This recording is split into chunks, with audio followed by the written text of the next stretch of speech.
reasons, yeah. Yes, we have Tarek Selbes over here instead of Can Arduman, and we hope he would get better soon. Yeah, Being sick is not good. Yeah, of course. Not pleasant. So, Tarek, why don't you tell us about the standings before round 7? For those who, we're live from Antalya, Turkey World Team Chess Championship, of course. So, what is the standing so thanks, far? Mikhailo. So the standings are, as you know, Ukraine had a perfect score until the last round, but in the last round they lost to Netherlands. So now still they are in the leading position with 10 points. But now the gap between Ukraine and other teams is shortened. So now at the second place there is Russia with 9 points, just 1 point behind Ukraine.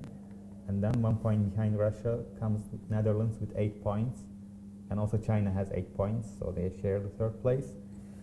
And then after these teams with 6 points, there are 3 teams: United States of America, Armenia, and Germany. A little bit unexpected, don't you think? Armenia and USA have like 3 wins. And I was thinking like Armenia as the main favorite of this tournament. I mean, although Russia is always the main favorite, I mean, Armenia almost always performs extremely well in tournaments, so I didn't expect such a score. Yeah, I guess that's maybe Movsisyan is not in a very good shape. Yeah, Movsisyan and Sargsyan is not winning. He's not losing, but he's not winning as usually. Usually.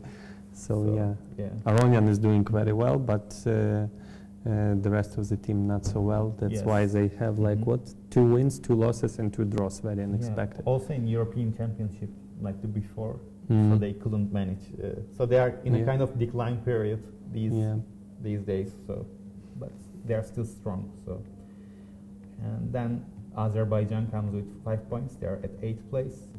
They came here without Rajabov and Mamedyarov. So, but still they are doing fine against strong teams, I think. Yeah. And then comes the host country with 2 points. They only won against Egypt, and Egypt with 0 points, and they couldn't bring 2 grandmasters because Ali and another grandmaster, because they are in the army now. The Egyptian and I think one of them didn't go even to World Cup because of that. I think there was an they issue. couldn't get permission because of this situation in Egypt. So very strict over there. Okay, so now let me tell you the pairings for today. So Ukraine is playing Egypt. Ukraine is the leader. Egypt for now lost all of his games, but it's not time to relax for Ukraine. Ukraine lost yesterday, and it's important to beat very badly Egypt now to feel better again. Because actually the additional score, Ukraine has 10 points and Russia has 9. But if we calculate the points on the boards, Russia has same number, 14 and a half, which means, there might be some average issues. So not a very good additional score for Ukraine. So it's important to beat Egypt badly. But I think the most important game would be on board number 4, actually, because we have, the closest to equal players. Areshchenko is playing black against Amin Bassem, 26-52. So if, of course I'm rooting for Ukraine, but if Amin Bassem wins, that would be a problem, 3-1. Maybe 3-1 or even less. Shocker Sami is also quite. He can surprise. He can play badly, but he can play very strong and surprise his opponent. So better be careful. The most probably important match of today, and was not a very expected result, is Russia-Netherlands. So number 2 and number 3 teams for the moment. Kramnik Vladimir is playing white against Anish Giri, and Van Veli Luke, who yesterday brought victory to Netherlands by beating Korobov with black. He is playing white today against Sergei Karyakin. So we would be following those games closely. Another interesting match is USA versus Germany.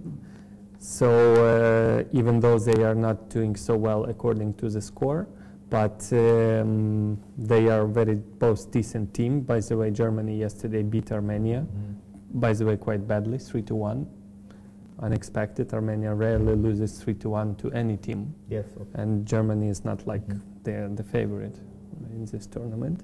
So we would be following Nakamura playing Georg Mayer, who almost beat Aronian.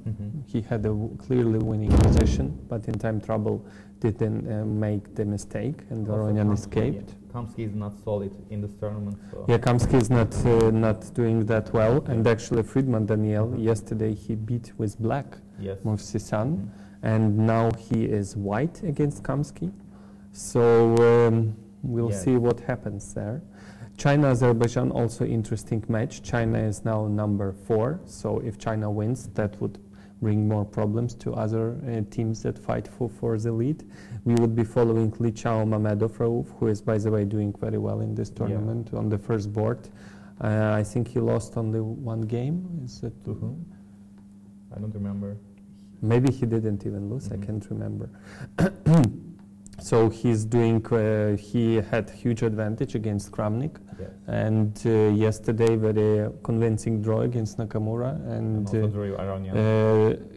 He drew Ivanchuk too, and Aronian. What was there? It's I don't know. Rook Bishop versus Rook. Oh yes, he escaped a draw with Aronian, so he's like playing as 2800 almost. Yes. So. That would be interesting. And second board, Safarli Eltash is playing white against Ding Liren, who is having quite a good tournament, even though he lost to Anton Korobov. But then he won 2 games and brought some victories to China. And the last but not the least is Armenia versus Turkey. So we would be following Levon Aronian playing Ipatov Alexander with white. Clear favorite, of course, but Ipatov made the draw against Ivanchuk, even being better at some point, I think, with black.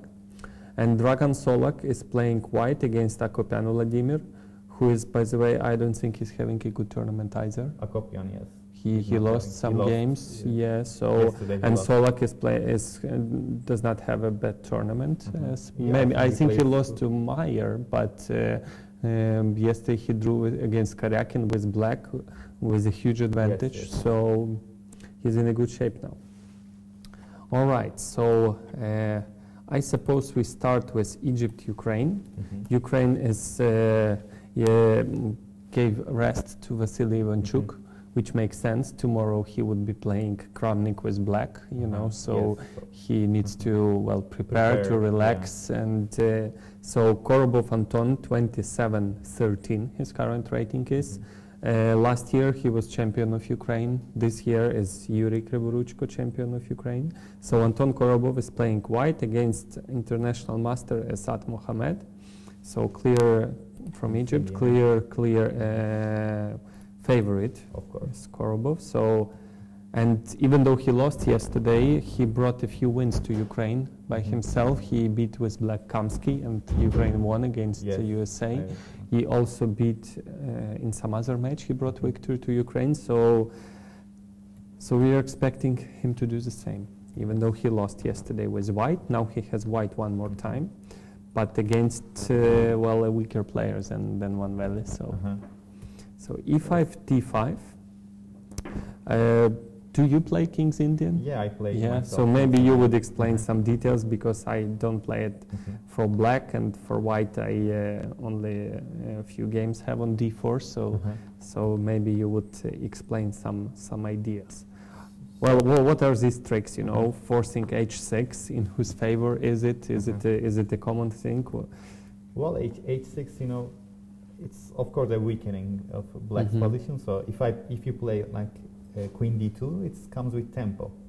So, and but okay, black has to play it because of getting rid of the spin. So, and it's actually debatable that if it's too much of an advantage for white or not. So actually, I have but usually plan black pushes f5, right? Yes. And more often than not, black has to be careful about e6 square.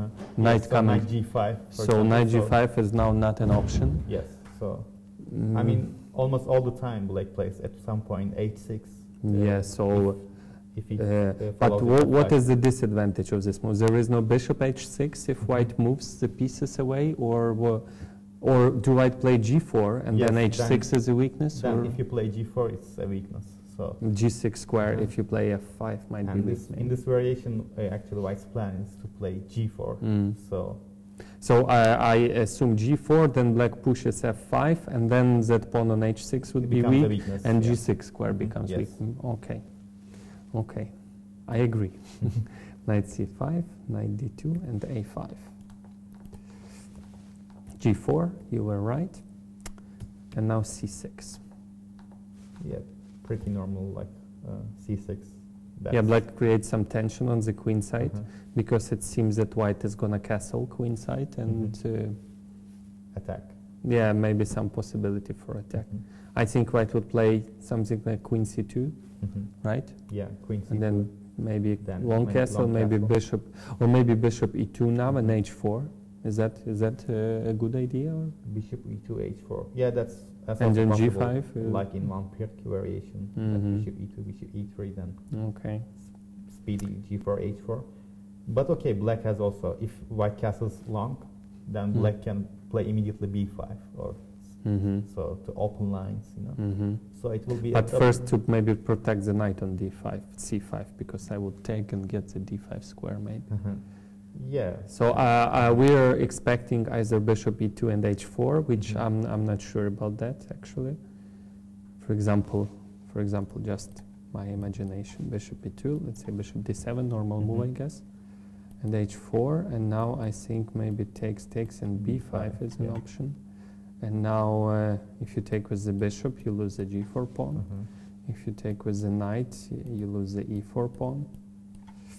Yes. If you play g5, then maybe I play knight h7, attacks that pawn. So bishop e2, h4, I'm not sure white is ready for that. If white plays like this, bishop e2, h4, the position becomes very double-edged. Yeah. So, and black will feel comfortable as a King's Indian player, once you get this b5 and you feel very relaxed. So, okay.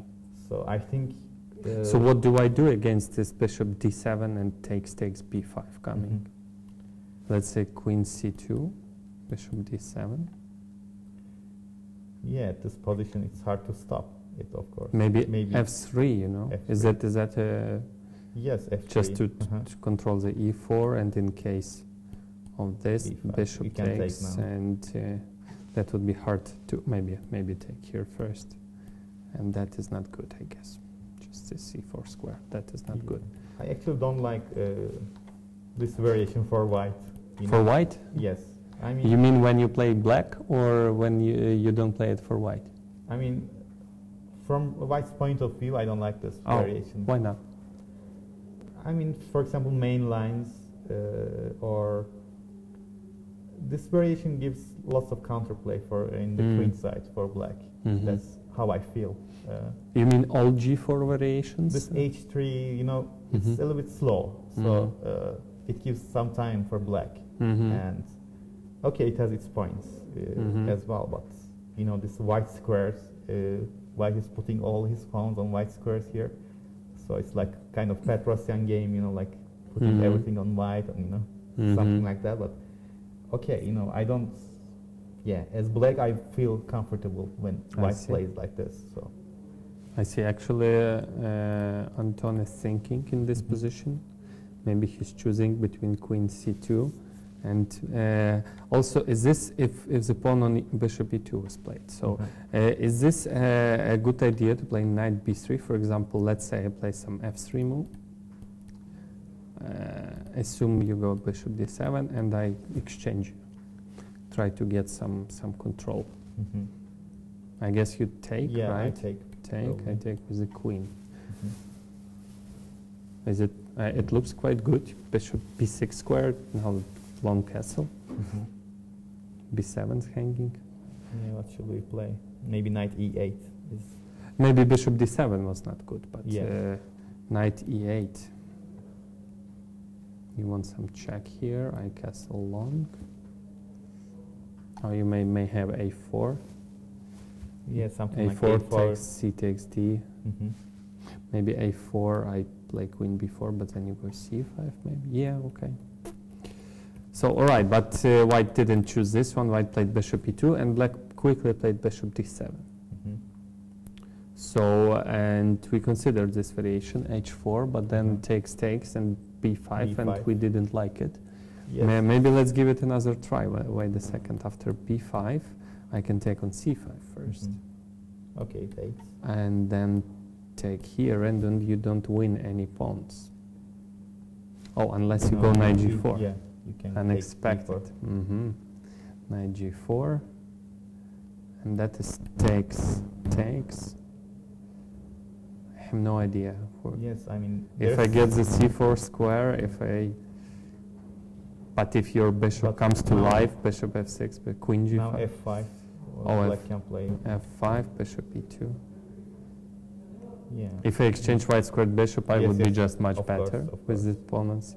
So I think these are the things Korobov is considering now, because h4 g5 is like a logical plan, isn't it? Of course. I mean, if you play like this, bishop e3, bishop e2, then of course your plan is just. Wasn't rook g1 better with the same idea? So that after g5, that pawn is, for example, now if white plays h4, even if you go g5, takes knight h7, you're forced to go rook g1. Why don't start with this move? Then, you know, if you play rook g1, okay, first of all, after the exchange, you would like to have your rook on h1. So that's. Yeah, but how to protect the pawn on g5? I'm thinking, you know, precise. Of course, rook on h1 would be well placed, but well, for example, in the game, even you go h4, let's say, I don't know, I do some, I don't know. If you play rook g1 and then g5, and let's say hg, hg, something like that, then black can play knight h5. So you need a bishop on e2. Oh, actually. Yes, you're right. So with rook on g1, knight h5, knight f4, and white is in trouble. That's bad. Oh, yes, I agree. So maybe h4 is not Anton's idea at the moment. Maybe he just develops a piece. Yes, it's wait. I mean, why should wait a bit? You know, not rush with this h4 plan. You know. Yeah, because white doesn't seem to be ready yet. Yeah, rook's not connected. So for now, I also don't really like this white's position, but I hope Anton knows it better. Yes, I mean, probably he prepared this. I guess, yes. So let's go to board number 2 in this match. That is Abdel Razik, international master, who is playing with white against Moiseyenko Alexander, 2709, current European champion. So, yes, I mean, individual. Playing in that tournament, yeah. So, d4, knight f6, g3, bishop b4, and a5. Bishop g2, d6, e4. Interesting approach, grabbing the center but blocking the bishop. Yeah, I mean, is this position any good E5, after yes, e5? Suppose d5. I think black should be fine here. Yeah, I mean, black squares are blacks, you know. Like takes. After exchanging these dark square bishop, it's. Yeah, stuff like, I don't know, knight a6 and castle. Well, the move order is not really, and just approximately what could happen. I mean, white has some space, but. Some space, but yeah, black just prepares f5 maybe. I don't know, black looks very solid. e2 and f4.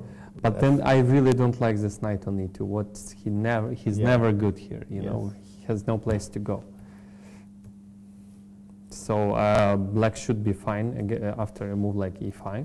Maybe white will not take after e5. Maybe something like that. Knight e2, keeping the center maybe. Tension in the center, castle. And if knight c6 and now d5, and at least knight is not coming to. But this is also good. Okay, maybe take here first when the king castle. Yes, knight e7. And then knight moves to d7, f5. Black should be okay, but so is white, I guess. So, so for now we have equal position, I would say. Yes. I don't think white can get advantage playing like that with exchanging the bishops and d5. Black should be fine. Okay. What do you say we go to? We want to start with the less the less decisive matches, because these first moves you cannot really tell much after. So we want to get the later the better to the important matches for the, let's say, Armenia-Turkey.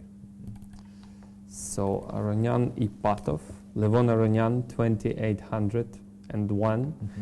World number 2 future candidate. He's gonna play in candidates matches, and he's one of the maybe actually the main favorite, I guess.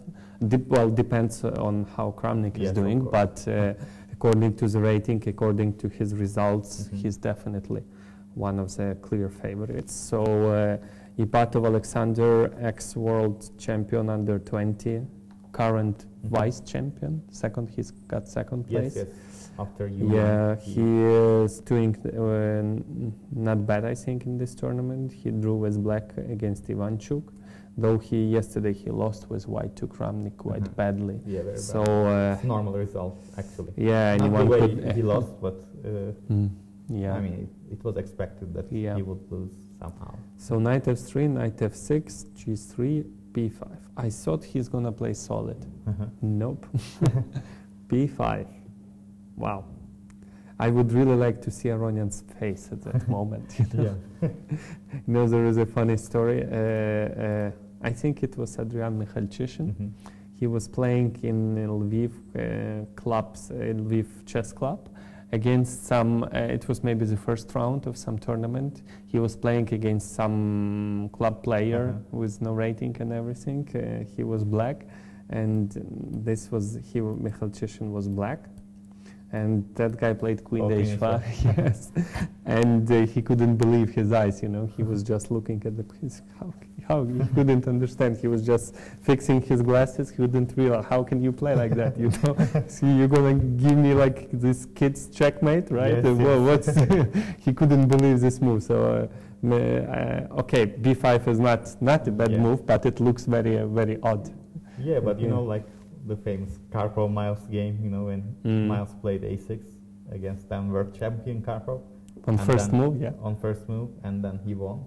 So, you know, sometimes it's actually psychologically not very comfortable if somebody plays a6 or b6 first move. You want to punish him as quickly as possible. You cannot play chess like that, but you can, you know. It's not, the position is not that bad to lose in 20 moves. So, and you psychologically force yourself, I need to beat him quickly and everything, and then you push too hard. Provocative. It's very provocative, So bishop g2, bishop b7, e6. So just for our viewers to explain the b5 move, why not b6? So the idea is black is preventing white from playing c4, because if black plays b6, it can just transpose to this pawn structure like this, and white, okay, this is well-known theoretical position, but white grabbed the center quite well and may count on some edge. But after b5, c4 is, well, it is an option, but you will win back that pawn, I guess, but nobody plays like that. So, and now if white plays d4 with the same idea, now black controls the center much better. The c4 square is controlled, d5, e4. I don't think white can count on advantage here. And if white tries to go a4, black goes b4, and now this knight on b1 will have to go to d2, restricted, not good. Space on the queen side, so it's not a bad approach at all. So Aronyan tries to play d3. I guess he's going to play e4. And then transpose to some kind of King's Indian reverse. Attack. Yeah. Something like that. Yeah, so he restricts that bishop on b7, but in this case b5 also is a useful move, don't you think? Yes, yes. So normally black would push c5, d5, stuff like that, I think. I think in this move order, b5 is pretty normal move. Yeah. Yeah. Yeah, even though it looks odd, but Yes. you cannot do anything about it. So d6 was played. Was he afraid of e5? Yes, I guess. Probably. So if castle, let's take a look. If castle, then e5, normal move knight d5, and white goes c4, takes, knight goes back, and now b3 probably, and or queen c2, setting a vicious trap. Yeah, Knight g5, yeah, so for example, if black plays h6, suggest a random move, then knight g5 and queen h7 is threatening, bishop takes, bishop b7, winning the exchange, quite a famous trap. But of course black can avoid it with knight c6, but I think even after normal move like b3, bishop b2, knight c3, white would be better, much more space. So that is why he plays, Alexander played d6, knight d4. That is Aronian style, very creative. Can you explain to our viewers why did he play this move? I think now he's threatening e5, right? In this position. Oh. If black doesn't play a6. Yes. I mean, it's a like double attack, like a6 and e5. I actually thought, I didn't see e5, you're right, now black has to consider. You know, very common idea in these positions is to go like that. If black pushes you, you go to h3, and then f4, f5, create some attack. And I thought this way he just wins a tempo with a6. And I think that would be a logical continuation, just start pushing pawns. I thought that is his idea. I don't know what he didn't like it. So, but e5 unfortunately doesn't work. Takes, and if you recapture, captures the knight. The knight on d4, it doesn't work. Yeah, and it doesn't work. Black's winning a pawn. So, but he played knight b3. Now he's threatening knight a5. Yes. You know, we shouldn't show this game to children. You know, playing with the knight so many times in the opening, you're not supposed to do that. What about e5 now? Now e5 actually works. So let's see what's... So Ipatov played c5, very natural, very normal move, but what about e5? So knight d5 E5 just loses. Yeah. So I guess Ipatov is going for this position. Takes. Oh, this is the position on the board right now. Really? Takes, yeah. Queen takes and queen f1. Ipatov went for this position and I don't like it. Yes. But on the other hand, so normally two pieces are stronger than rook and the pawn. So you're not supposed to give away two pieces just like that. But in this case... it's like a wall. Yes, these pawns could be very dangerous. So of course this would follow. No questions here asked. But now black has a very strong center. You know, you can see the pawns moving d5, e5, f5, pushing and pushing and pushing. So in this case, since white lost a central pawn on e4, I'm not that sure if it's really that it's so bad for. Usually it's bad to give away rook and the pawn, but in this case you can hardly see those pawns to be stopped. Yeah, but still, I think it's a little bit. I think with the correct play, white should be better. For example, what to do on castle? c4, d4. How do we stop those pawns? I like c4. I don't know why. So because I don't like d5, e5 coming, I need to put some pawns to exchange some of them down the road.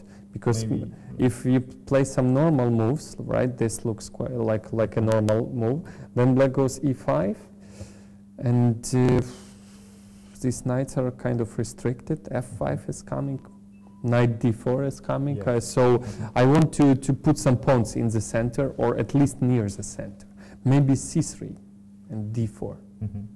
Just if knight c6, d4, and if I get something like this, or maybe knight takes, I don't know. No, maybe I'm not sure.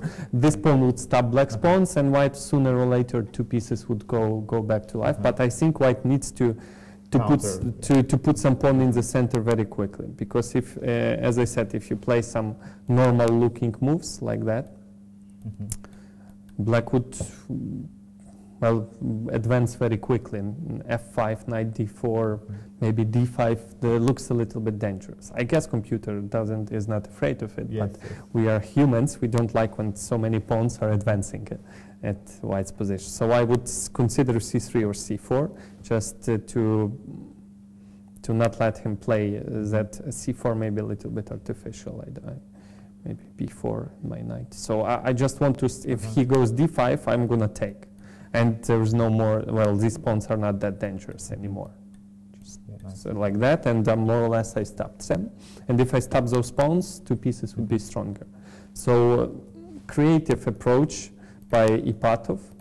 Well, I'm sure he didn't miss e5. That's like not that loud. Even though he confessed to me that in one of his games in this tournament against Henkin Igor, he missed d5, and he actually a very similar situation.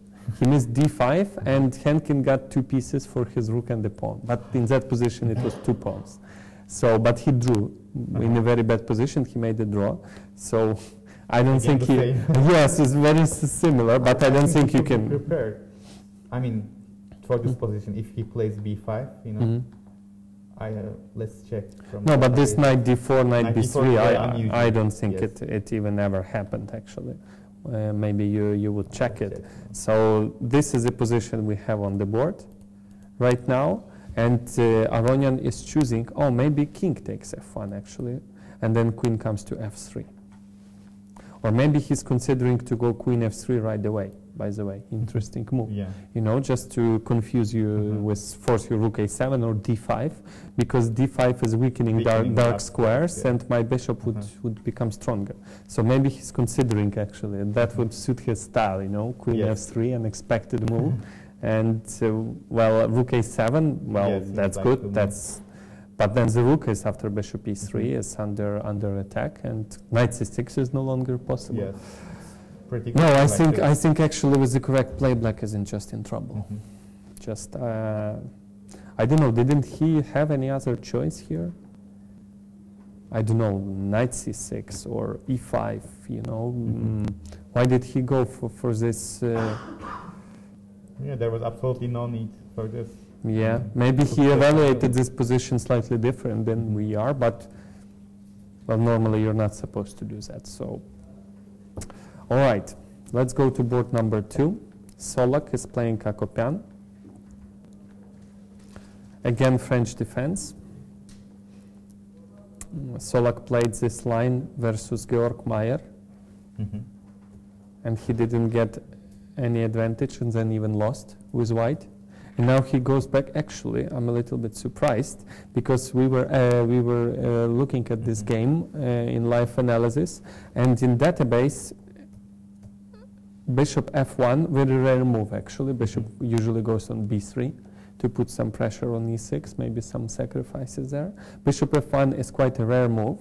So we saw, but we found the game Akopyan Mayer. So he plays this bishop f1 against Mayer, and Akopyan beat Mayer in this position with white. And he went for it with Mayer. He didn't. I don't think he got any advantage. And now he's going for the same position against Akopyan, who played himself bishop f1. So it's, I don't know, quite strange, I think. Well, it's actually a psychological trick, you know. You force your opponent to fight against your own ideas, and you have to either show how to equalize if you know, but if you can't equalize, then, well, you know, it's a psychological trick, I think. But it's funny, you know, against Mayer and Akopyan, they all played this position for yeah, it's like a joke, Akopyan. Yes, 3, bishop f4, bishop d6. Same position. Same position. The game, first game, Akopyan Mayer. Second game, Solak Mayer. Third game, Solak Akopyan. So after this game, we will see if it's good or not. And in the first game, Akopyan beat Mayer with c4 here. And Solak played g4 here against Mayer. And he lost. It's not because g4 was a bad move, but he lost. So he repeats Akopyan's game. Let's see who got improvement. And now queen g3. I think Akopyan played something like g4 here, but Mhm. I don't remember exactly. Yeah, Dragan plays for the endgame. He just goes for this endgame, but you know, I'm so surprised. Akopyan didn't spend a minute yet, and Dragan Solak already thought for 15 minutes. Yeah. So it's, I don't understand. There is a psychological background here, you know. It would appear Solak was not ready for this to be on the board, and he was, so, I don't know. I think White doesn't have any advantage here. Yeah, but Akopyan plays French, so. Yeah, so it's not, Akopyan plays French, right? Yeah. I don't remember exactly. Like so kind of every Armenian player plays French at one point, you know, so it's one of those openings you should prepare. Right? Then I'm surprised why, I don't know. If Solak wins, we would, and comes here, we would ask him. So, but I don't think White can. Computer is usually evaluating slightly in White's favor, but if White's bishop is coming to big diagonal right now, then I can believe that White is better. But I think now, let's say rook fd8, then king f8, king e7. What do you do? Bishop e2, bishop f3 maybe? Yeah, bishop looks a little bit strange now on f1.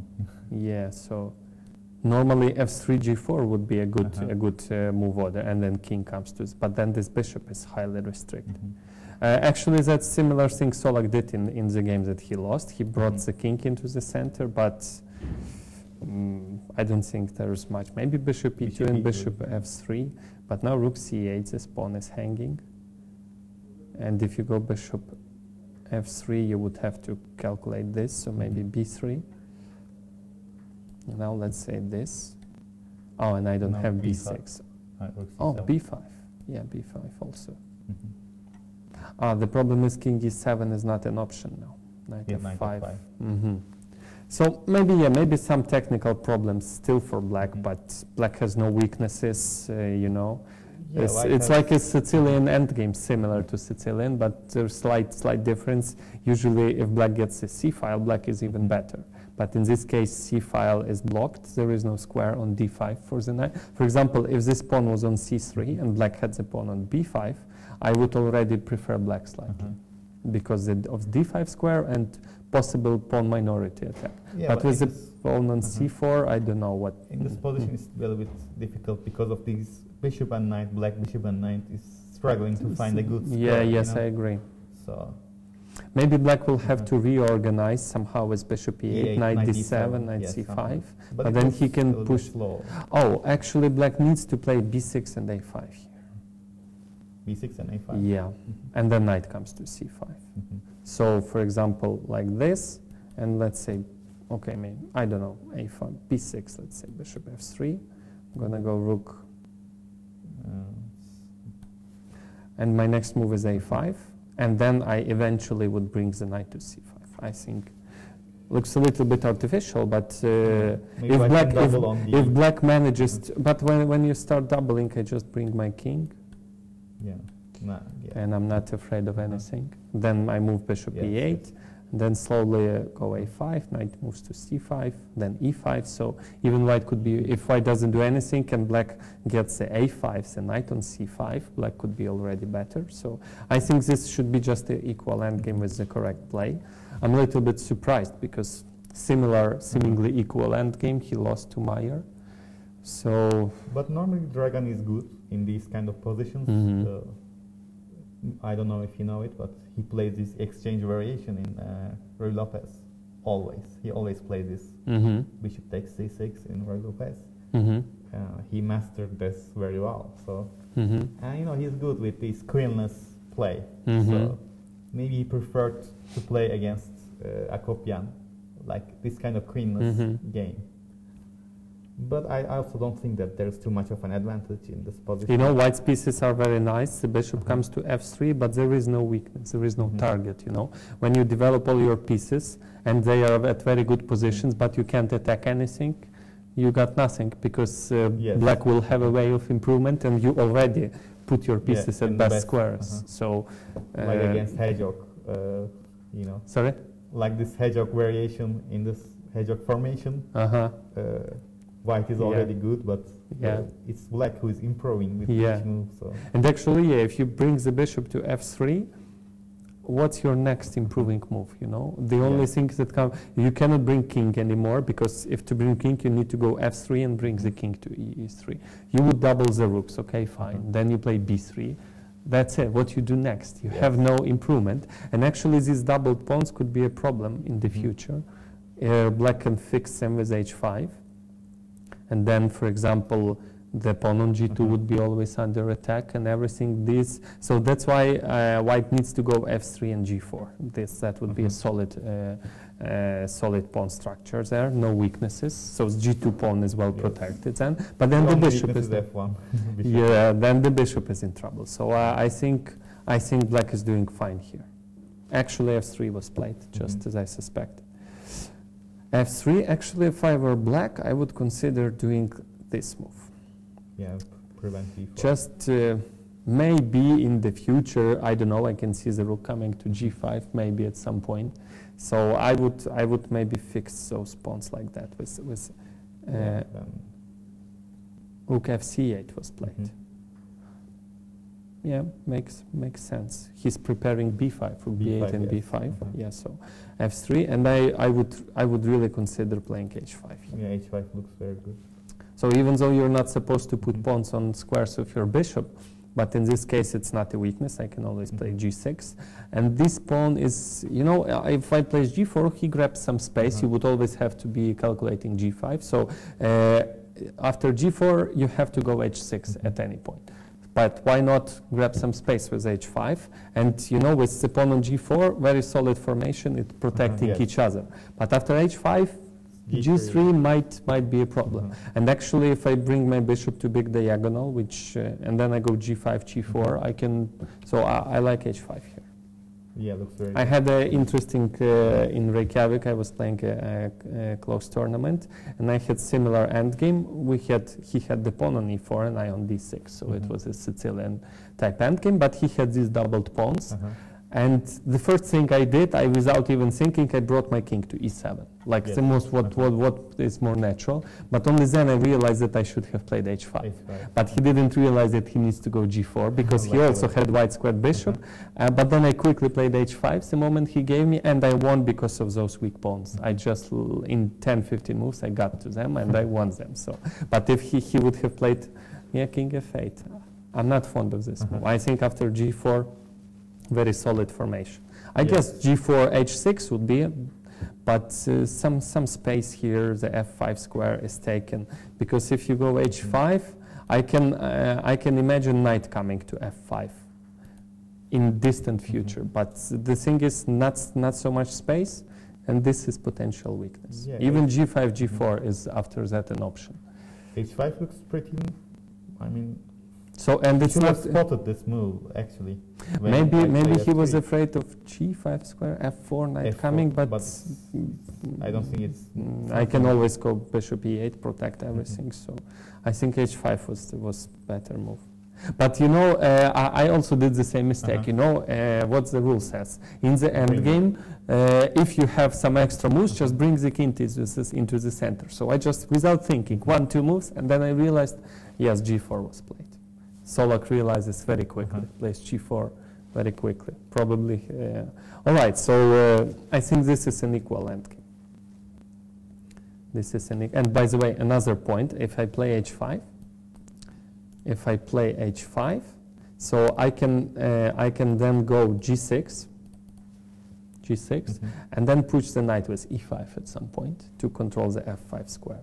But after this, h6 would be played. Now g6 would be weakening the pawn on h6. That's like, these are very little things, and if anyone is checking with the computer, I suppose it gives 0.00 in both cases. But in this sort of endgames, you shouldn't listen to the computer, because I was actually surprised. You know, I got the Sicilian endgame, so I've got a pawn on d6, he got the pawn on e4, and I control the c file. I have a pawn on b5. I have a clear plan on the queen side, and white has no plan whatsoever. So the only weakness is on d6 is easily protected, and he just has to go back and forth. No plan of improvement, while I always can play d5, e5, b4. The computer gives 0.00. Yeah. Even though you can ask any grandmaster, any human being who is better. Of course, black is better. Black can improve here, black can improve there. Computer gives 0.00. I think this is the evaluation. He says it doesn't mean it's equal. It means I will make a draw here. Yes. I think that is more. But humanly Computer speaking, is very good at doing nothing. yeah. Not damaging his position. And so he doesn't have this evaluation, position is equal, but only black can win. He doesn't have this evaluation. Yeah. He has it's equal, and I go like this, right? So, but we humans have a relation. This is equal, but black has a way of improvement, and white don't. So black is better. But he says 0.00, and it's hard to argue with him, So Dragan also played King F2. So also King F2 was played, yeah. very normal move. Yeah. Yeah, so this is an equal endgame, but I'm a little worried because he lost similar equal endgame to Meyer. Okay, I mean, now black has b5 plan. So yeah. What has white? I just don't see anything, I mean, for white. Well, advancing the pawns on the queen side could be an option, but in this case, b4 is always... okay, black to move, yes. For example, if you go rook b8, I can go b4.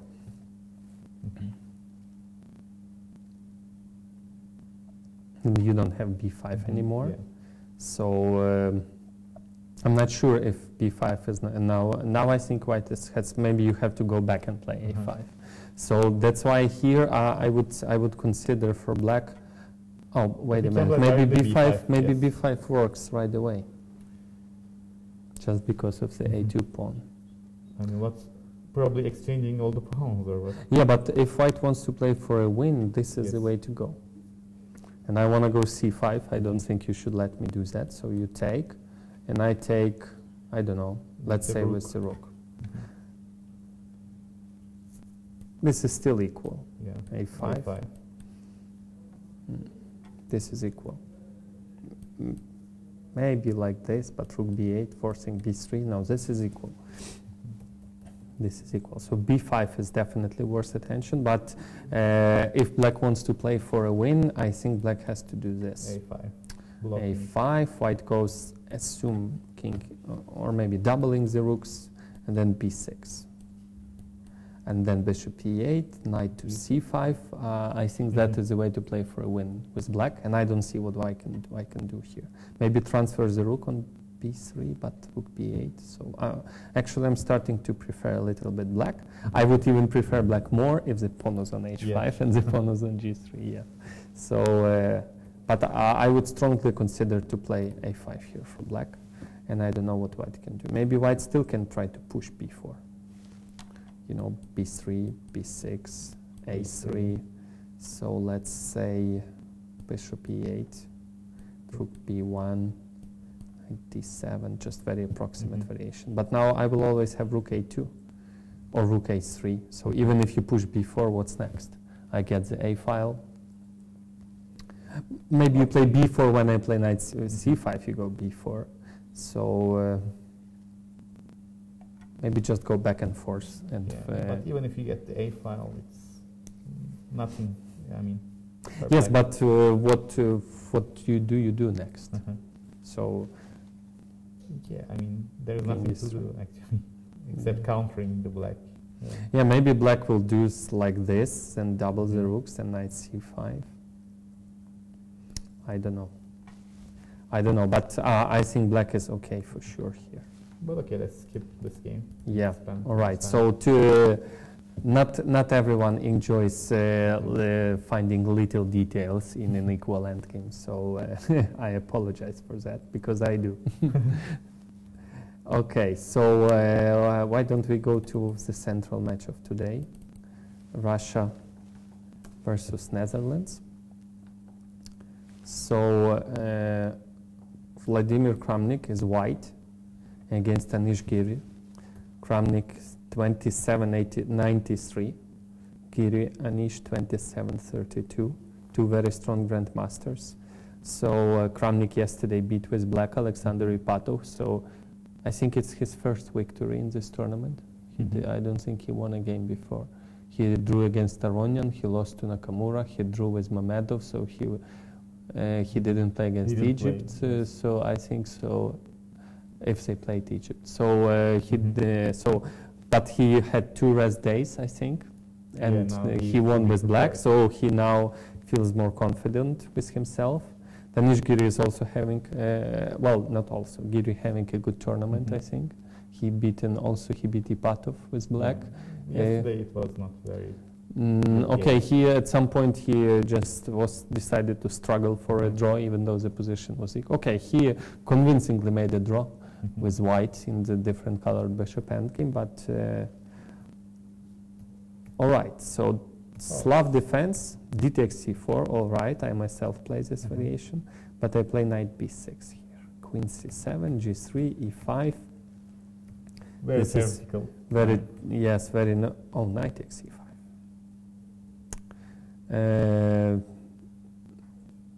Knight e3 is the main move here. So for our viewers, knight e3 is the main move.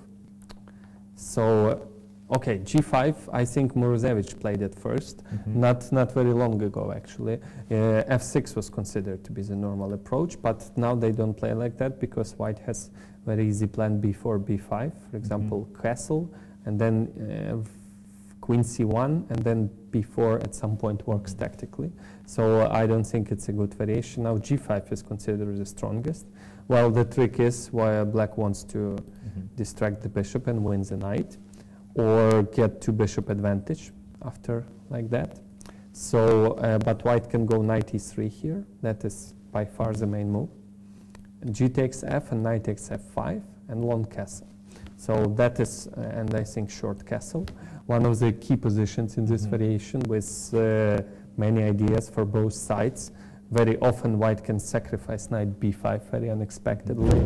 Black also has some ideas on the king side, so, but Kramnik came up with this quite a rare move, knight e5 takes, knight d7, long castle, yes indeed, because if queen takes d7, just, actually I consider this variation, just takes, and in this variation white wins a pawn, but in this case very solid center. So, and now long castle, queen d4, queen d7, and the trick is queen h8 is not possible.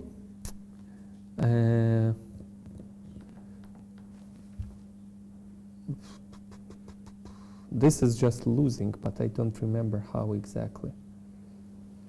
Let's see. I remember I looked at this variation. This is losing.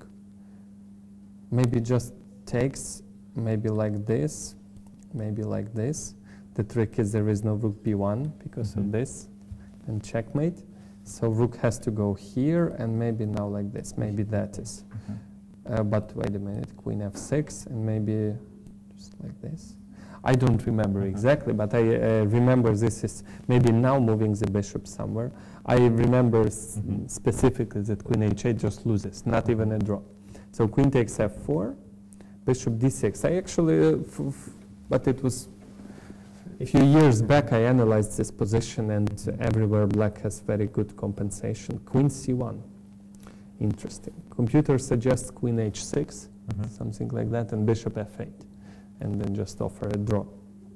But I'm sure Kramnik analyzed it much deeper. Actually, Kramnik played a game against Anand in the really? Russia versus World match, and there as well 11 years ago, yes? Yes. Wow, Kramnik 11 years ago had 2,800. I'm impressed. I did not know that. Yeah, it's just after, this after Kasparov match, he went over 800. So, and they actually follow this. So many moves were made. Queen c1 he played. So what they are following? Yes, king b8. The thing is, the first computer proposes moves like exchanging queens. Computer proposes exchanging queens, and now that I look at this closer, I don't like exchanging queens for white, because then the pawns on the queen side become very vulnerable. Black goes a5, fixes those weaknesses. Then the bishop comes to b3. Another bishop stays on big diagonal or on b4, and those pawns become extremely weak. And then when the rook comes, white cannot create any passed pawns because of those a and h pawn. If it was h and g, white would be better, just push the e pawn. But in this case, no passed pawns, and it's really hard to create. And the pawns on the queen side are always weak. But with the queens on board, white has chances on attack. So I guess Kramnik's idea is to play h4, e3, and castle short. The king would be safe there, more or less, if no sacrifices, and then he would create something on the queen side. So, but this is available only with queens on the board. But of course, black has his own attack. Yes, yes. So G always on check G3. Or G3. Yes, but if white, I think if white is quite careful, the sacrifice on G3 will never happen. Black would play A5, and maybe some maneuvering would be. So no one would have an attack. White's attack seems faster than black somehow. Yeah, but black would play A5. I think it's some. Oh, A5 was played for white. Interesting. So it's very double-edged, this A5 move, because if the queen gets exchanged, that pawn is on dark square. You might lose it very quickly, and if you lose that one, just 2 bishops for nothing. On the other hand, the pawn on h5 is also the same applies. You know, you can also lose it. Is this still the game of? No, actually they. Who was the first one to? In that game, against Castle. Castle short, yes. Yes. Anand played Queen e7. Queen e7, okay. And here Gary preferred h5, which was played in one game, but not a very players. So I suppose that is a computer recommendation. It's a very Actually, I'm not always agree with the computer on this one. He really likes to push all the chess programs. I think like to push the A and H pawn as far as possible. Yes. I've noticed this thing. I've seen the match Houdini playing versus Rybka. Rybka also in Sveshnikov variation. F3 was played. Since then F3 and C4 we have like a Maroczy system. And black played E5, pushed the knight to B3, and then played A5, A4, pushing the knight even back. And Rybka is very happy at that position. But there is no plan. He cannot play b5 anymore because the a pawn was moved. And Houdini with excellent maneuvers with the knight. He was just playing with the knight. He didn't do anything else. He just put them, I think, on c3 and e3, just preventing any possible counterplay. And he beat very confidently. So, and these movements of the pawn on the edge of the board, I'm not always supportive of them. Because of this algorithm of computers, it gives for some reason, advantages. yes, but that's constantly a weakness now on h5 and on a5 too. All right, so we have knight e4 and bishop takes e4. What do we have with the time? I think they are both thinking right now. Yeah. They both are out of the preparation. I don't know. Who do you prefer? I think bishop takes e4 was played. Yeah, bishop takes e4. Probably bishop has, on a5 is hanging. What can black do about white playing bishop f3 and e3 and just taking on h5? Black maybe take on a5 himself, so... Yeah, actually, any end. Well, take a look. If the pawn was on h7 and the pawn on h2, I think black would be fine because no attack on the queen side, no more or less weaknesses. If the pawns were on h7 and on h2, just play h6, just triple the rooks on d file and just do nothing. But this pawn on h5 is weak, and unless you sacrifice on g3 at some point, you would lose it. Now, one point is of this rook a4. Now black can play f5, for example, and then f4. But now rook takes f4. So but with sacrificing the exchange. So f5, bishop f3, f4, very interesting. Yes, I thought white is in time with e3. Yes. So because if white plays e3, I think that would be game over. So f4, and now you sacrifice it. With a much better structure and picking also later perhaps h5 pawn. Yeah. I mean, not later, right away. Yeah, now. I think white is close to winning here. black can win the pawn on a5, but it wouldn't really help. Yes, I think black is in trouble. I think Kramnik preparation was very good. All right. I think we would go for a short break, and we will be back with live commentaries soon. So, see you. Hi everyone, we are back with our live transmission after a break, and we haven't looked at two matches yet, so we would quickly take a look at them and then go to more interesting ones. Actually, I'm a little worried about Ukraine's team. At least 10-15 minutes ago I did not see advantage on any board. But first let's take a look at Nakamura-Mayer. Board number 1, USA Germany. Nakamura, current number 5 and number 4 according to live chess rating. Yes. Very strong grandmaster from USA against Georg Mayer, who yesterday almost beat Aronian. Had a winning position but couldn't win the time trouble. Did not manage to to convert his advantage. So d5. I wonder if this is not a regular move order in this line because of this move usually. And this one nowadays is not considered that good because I didn't develop the knight from f1 yet, and then f3 might be a knight come, for example, let's say some moves like that. Should e3, castle, and now knight comes to e2, and white can actually choose where to castle, and then white can castle long and then g4, or f3, castle short, bishop goes back to f2, if anything. Not very pleasant position for black. At least black avoids this one. Only Kramnik recently breathed new life into this variation. It was considered like an easy advantage for white, but after he played it, it's not nearly easy. Though he lost one game to Aronian, but it was not the problem of the opening. So, but usually if black wants to play Queen's Gambit, he just goes d5. And c4 just goes e6, you know. So I'm not and you avoid because now after c takes d, knight c3, you're not obliged to go knight f6. You can go c6 and then bishop d6 and knight e7 and bishop f5, and then exchanging bishops very close to equalizing. So then I'm a little surprised with this move order. Maybe Mayer did not expect knight c3. And he decided, all right, he's ready in Nimzo Indian. So everyone is playing Nimzo Indian, you know. Yeah. Because at one point everyone was playing knight f3. No one was allowing Nimzo Indian. Yeah, and now everyone seems. Yeah, it's like fashion, you know. It's not like there's anything wrong with neither of those variations. So, but bishop g5, white declines, and queen c2.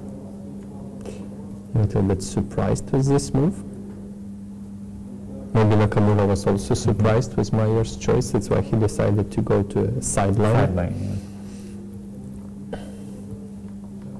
C6. C6 is quite strange, I would say. Yeah. And now we have a waiting game, very common for this line. So white, well, normally what do you do in the opening? You castle, right? Yeah. But now white doesn't want to move his bishop from f1 because black takes on c4, wins the temples, and plays b5, a6, c5, bishop b7, almost equalizing. So white makes a useful move, waits for black to take. Black is not taking, and now he decided to take himself and went to a completely symmetrical position. But it actually has dangers for both sides. As we seen, Ivanchuk won with black against Hankin, completely equal position, just little by little outplayed him. And now Nakamura played knight a2. I think if he wants to win, I'm sure he considered e4. I'm not sure why he rejected it, actually. Maybe because of this. That could be the reason, actually. Because if you take like that, then the c6 square is kind of weak, and if you take again, this is already not good. The c6 square is weak, and this knight on this, maybe this is not that bad, but with this c6 square, white can go d5, white would be better. But maybe the reason is knight d5 now that I look closer, and the trick is that knight d6, knight f4, I think. Oh. So because of queen d6 and bishop g3 is a little bit annoying, though it's not bad also. Even this is okay for black. This knight is very strong on d5, but probably knight d5 is the reason. And now knight f4 I think is much stronger. And now queen goes, well, somewhere. Knight takes and the rook is hanging, white has to take. And now I think even... This is only better for black, I think. Still the c7 square, but just you can exchange it. And only black could be better here. So that's the reason. That's why he didn't play e4 now, and knight a2. A bit strange move. Very strange move. Okay, he wants, of course he wants to go knight b4. I don't see any other idea behind this move. After knight b4, the pawn on a6 is hanging. So if black goes queen a7, which is awkward, then knight c6, at least getting two bishops. But knight b4 would be met with a5. And then he probably plans to go knight c6, hoping to get two bishop advantage.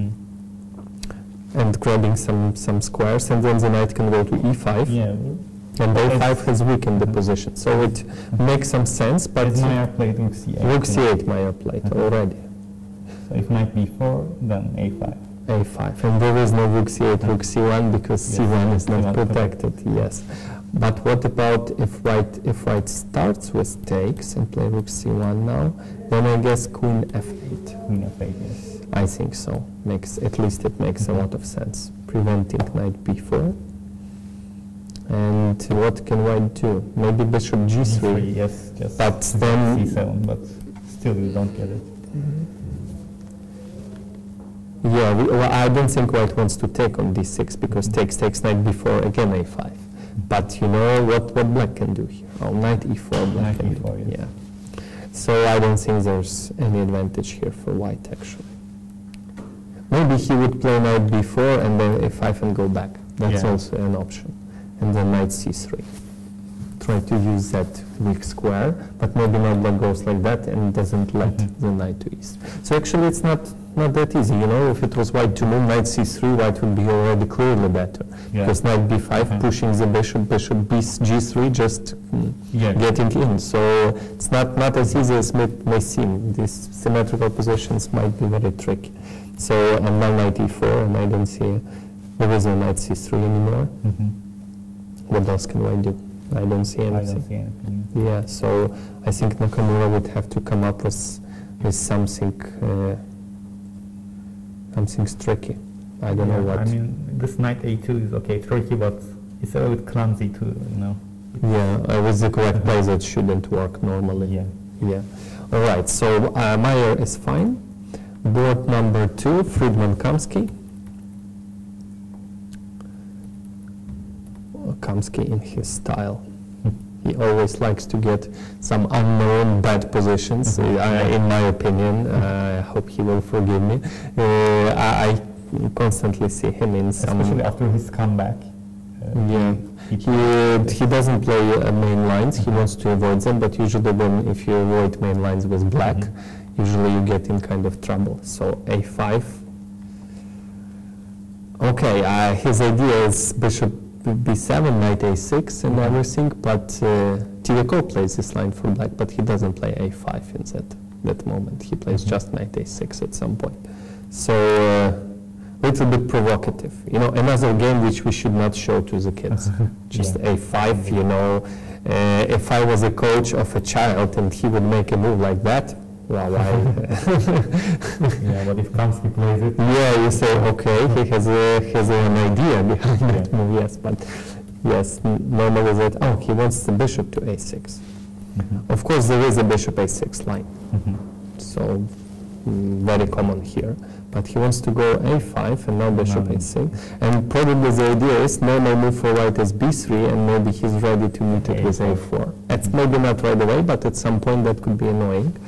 And for example, now queen a4, also very common answer, to loses all his point because now the queen is not attacking the bishop, and black can easily finish the development. So some ideas exist. c6, castle, and d5.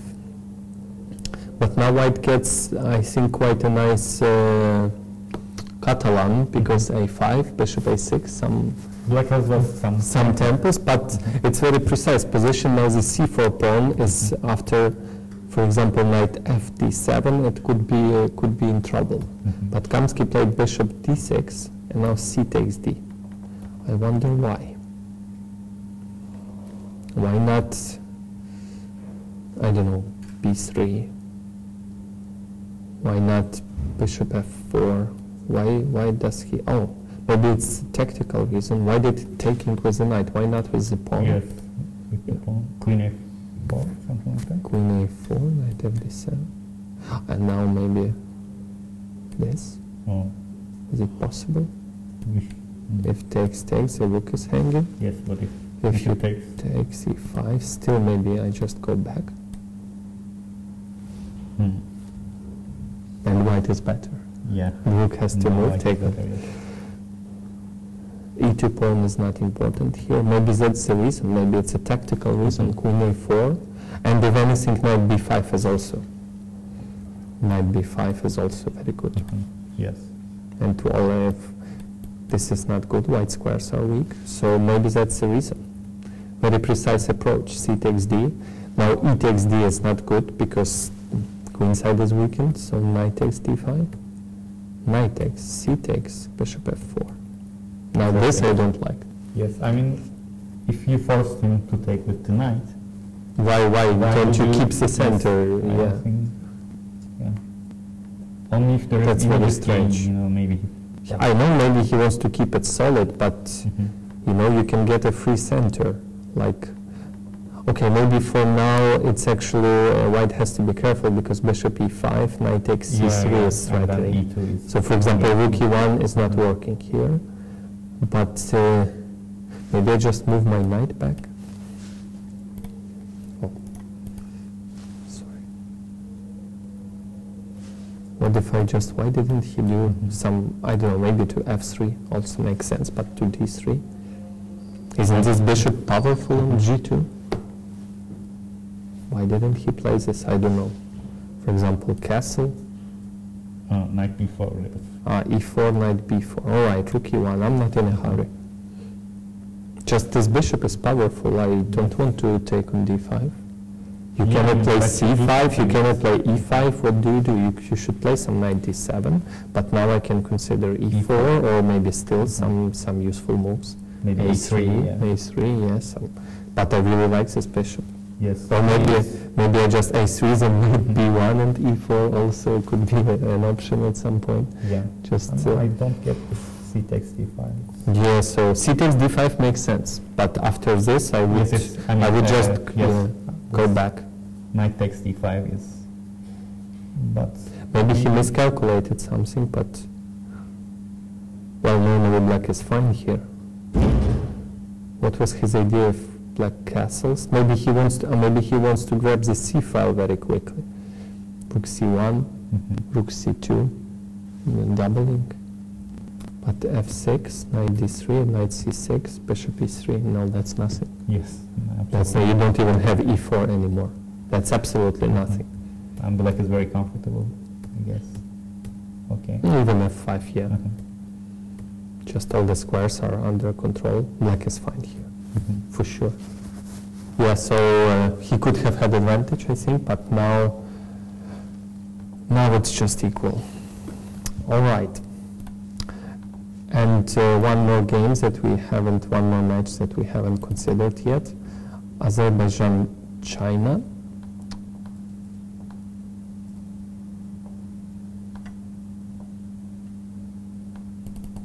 So the first board, Li Chao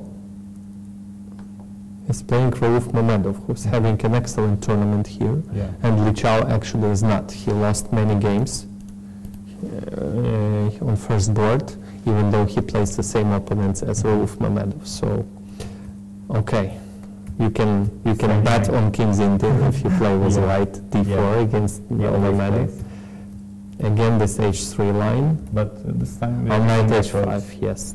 there is some first crazy line, isn't it? Knight h5. Yeah. But not with g3, I think. Somehow, I don't know. Knight comes to f4, then g3, knight takes h3. Do you know this line? Yes. No, knight h2 here. Yes. So there is a move. Knight h2. Yes. Knight h2. Crazy positions arise. That was the main idea of the line, actually. That's yeah. So just for for our viewers to explain what is. So now normally h3 is the idea g4, right? Or just a waiting move, but normally g4. After knight h5, g4 is almost never an option, right? Because knight comes to f4 and f5, so it's not good. And the idea is knight h2. It looks very ugly. Knight on the edge of the board and everything, but the bottom line is now f5 is not that good because takes, and you cannot recapture with not anything, right? Pawn loses the knight and a piece g4. So it's just preventing f5, but there are some crazy lines with knight f4, g3, right? Yes. g3 takes, knight f3, knight is captured, but then f5, yes, f5 takes, or some other moves, I don't know, some very complicated positions. Oh no, f5, this just... Bishop takes h3 is, I think... This is just, no, this is some... No, I think the whole line is... maybe the bishop is on e3. Wasn't it like this? I remember something like that.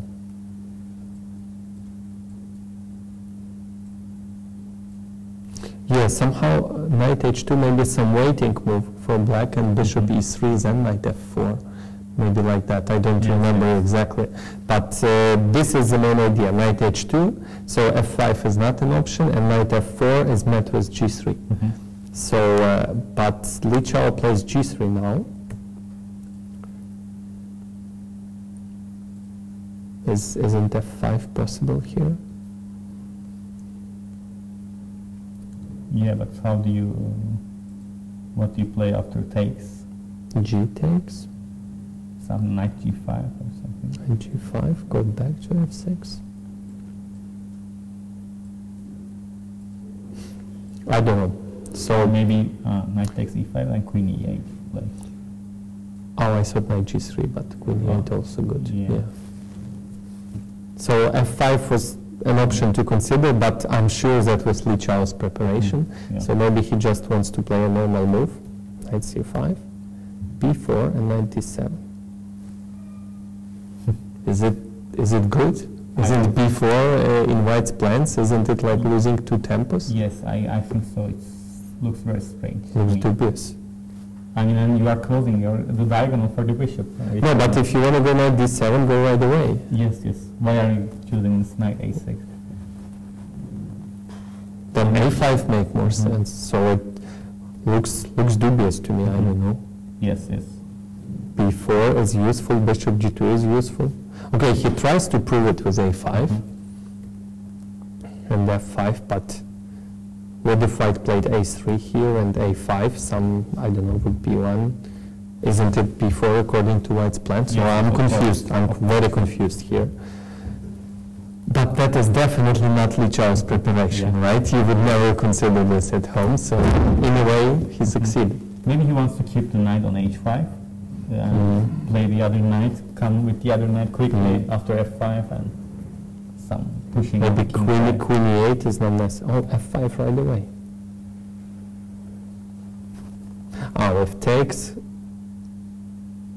maybe e4 is an option, but also maybe taking with the rook. So just very straightforward question: what to do if takes? I think e4 is an option, and now. Just you cannot take on e4. Takes f5 you can take. 5 takes, and e3 is coming. Very strong initiative, at least at first glance. Black is probably winning there. Even and also I think rook f5 might be an option, and g4 knight goes here, takes, check. I think but this is better. e4 is better. Yeah. So his idea was e4. White plays knight b3. Knight f4. Wow. Can you play chess like that? Actually, I played a game in this variation in a tournament, and I also played knight f4 at some point. Is it like a positional sacrifice? Or? Yes, I mean, but my rook was on e8. Then Makes more sense. Makes more sense. So well, knight f4. If I were right, I would have never considered move like that. I'm just so takes. What's his idea? Okay, he attacks the knight, queen c2. He takes on e4. I take with the bishop. He goes queen e7. Again, it's threatening my bishop. Bishop b2. All right, f3 maybe was another option, but bishop b2 also makes sense. By the way, looking at the opening after g3, knight a6, bishop g2 is not an option. Not an. They never played bishop. Never played. Yeah. Very strange. So maybe Mamedo is trying to punish the opponent for not playing the theory or something like that. Yeah, maybe, but bishop g2 is such a natural move. I don't know. Yeah. All right. So what do we have here? Bishop b2, knight e5 is played. Just a positional piece sacrifice. Knight d2. I don't buy it. Just long castle. What do you do? What are you gonna do? Yes, I mean this is ultra. So castling short for white is not an option. Yes. Right, because just checkmate very soon. Leaving the king in the center also looks very dangerous. So, but for what about long castle? Black has only one pawn. White's gonna play f3 then. So. What do you do? b5? Bishop d7 and b5? This is a positional compensation. Yes. You cannot win anything right away. You just get an attack. Of course, computer would win it 100% for white, but for humans it's not that easy. But even for humans, this is too much. I don't know. It looks like okay. Long castle. My next move is f3. Just making that bishop. I don't want to play f3 here because queen h4 check is annoying. So maybe you go f3 now. Yeah, f3 maybe. Just to keep my bishop unsafe. Because b5 is not an option. I take and I don't see what you achieve. My next move is even a4. So this is maybe bishop d7 with the idea maybe double rooks or b5. But I still don't buy it, you know, but it's very hard for white to exchange some pieces. Maybe that's a problem. Let's say f3, and you go b5. And for the moment, white doesn't feel the extra piece. Yeah. But okay, you know, in the long term. But the piece is the piece. Yes. So bishop d7 indeed was played. So I propose f3. And if you go b5, what about knight b3? Can I do that?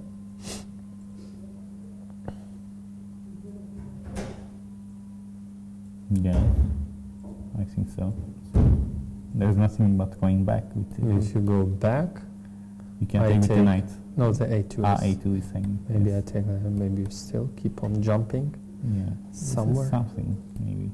Bishop a1. And now at least you win something back. Still white is winning. Even if you give, But okay, bishop d7. He's definitely preparing b5. Well, some compensation. I'm 100% sure that with correct play, white is winning. Yes. But it's not that easy to find correct play because normally you need to exchange pieces. So just to decrease the attacking potential of black's pieces, and just the fewer pieces, the more winning you are. Yeah. But you cannot exchange. The only piece you can change is the bishop on b2 takes on e5, but that's not good. Not an option. Yeah. So white has to be, well, it seems that for a while there would be all the pieces on the board, and so white would have to be careful. But okay, white can try like h4, h5, something like that, soften that part, you know, to H4. create a play of his own, you know. Okay, b5. What do you do? Take? Take. Yeah. Take You with take? the bishop.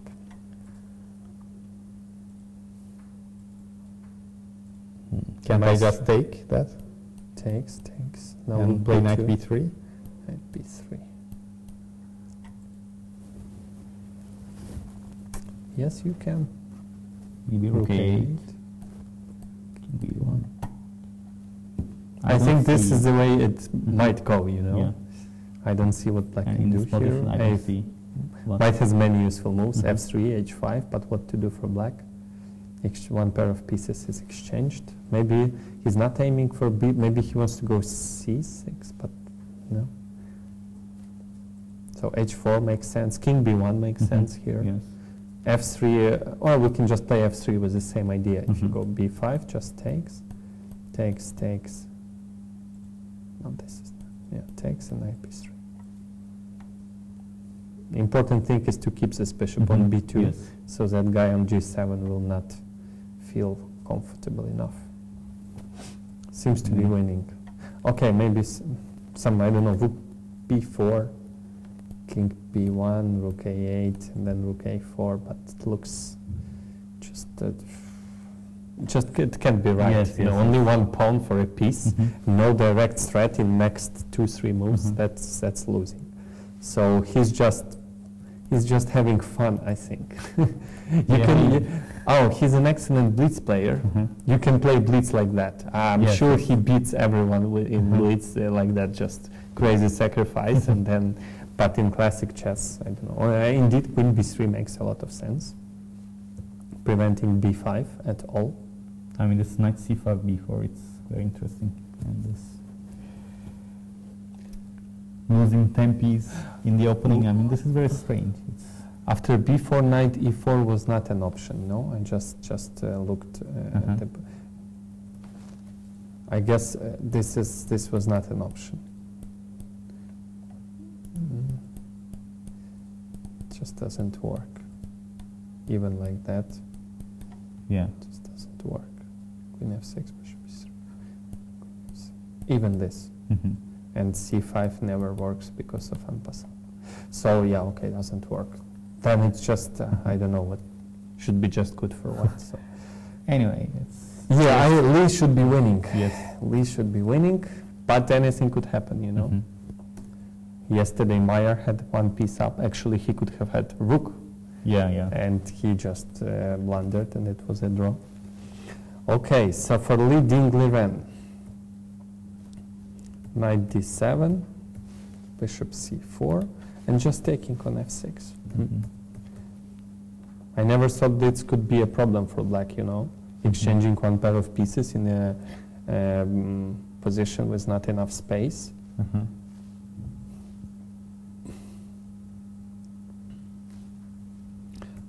But I think he should have played this. Give away that bishop. At least that is what I Mhm. would do. But we had Dragan Solak here. Uh-huh. He was playing black against Safar Liltash, and he says this position is unpleasant for black because white is just pushing on the king side and black has not much to do. But I would have to disagree with him. Yes. So I mean, you can definitely attack on the queen side. yeah, Minority attack. something. e6, knight comes to d5, and maybe c5 or b5. You should. So black, he played that position quite passively, and Safarli pushed too hard and even was losing at some point. But I don't think black can have big problems in this position. But with the white squared bishop on the board, I do believe that that could be a problem. That bishop has no place to go. Just take a look what's... Well, unless if he pushes c5, all right, he would be for sure okay. But now Safarli moved his knight to c5. And now I think black wishes that, take a look, that he wants to that bishop disappear together with the knight on c5. Yes. That would be huge improvement.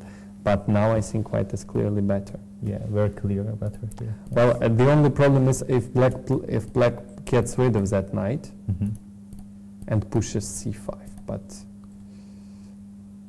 I don't think it's going to happen. You know, knight may come to d6 now. Or maybe bishop d6. Or maybe some sacrifices here. I don't think it's working because king h8 and then afterwards, you know, after you get. So why didn't he play knight d7? Because it makes a lot of sense. So probably there is a strong reason. So to bishop d6 you play bishop f8, something like that, or just taken? Bishop f8. Takes. It's a rook. Rook, yeah. Takes. Maybe knight e4 or something. c5. Mm-hmm. I don't know. It seems that black is getting rid of that knight. Maybe knight e4 was the problem. But e5 is not possible, I guess. No, that bishop is F7, too yes. strong. Yeah. And if c5, Knight d6. knight d6, rook f8. Doesn't look pretty. Yeah. You don't want to get that c8 bishop. I don't know. So knight d7 was definitely worth attention, but he played knight d5 and now bishop g5. I think white is clearly better Yes, yes. because of that bishop on c8. So Safarli is pushing. All right. We already have one result, a draw in the game Solok-Akopyan on board number 2. Mm-hmm. Just as we suspected, Yeah. black was okay. Akopyan pushed b5. Mhm. I guess a draw was an acceptable result Yes. for him. He lost yesterday, so maybe he just wanted to keep it safe. b3. Because I believe that black, if wants to win, a5 is the way to go, and b6, leaving some pawns there and trying to transfer the knight. So what did b takes c4? Hmm. Highly unexpected move, I Yeah. would say, but it makes sense. Knight on f6 is now out of play. And the initiative is it. And what about if black plays a5 himself? You know, so that knight on b3 wouldn't feel that secure. Maybe rook b1 or something. Yeah, maybe, or maybe rook c1. It Yeah, was a that's mouse also- slip, but also That makes also sense. Makes sense, yes. So rook c5 was played, now rook c7. Yeah, okay. Okay, yeah. Okay, just not much to talk about. All right, so since we are already in this match, let's take a look. Aronian Ipatov. Aronian didn't listen to me. He didn't play queen Yeah. f3. He played. I still think queen f3 was a decent option, so he took here. And he didn't try to put any pawns in the center. He just developed normally. And I rejected it because of e5, but I guess his idea is knight d5 and maybe c4. Yeah. Or just queen g2, and that knight really stops those pawns. I just, for some reason, did not consider that. So f5 was played. Black controls many squares in the center, but now white is clearly aiming for d4. d4, yes.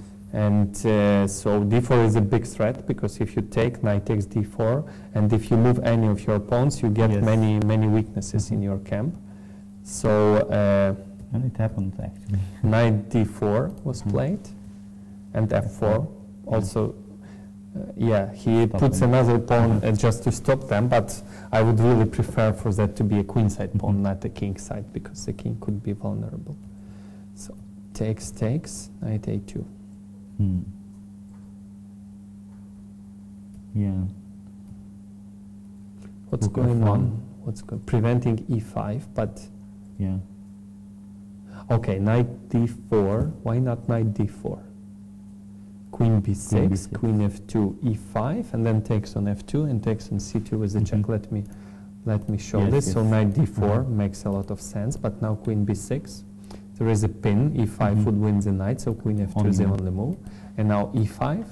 Let's say, okay, if not, and any place knight moves, takes, and rook c2 comes with check. And actually, well, black is for sure okay here. Rook is too active here. So that's why knight d4 was not played. Rook f1, another creative move by Aronian.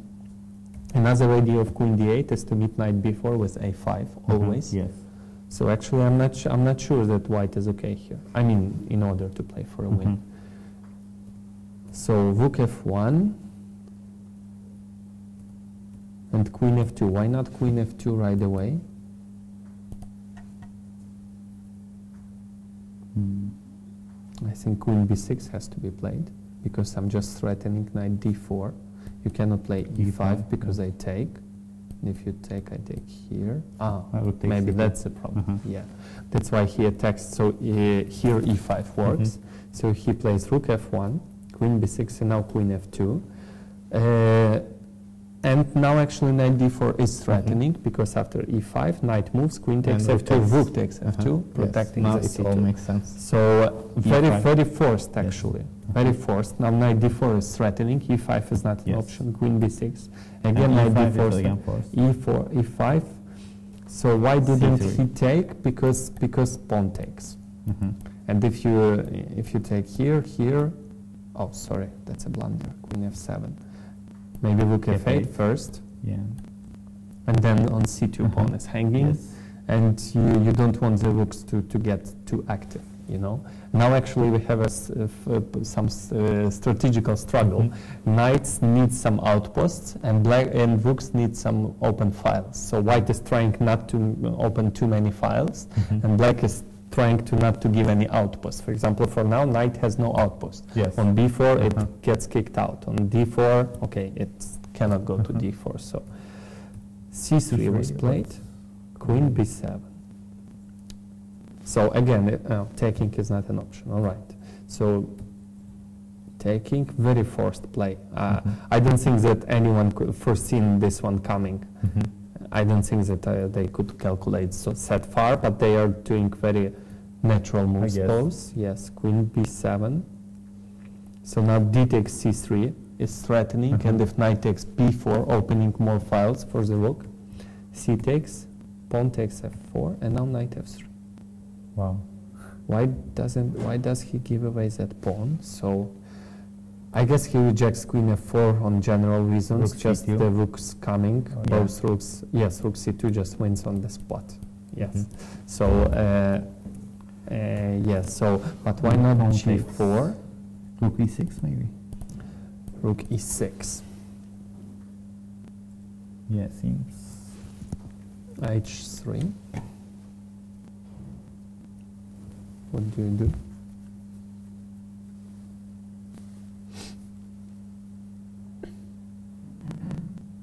Maybe double the rooks on e. Knights Knight c1, yes. or knight c3. Mhm. Maybe Mhm. now b4. So the knight cannot move. Takes. And black got what he wanted. Mhm. Open files for the rooks.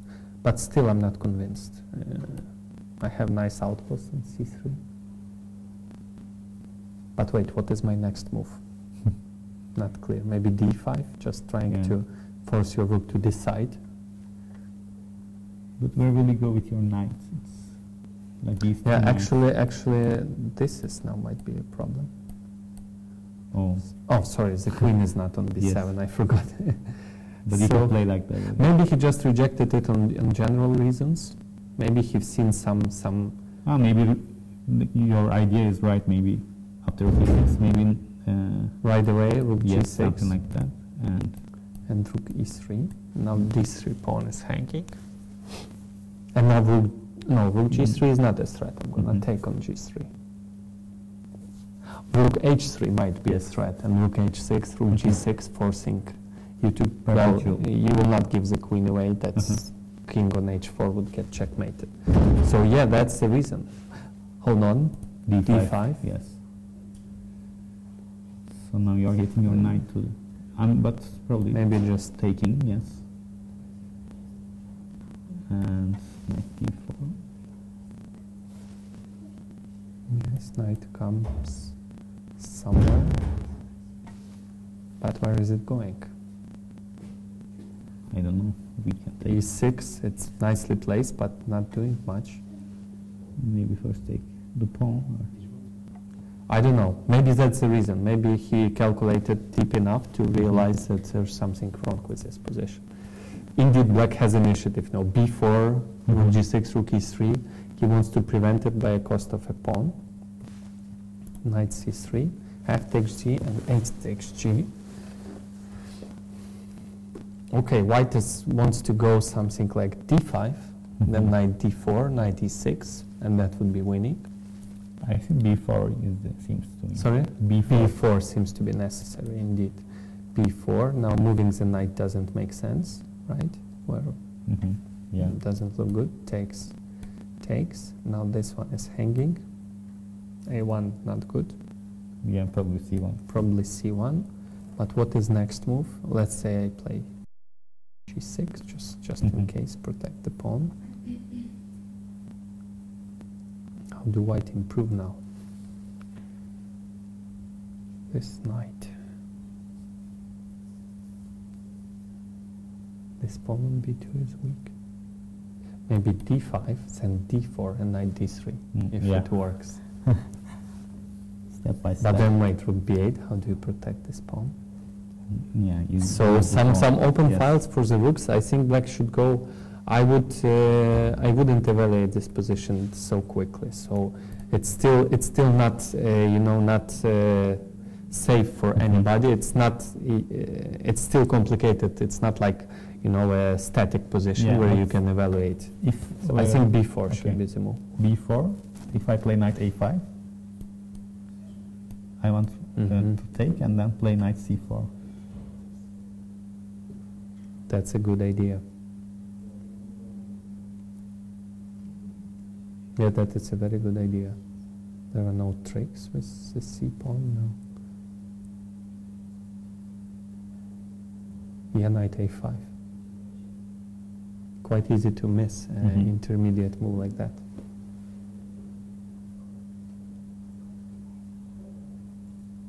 Yeah, that's good. I don't see what I improved all my so knights. just to show the variation takes. And then knight is not on c1, it's on c4, and you cannot really get rid of him because that's it. I think the game is close to being over. Knight has outposts. Finally, the knight is on e5 and on c3. Excellent squares. No open files. White is winning. So probably not b4. So rook f8 was played. Is he gonna play? No, but then now it becomes static. d2 now. Or d5. d5. Yes. No, this is winning. Yes. Black didn't manage to. If after b4 there was no knight a5, yes, that would be excellent for black. Some initiative, but this looks like just to be winning. Just again b4. I think now I can even do this. Yes. And even if you attack, I go there. And now I have some kingside attack myself. I think it's just lost. Yeah, this looks like losing. Yeah, it would appear Aronyan is winning against Ipatov. Just he proved the whole idea of black to be wrong. I don't see black played very naturally and probably strong. And just the lesson from this game to learn: don't give away two pieces for rook and the pawn. That's it. Unless you get any open files or strong passed pawns or just weak king, if you just for nothing, usually two pieces can coordinate and be much better. All right. So let's go to Ukraine, Egypt. Let's take a look what has changed since now I like Korobov's position.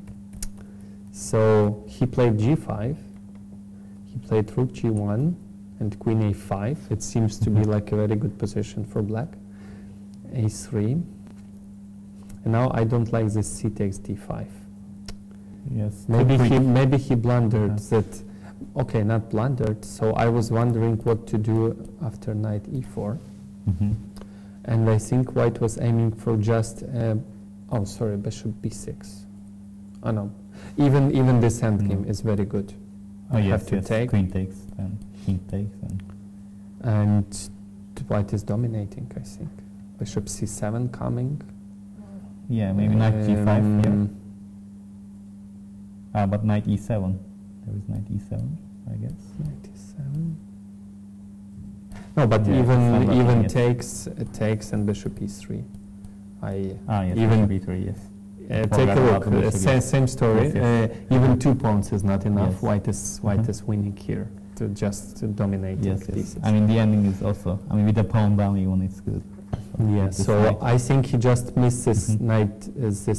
But if you just give just like that a knight the square on d5, you're just worse.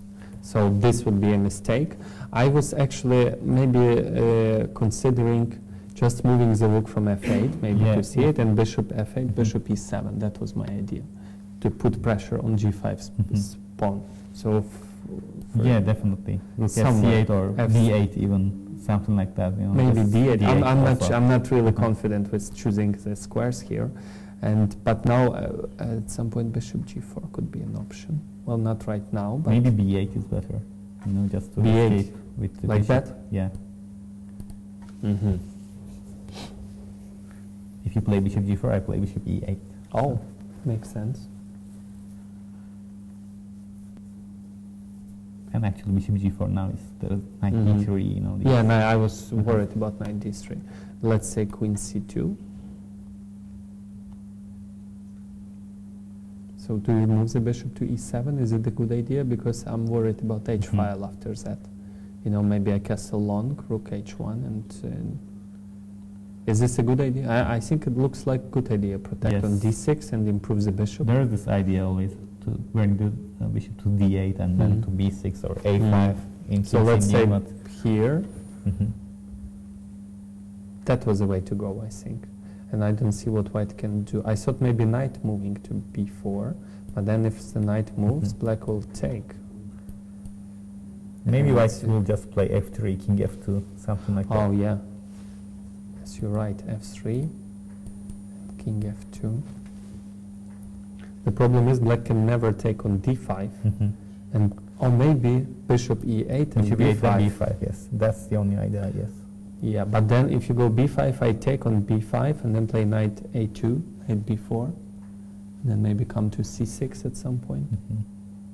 So bishop e8, maybe some rook c1 or rook g2, rook h1.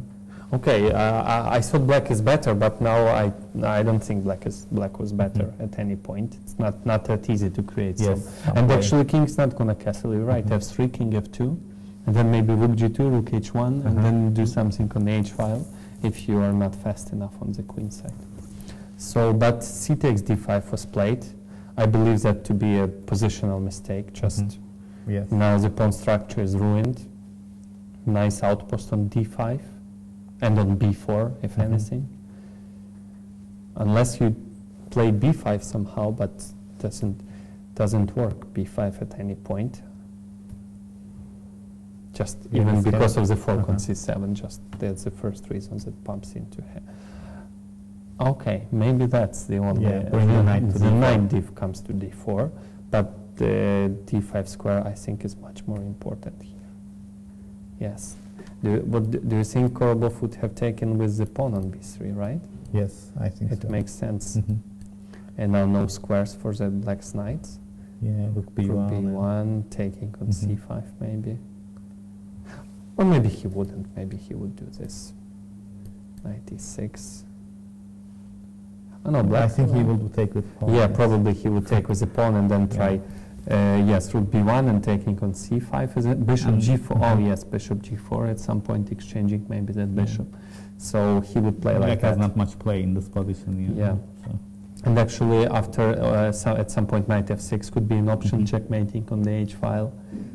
But queen d8, now you can see that something went wrong for black. And after bishop g4, yes. No, this is now I can see that white is 2700 and black is 2450. You know, yes, white is now clearly better. Yeah, this is a dream position. Yeah, f6 square, d5 weak square, pawns on a4, d6 weak. White can just double the rooks on h-file and give checkmate soon. So. Yes, finally I can see that white is better. So board number 2. Abdel Razik against Moiseyenko Alexander. So we considered this position. Indeed, he played e5, and as we suspected, knight e2 was played. Castle, castle, and now we consider taking on d2. And then playing knight c6. Or maybe knight c6. We considered knight c6 right away. And on d5 maybe take, because that pawn could be lost. Take. Queen takes. I think knight belongs on c3 here. Knight e7. And this was the position we considered. And then maybe like that.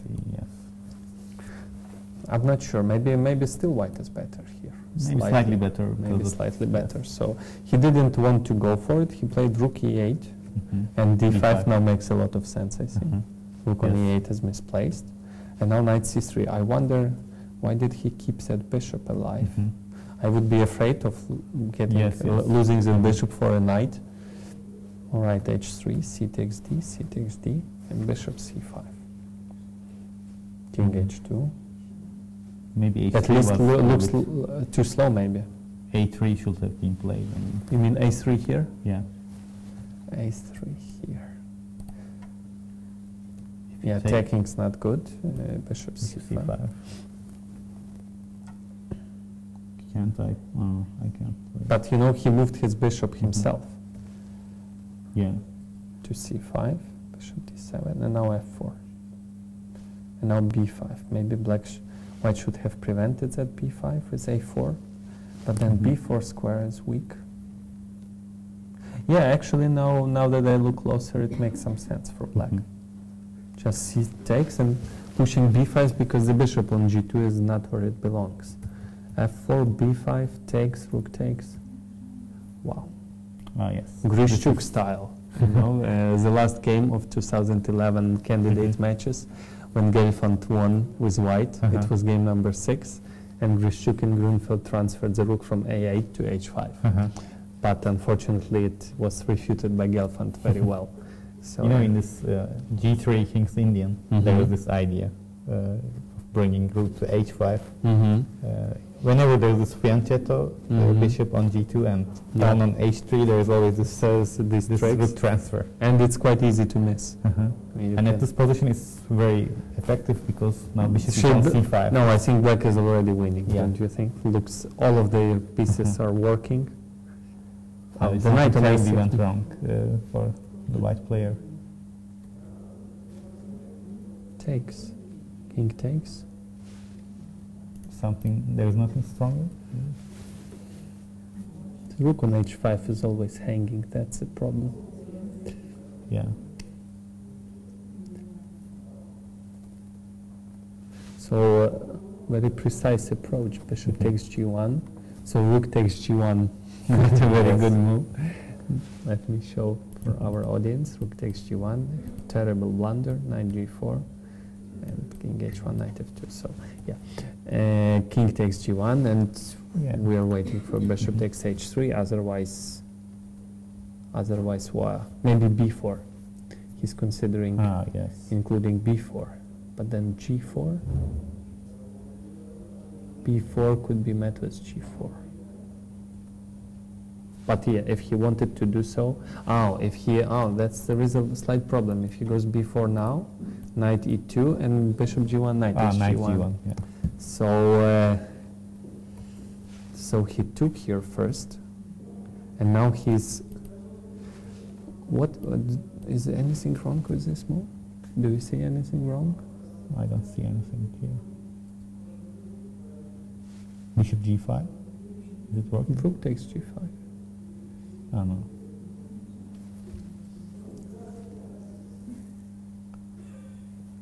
Yeah, I mean, nothing wrong. Probably just gaining a pawn. Well, technically he can win back on b5, but that looks very bad. Yeah. Queen b6, check. King g2 always there. Rook is hanging. Yeah, rook is hanging. Yeah.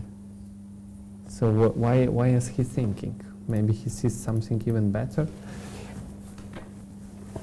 Oh, wait a minute. Queen b6 is available. Yes. Queen b6. He is choosing between. And now the king cannot go to h file because of knight. So if now rook f2, now we have much better situation for black. So if king goes to h1 again, bishop h3, but maybe the problem is this move. If knight g4, now like this. And the problem is hanging, the rook is hanging, and I don't see anything here.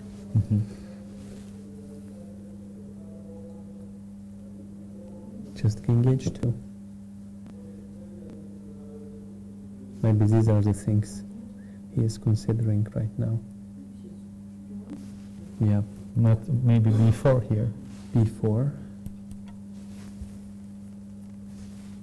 So And then you cannot play knight e2. Knight e2 doesn't work Knight because g4. of knight g4. So knight b1. That's definitely what he's considering. Knight b1.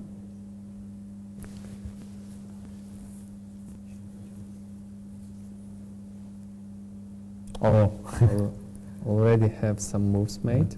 He took, so he didn't find anything there. But that was definitely worth considering. Queen b6, Yes, b4. So he took on h3, takes, queen f3 was played, and queen d7. Queen d7. Why queen d7? Bishop g5 was threatening, and he didn't want to play rook h5 because it looks. Actually, I'm not that convinced about this. Rook on h3 is a little bit misplaced here, don't you think? Yes. Queen d7 was played. Yeah, it can easily get trapped there. It's not yet winning. Okay, the rook can go to h5, and there is no g4, never, at least at the moment. But what about bishop g5 here? Just knight, even knight h5 works. Okay, so queen d7. Maybe he wants to go knight g4. If white lets him do that, knight g4. And then maybe rook h2, and like that. And knight g4, there's also queen a7, yeah? Yeah, and then queen a7, also an idea. Yes, you're right. So let's say I go king g2, but still knight g4 is Knight available. g4 is Well, yeah, for viewers, just a trick. Knight e5 wins the queen. And now rook h2 is threatening, and if you exchange that rook, then I'm just very good pawn. Heaven, your king is weak. I mean, So maybe, just knight g4 is coming. All right, seems to be winning. All right, now I'm not worried about Ukraine's team. So, but 5-10 moves ago, it didn't look like that. Netherlands, Russia. Yes. The main match of today, I think. Oh, Kremlin Geary.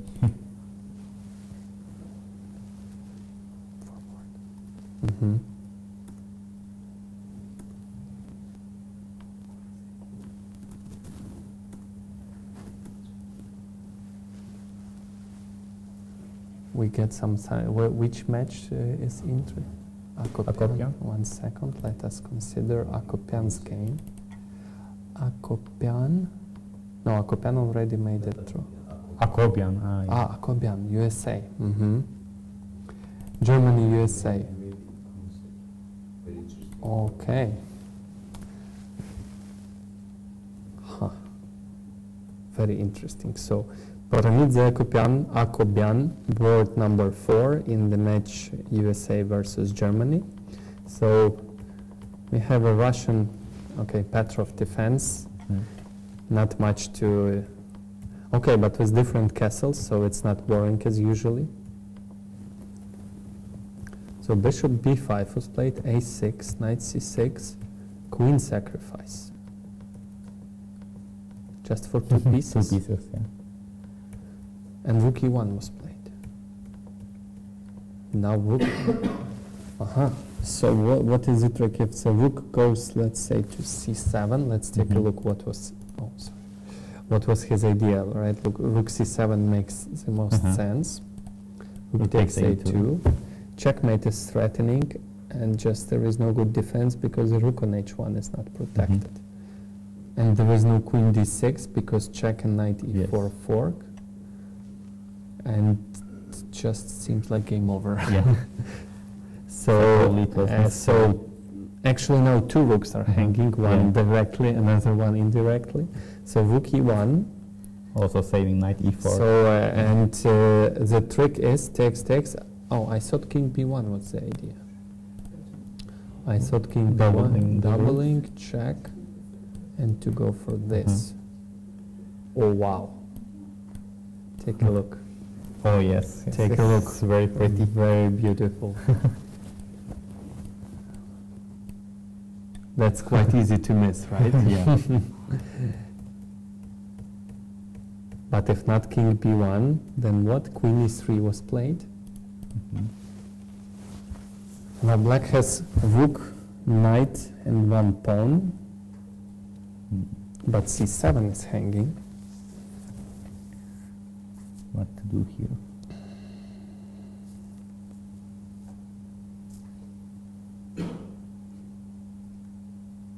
Maybe he didn't have a choice but to sacrifice the queen. Let's take a look. So bishop b5, and just knight c6 is coming. If you give away white squared bishops, that's like over. Bishop on c6, completely controlling everything. I actually don't like this b6. Do you? No, I don't know. I think it is home preparation, but looks a little bit strange. So, but let's give it another chance, because for a moment I am pessimistic about this position for black, but maybe knight e6, just protect everything. Oh, rook takes e6, sorry. Okay, one check. Yes. So knight e6 is an option, because rook takes e6 doesn't. Oh, and now, sorry. Rook a1 was already played, so too late for knight e6. Maybe he would just go. I don't want to give away that c7 pawn. That's why I want to go knight e6. But maybe he will go. You mean now knight e6? Now, yeah. But it also might be too passive. Go h5. What do you do? If you go h6, then I can consider moves like that, and then some sacrifices on h6 maybe. I'm now starting to don't like knight e6. Maybe just rook a2. No, but wait, rook e8. Queen e7. Queen e7 is. Oh, he just ate a pawn on g2. I cannot guess their moves. Bishop takes g2. Okay, rook e8 is always met with knight e6, if anything. So let's take a look at rook c7. Knight e4. Knight e4, king e2. Something like rook e8.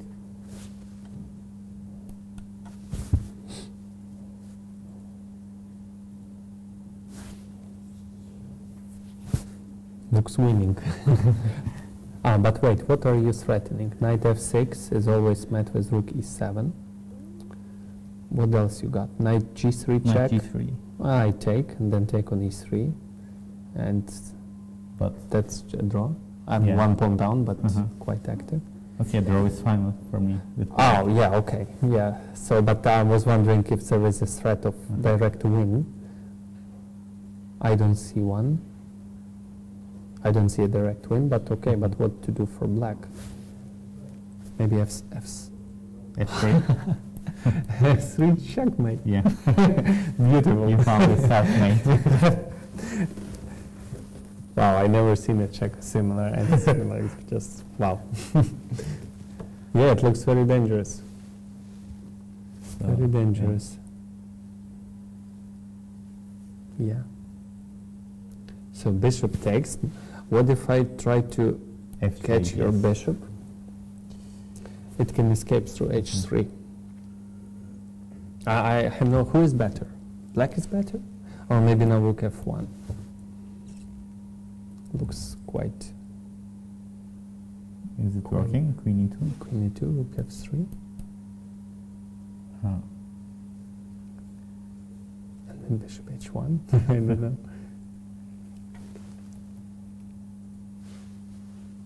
Actually, I think it's easier to play for black this position. At least the king is safe for now. Black has 2 pawns already. Rook, knight, and 2 pawns. What if I play b4 here? Knight e6 probably this time. Knight e6.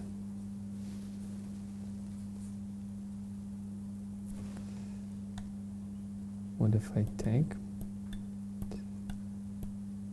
Probably do this, right? Not too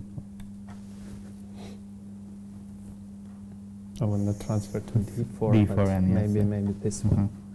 And my king is in trouble again, but maybe I can escape like that.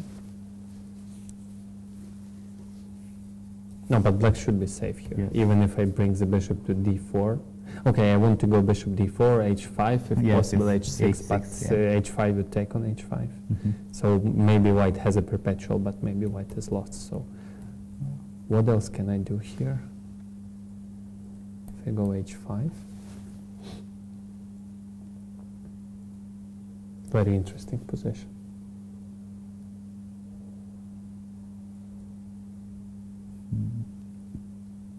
But I think only black can win here. 2 pawns, king is not maybe white has a perpetual, with some sacrifices, but I think only black is playing for a win. Very nice sacrifice. Yeah, looks like just bishop takes g2, such a greedy move. And let's just check one more time. Rook takes c7, knight e4 check, so king d3 just I will not consider, king e2, rook e8. Maybe I can force a draw somehow.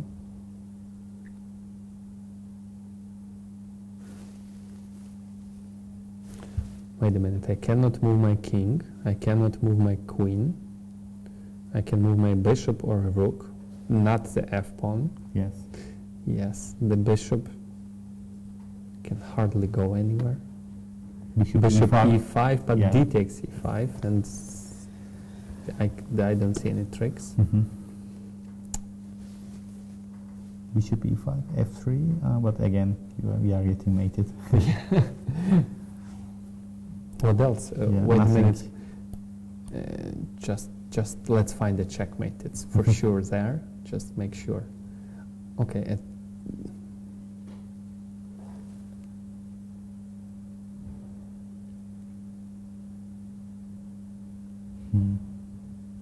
Oh, there should be a checkmate. Yes. Okay, knight g3. Knight g3. Knight g3. If king here, then I go knight f1 and linear checkmate. And if, as for fun, of course, this is losing, white would never go for it. And here I thought bishop f1. Oh yes, bishop f1. d4, and now again, there are many checkmates. Yes. Oh no, this is not yet a checkmate. All right, rook d1. Yeah. Okay. Yeah. It's a very interesting sacrifice. I think very pretty sacrifice. Yeah. Yeah, I don't know. Maybe h5 here is the move. Very interesting position.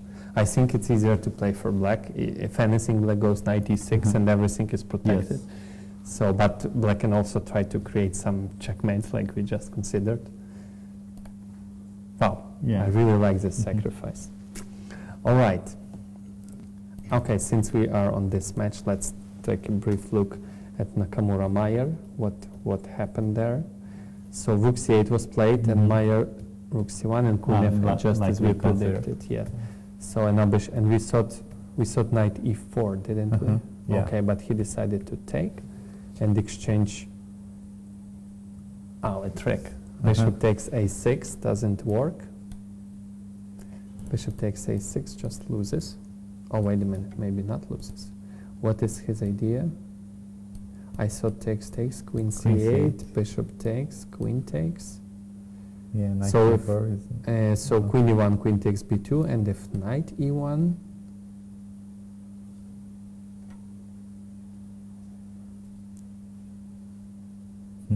I don't see anything. Wait, what was his idea on bishop takes a6? Should be simple.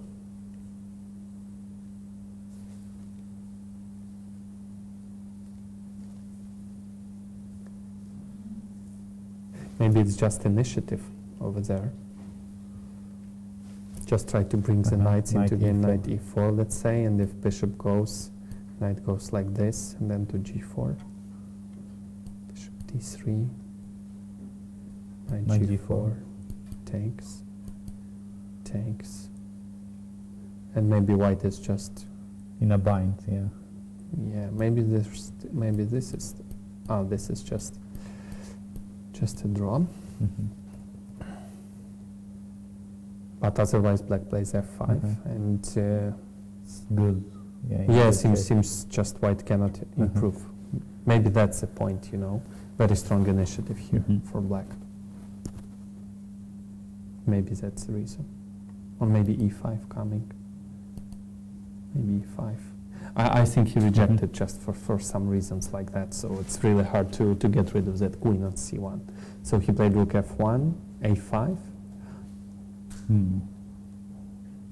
Why not knight c3? He wants the bishop on b5. I don't know.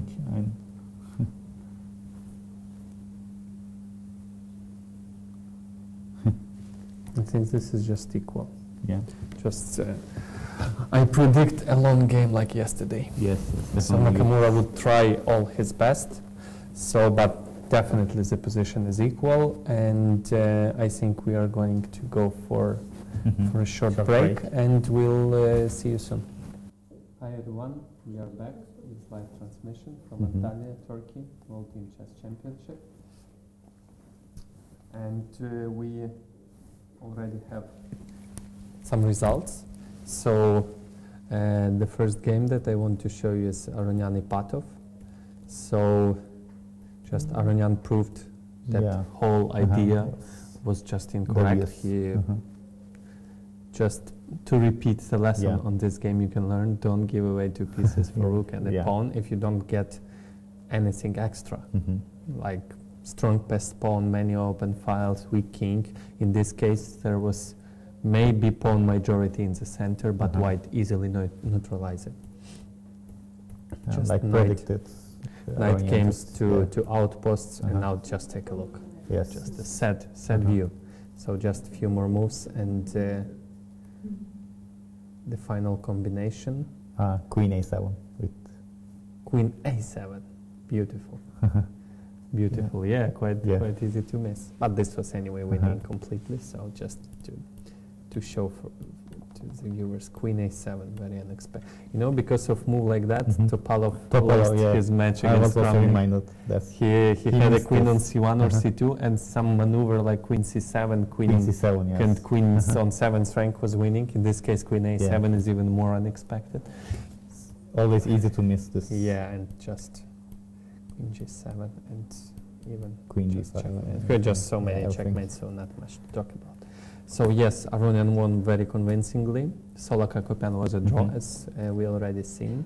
And Jean Emre against Petrosyan Tigran, it was a draw. Yes, knight b1, knight d2. Black pushed c5 and exchanged everything. Oh yes. And nothing here. Yeah. So in the last board, Sargsyan is white against Mustafa Yilmaz.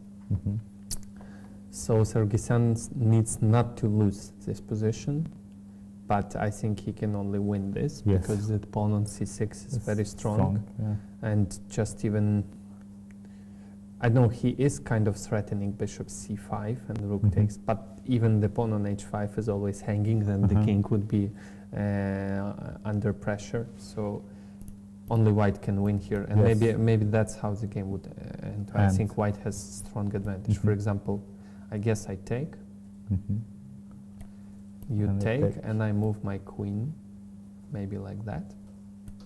And it's quite hard to unpin, and h5 is coming. For example, if you start collecting pawns, probably that would not be good. Bishop e7. Bishop e7 is coming, or maybe even here bishop e7. Yes, also here. All right, so maybe I just go back to e2. Okay, maybe black will survive here, but with king is not h5, h6 coming, bishop h4, bishop f6. Also white played king h2 right away, so we expect bishop c5.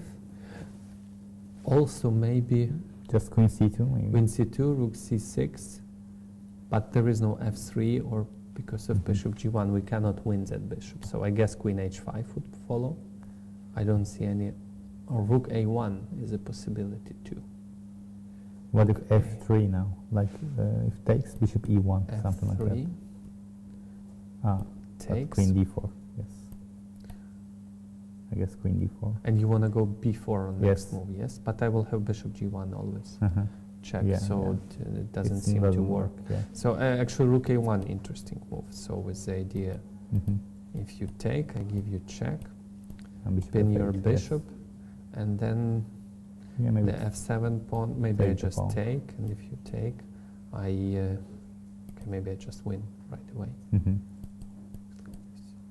Maybe I just win. Yes. So rook a1 is the idea, so only white is playing Mhm. for a win, Of as far as course. I'm concerned. So Armenia seems to be winning against Turkey. So for now, 2-1. Mhm. Another result is in Armenia, China, on board number 4. Azerbaijan. Durarbeli lost Mhm. to you. What happened there, I have no idea. But the final position looks very good. The nice escape of the king. Yeah. And queen h7, knight h4, game over. So, okay, this was desperation, of course. But so Durarbeli lost. So China is leading 1-0. And so far, that are all the results Mhm. that we have. So let's take a look. Russia, Netherlands versus Russia. No, Russia versus Netherlands. Kramnigiri. We left off at this position, bishop Yes. c7 and e3, as like we we predicted, predicted. because queen Mhm. h5 we rejected because of f5 and Mhm. f4. f4, yes. And black has strong initiative. So e3 preventing Mhm. f4, f5 anyway, rook d4, queen e6, rook d1. Queen e6. I think this is clear advantage for white. Yeah. I think. Unless you sacrifice on g3, actually that is what happened in the game. White will just put pieces on very active position and sooner or later start collecting those pawns on f5 and h5. And black cannot push on the pawns on the queen side. Black cannot win the pawn on b2. So that's why actually Giri went for bishop g3. But I would say this is rather a desperate move. I think. Yeah, looks insufficient. I don't know, because there's not much black can do here. At least, you know, white can improve his position by, if there is no bishop g3, bishop f3, king g2, just attacking the weakness on h5, and still looking in the direction of the king. The d file belongs to white, Yes, much easier to play for white. So that's why he went for this. 3 pawns for a piece, which is normally not enough, but in this case, white's king is in trouble. Queen g4 and queen d4. Okay, white doesn't take on g4, even though white's king is weak. White doesn't want to. White wants to trade queens if he keeps the h pawn, because if to lose the h pawn, you cannot, even if you win all the king side pawns, that would be just a fortress, I guess. So he wants to leave the h pawn, and then that would be winning. f4 was played, and now bishop c6. With queen b6. Queen b6. Is it a checkmate? Let's check. So Giri played f3 here. Why not? Why didn't he take?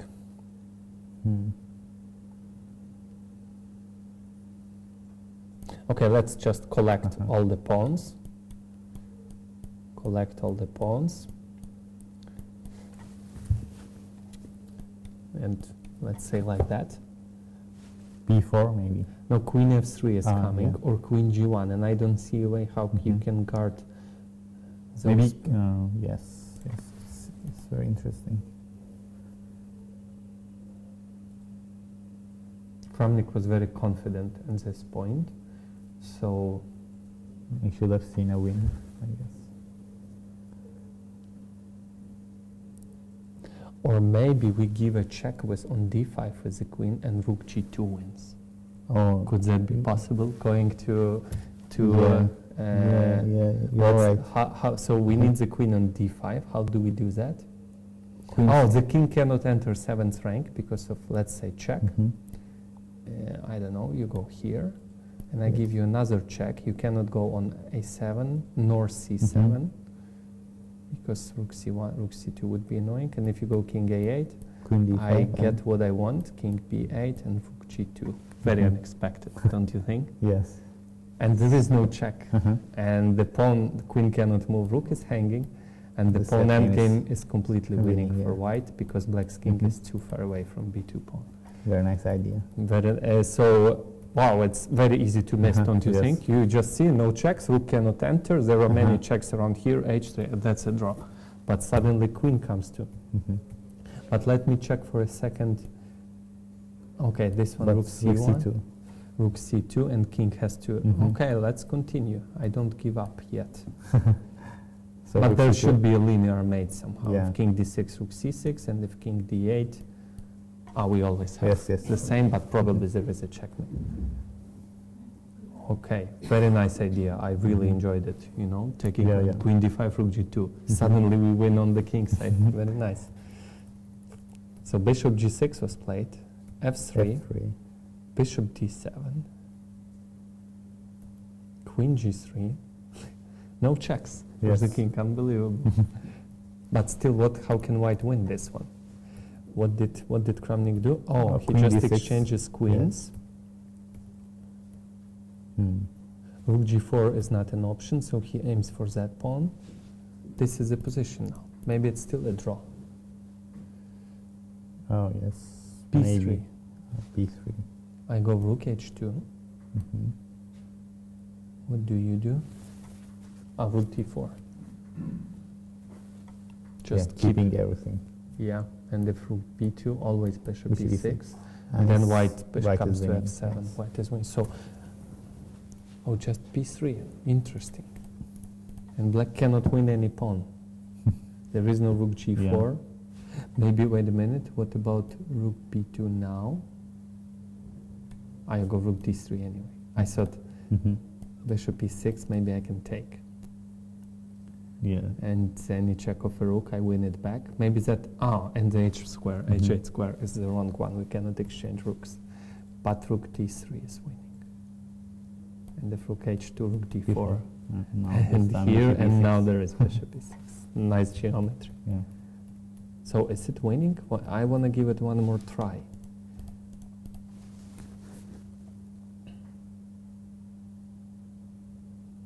No, I just, next move is rook d4, if not rook b2. Next move is rook d4. And then bishop goes to e6.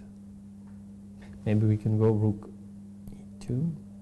Is the idea rook e3? e3, just preventing bishop e6 and bishop e8. But no threats here. This should be winning. Maybe like this and like this. Just consolidating. Should be winning. Yeah, it seems that Kramnik is winning in a very nice way, in his style. Bishop c6. I really like this combination. Yeah, queen comes to d5. Beautiful. And this geometry coordination. Why did he go rook d5 here but not rook d4? Oh, because rook d8. Oh, yes, you're right. Just now rook g2 and b3. And well, black cannot win neither of the pawns. If he wins at least the b pawn, then there are chances. Some chances because countered. But if he doesn't win neither of the pawns, that is just game over. Very nice. So Grishchuk Tivekov was a draw. Grishchuk didn't get anything.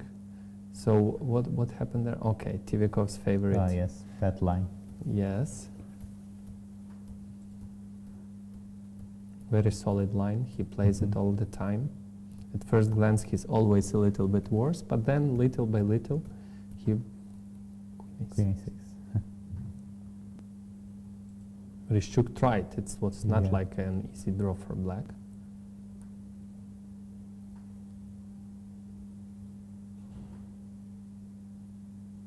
Strangely, it's working.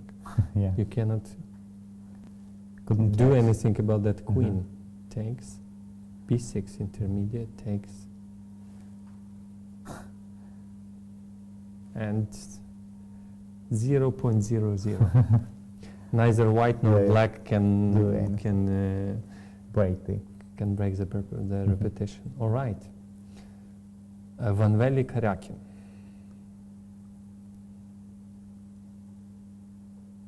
Seems like Karjakin winning. Karjakin is winning, yeah. 2 pawns extra. Yeah. c2 is threatening. If white takes on c3, then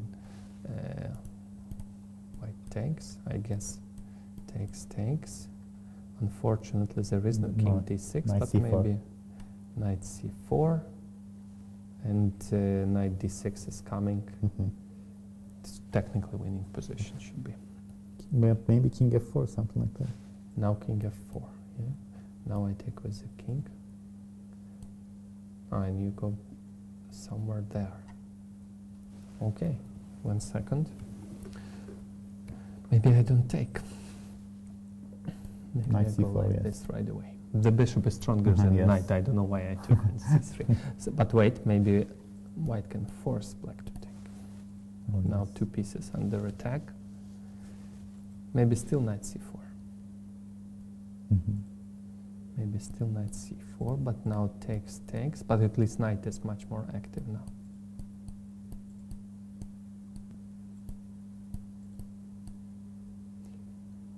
And still looks winning, but still some counterplay there. Should be technically winning position. I am sure of that.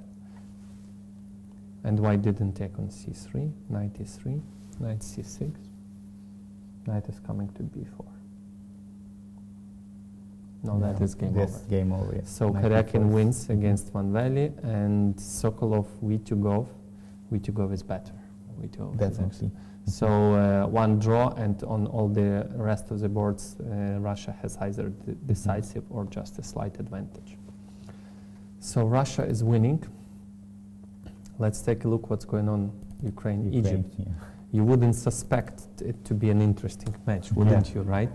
Egypt has 0, Ukraine was a sole leader, and there are problems on most of the boards. So we said c takes d was not good. Yeah, and bishop g4 was also played. So, but this long castle seems a little bit wrong, you know. f3, king f2, do you propose? Yeah. Maybe, but maybe he just wants his king on b1. He's also safe there, and the rooks are connected. Knight e6, f3, rook b8, more or less safe. Yeah. Yes. Rook g2. Covering the b2 in case, just in case, and wanting to doubling the rooks on h file. Good move. Because now rook h1, knight takes g5, I guess. That's the problem. So just next move is rook h1, and then doubling rooks, and maybe knight f6. That's at least looks like white's idea, but white was in time trouble. So I think he plays it more intuitively than precisely speaking. Oh, now he wants to double rooks on d file. So rook g2, multifunctional move. I would get. I guess his idea was to double on d file because there's not much you can do on h file with that bishop now. So I don't see the. Do you see the time on the clock? Looks like Karlov has. It says less than 8 minutes on his clock. I don't see on the video from here. 3 minutes, yeah, but it's white to move already. White is in time trial. The position is double-edged. I don't know. White can even lose here, don't you think? Or maybe not. I mean, white is better. Knight on b4 protects everything. Everything, yes. And the pawn on d6 is weak, so... If it happens, it will be probably because of time travel, but... Yeah. Queen e7 was played, and Korobov is thinking.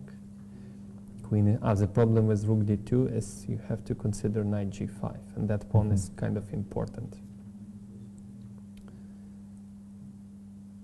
Yeah, very unclear position. Yes. At least in time trouble. We can see the time, 2-something minutes for white and 7-something minutes for black. Do you think white is better here?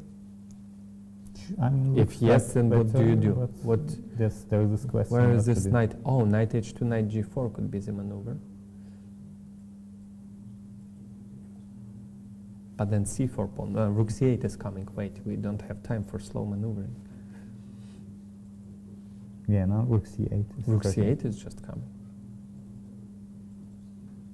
Wait a minute. Black's king is safe, and white's king is not. Yeah, that's a factor, of course.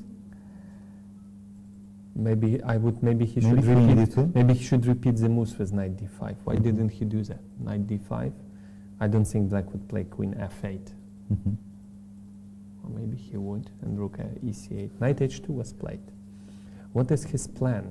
Oh, he wants to sacrifice the pawn on c4, and both knights are going to f6. So let's see. So we rejected it at first because of this, but now knight d5. I don't know if the move order is important here. And like this, knight coming to f6, and usually that means a checkmate. Just for the record, this one loses the queen. Bishop takes. It might not be the end of the world. Actually, it's far from being clear, I think.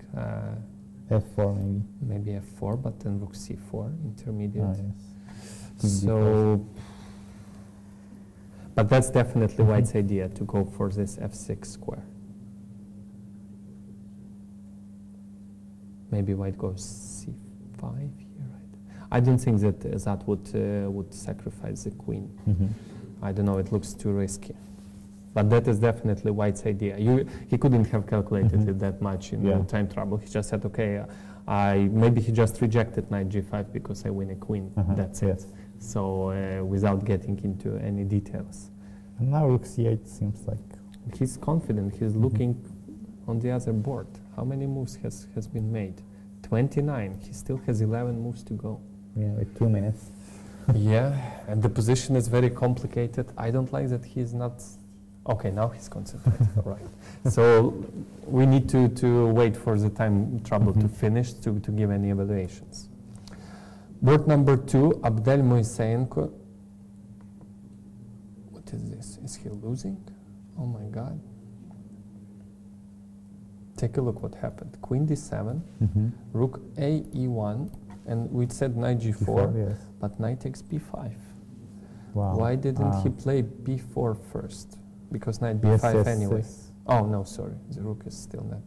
Why didn't he play b4 first? That's a big Maybe question. he didn't want the knight to come to d4 somewhere, c6. Or maybe he couldn't have missed knight. He thought maybe, okay, I win in exchange, that's good. Takes, but now another pawn is falling. And I didn't like what happened here. Says g5 move. e5, queen h3, and queen g2. Suddenly, just looks wrong. I think it was a blunder, the g5 move. But what else could have Black done? So what do we have? Pawn-wise, equal number, but d6 is falling, and rook on h3 is out of play. Yeah, it's just this knight takes, after knight takes b5, it went terribly wrong. Yeah, but wait a minute. If knight takes d6, then this we can try to distract that bishop. But if bishop, so maybe if you go rook b8 first, what do you do? Is it okay? a4 maybe? a4 maybe. What?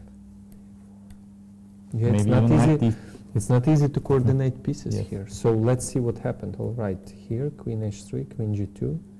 Knight b4, e6. Maybe he missed this e6 move. Maybe he thought, all right, 2 pawns are hanging. I'm winning one. I'm winning one of them. e6. But he has no time. Knight c6. It looks like losing, don't you think? e7, yes. e7, knight takes e7, king g2 intermediate. That looks like losing to me. I mean... No, I don't believe it. Rook h6 takes. Rook. So, you know, so many open files. Might be a chance for a draw, but definitely. I mean, rook e6, bishop a3. or just takes? Or take. Yes. Oh no, sorry. Yeah, yes. I trick you. Uh-huh. So what do you do? Bishop a3. Yeah. And okay, you know, I'm very safe. Knight goes back to c3. Uh-huh. Ooh. Unbelievable. All right, Krivoruchko shocker. What is going on here? Who is better? Oh, h5. I think white is winning. At least I want to. This bishop is pinned. h5 seems like a desperate move, don't you think? Mm-hmm. Yeah. Well, h4 is a threat, but I don't know, looks too slow. What if I go...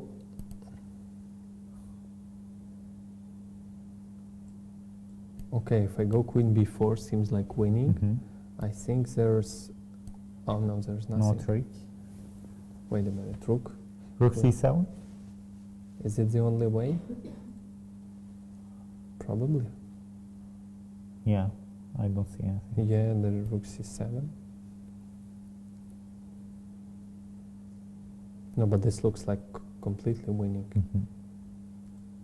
So I don't know, b3. b3, yes. But then king h7. Mm-hmm. Bishop c4, bishop d5. Should be winning. I think Yeah. Yuri would win this. Just if black has to play h5, well, this is a position on the board now. Mm-hmm.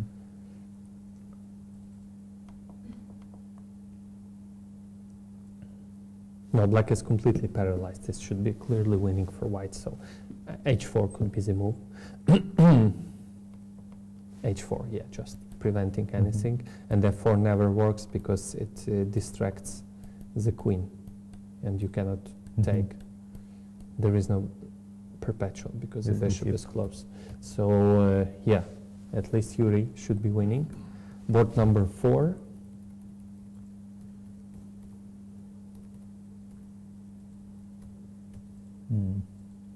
Oh, this is just winning. This is just winning, yes. The king is cut off. But how do you win this? You just go on f6 and give me checkmate, or so let me play this move. What do you do? I play king f2. You're not afraid of a5? I guess you're not. Okay. King f2, a5, king e3, a4. King f4. King f4. Let's say, I don't know, h6. What if I just wait?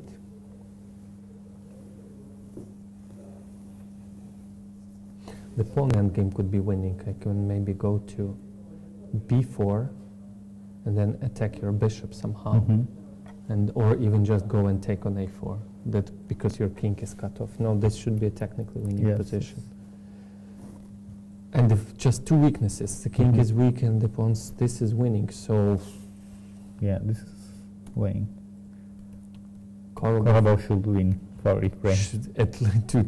To make a draw. So what happened here? Rook g2 was played, knight b4, queen e7, knight h2, knight f4. Oh, preventing knight g4 makes sense. Rook d2 and now queen g5. Rook d6, bishop moves, and c5, c8. Now this looks like winning. That's c pawn, but wait a minute, the bishop comes to c4. Yeah, still unclear. Still very unclear. I think computer should favor somebody, but I'm not sure who, you know. Bishop comes to c4, bishop to f8, knight, so it's not even clear who is better. Maybe c5 is just falling. No, but you don't want to open any files. Yes. In time trouble, you want to get a strong passed pawn. Maybe knight should come to e3 for white to protect the c4 square. But where does the bishop go? Let's say knight f1 first. Maybe I'm coming to d2. What do you do? Maybe queen g2. takes this pawn. Very unclear position. I have no idea who is better. Anton Korobov is very strong in these sort of positions, in unclear complications. And he played knight g, but in time trouble, you know, and he just gives away a pawn. Takes. Or maybe he wants to go rook g1. No, there's knight e. No, not working, I guess. Yes, it is. Knight is e2. Knight comes to... Oh, maybe a queen moves. Oh my god, what's going on? f5 was played. I don't understand. Maybe he tries to confuse him, I guess. Maybe if takes, he just takes, give away that pawn, and then starts pushing the c-pawn because there is no bishop on c4. That is his idea, at least. But f5 was played. Yeah, this is sharper, of course. I think he moved back the knight. To f2, there is no piece on g4, I can see, so I guess knight f2 was played.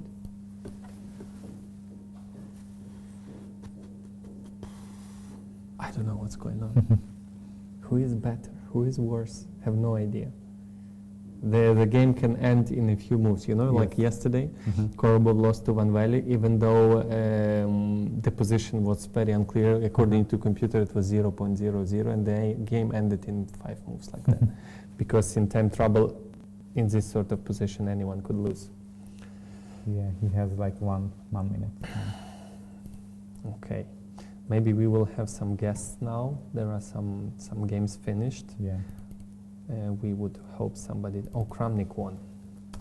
Kramnik won. We would really like for him to come and to tell some insights about the game. And Karyakin won. Just the game ended after knight c6. A little bit strange. Maybe White could have played a little better with in this final position, but still should be technically winning. So Russia is winning against Netherlands, and Li Chao won against Mamedov in China, Azerbaijan. Oh yes, Azerbaijan, China, board number 1. Li Chao just proved. Yeah. Oh wow! Take a look at the final position. 2 rooks, bishop, and knight for a queen. That's unbelievable. At one point, Mamedov was rook down. Yes. Without a single pawn, actually. So it was just, Li proved him wrong. Also, you won on board number 2. So Safar Li, Ding. Oh. Okay, White will not lose this, I guess. So, and Bu Mamedov. This is clearly a draw. That's no way to win. So this is a draw. China is winning against Azerbaijan. So the critical match here is yes, and Germany USA also very interesting match. So let's take a brief look what has changed in Nakamura Mayer's game. So we left off at this position. I think only black can be better here. But I think Nakamura prepared some f3 breakthrough. This is just an equal endgame. Oh, maybe Mayer was already playing for a win. Ah, no, the pawn was hanging. All right, the pawn was hanging. Nakamura is just squeezing all chances in every position. That's a good way to play. E4, H4, King E3. Complicating. If there were no rooks, I would prefer maybe black, but with rooks on board, that h-pawn might be a weakness. So I guess h3, I'm pretty sure would be met with g4, because otherwise g4 was coming. So g4, and that pawn could be lost. And h7 maybe. Rook h7. Rook h7, threatening h takes g. But you should, and e5, h takes g anyway. That's a trick. So what do I do after this? Maybe rook g1, if he wants to play for a win. He needs, so this is over move 40. So, this is move number 40, the last move Mayer is thinking. I think rook h7 is a very decent move. If takes, then taking with, maybe even with the rook. Yeah.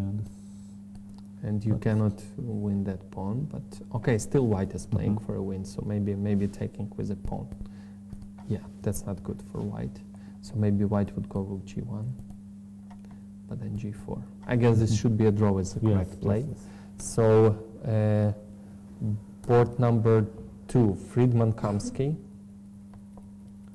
Okay, Kamsky had a decent position. Take a look. A good position for black, but somehow yeah. okay, he could have taken on e2, but okay, he wins the d4 pawn. So bishop e3 check, I suppose. King h1, and bishop takes. Oh no, queen b8, sorry. So first takes here, right? And now bishop d4, and black is still playing for a win because white's king is weak. Terrible, yeah, so but decent chances for a draw, but only black can win here. So Kamsky is pushing. Baramidze Akobyan. With that queen sacrifice, I don't know what happened there. Well, h6 was played, actually, and I did not understand what was his idea. Rook h1, h6. Rook h3 was played. I wonder why he didn't include this move. Maybe I missed something. Rook e3, takes, rook takes e3. Yeah. Maybe it's a draw, but seems decent. Maybe it's just, yeah, I don't think white gets risking here anything, so why didn't he take on g7?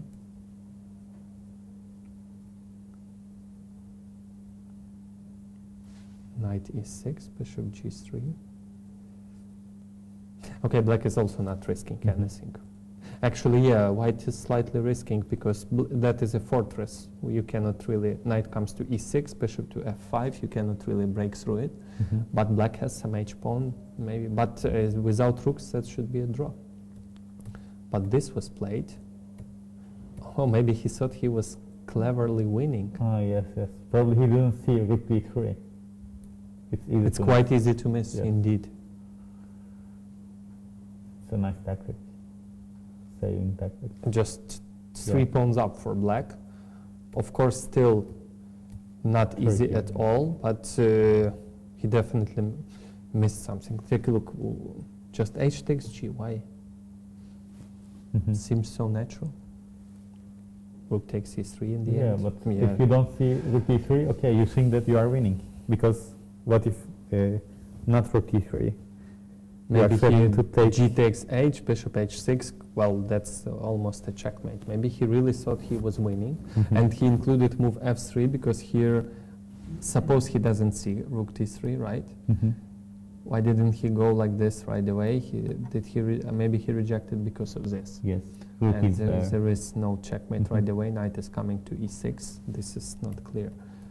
So probably he just missed. And what do we have? 4 pawns now extra, but still not over. Still not over. Still 4 pawns up. Wow.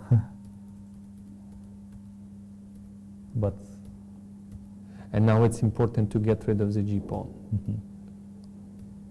Oh, or maybe not. I would. Oh, it doesn't work by tempos. Okay. Is it winning? Oh, just c5, c4, b5, b4. This is just winning. Okay, we have a guest here. Vladimir Kramnik won a very decent game against Anish Giri. Congratulations. Congratulations. Thank you for coming. Yes, can you tell us about the opening? We've seen on database that you played this line. Yeah, but very long time ago. Very long time ago. So I don't know, but how to move? Like this. Okay. Yes. So this is a quite topical line in the Slav. Well, usually knight e3 is a main move, considered I also played it once, in fact, in the first game where I think G5 was played. The very first game, in fact, it was a novelty I played with Morozevich in, I think, Astana 2001. At that time, G5 was a novelty, and it's quite an annoying novelty to me during a game, because now you see that after, I don't know, 15 years of theoretical discussions, it's still supposed to be a very serious weapon. So I played knight e3, then I tried maybe even twice, once or even twice, knight e3, I don't even remember. I mean, this is the fourth line. And okay, this is a start position, which is not very popular. I mean, mainly white is trying to do something else, but in my opinion, it makes sense. I mean, after all, white is pawn up, and of course, black has his play, has two bishops, some activity, but well, there is a pawn, yeah, so I think it's not so harmless, this line. King b8, castle, h5. I think Anand played queen e7 against me, if I'm not wrong. And actually I also beat Morozevich. I think he confused some move and he got mated very quickly. I don't remember how was it. I think he forgot to play king b8, and then something like this. I think he went something like a5 maybe, like castle, h5, and some kind of mating attack started after knight d5, and somehow I mated him rather quickly, but he just so confused. King b8 is an important move. Yeah, just to stop knight d5 and everything. So castle, queen e7 was played by Anand, h5 is more direct. Well, h4 is a threat. The problem is that if I start knight e4 immediately, then he takes... that doesn't work somehow this way, you have to... Okay, yeah, takes, and now f5. This is a very important resource, and bishop f3, h4. Or bishop g2, h4, and then queen h7 is coming, and it's quite dangerous. So I shouldn't hurry playing knight e4. So h4 is logical. Now, of course, black has many options in this position. It's complicated. I actually like white. Of course, I mean, it's difficult to mate. There is some potential attack black has, but from other point of view, what is good about h5, h4, that yeah, h5 is always a weakness. Of course, I mean, my king is much weaker now, but in case I change queens, then this h5 pawn can become a target. So that's why it's very double h, you know, this h4, h5. So he went bishop c7. Actually, I didn't like at all this move. I mean, rook g8, okay, this is normal. I don't know if rook d1 was logical, but this a5, a6 has to be played because a6 is a threat, and rook a4. This is very typical for this variation. Rook enters through the fourth rank, and it's quite protective there. And now I want knight e4, sometimes rook d4. It's very, very good pass for the rook through a4 in this position. And now bishop c7 I found very strange. I mean, I thought maybe queen e7 or queen c7. Queen c7 actually maybe is interesting. Just somehow trying to attack this a5 pawn, so to keep the rook on a4, and maybe somewhere bishop g3. Not yet, but I thought rook d1 logical, maybe, and something like bishop e5. Maybe I was thinking maybe taken queen e3, something like that. I still like white, but black has his trumps. I mean, if he manages to get this a5 pawn, he'll just be better, yeah, in certain circumstances. Anyway, bishop c7 I found strange, because actually, I don't know, maybe knight e4 was a little bit too simple, you know, because I thought I can just, maybe rook d1 was a better way to play, which I thought I'm better here. I mean, queen, let's say e7 or e6, I don't know, let's say queen e6, and my idea was maybe simply even to takes, and maybe bishop f3, just bishop f3, and attacking the pawn, and then slowly e3, and I actually, okay, if it would be pawn h2, yeah, then it would be probably just equal, but with this pawn I actually like my position. Can't he do the same without h5? No, but then he can, but then I don't do this anymore. I would do something else. So that's why, but knight e4 actually I a little overestimated. I thought it would be very strong also, but maybe not so simple, because of course he has to take, knight c5 is a big threat, takes, bishop a5, and now somehow I thought maybe rook e4. We were considering bishop e4, but did you consider bishop e4? But I thought it's terribly dangerous because of f5. Yeah, I mean f5 and f4. I mean I was.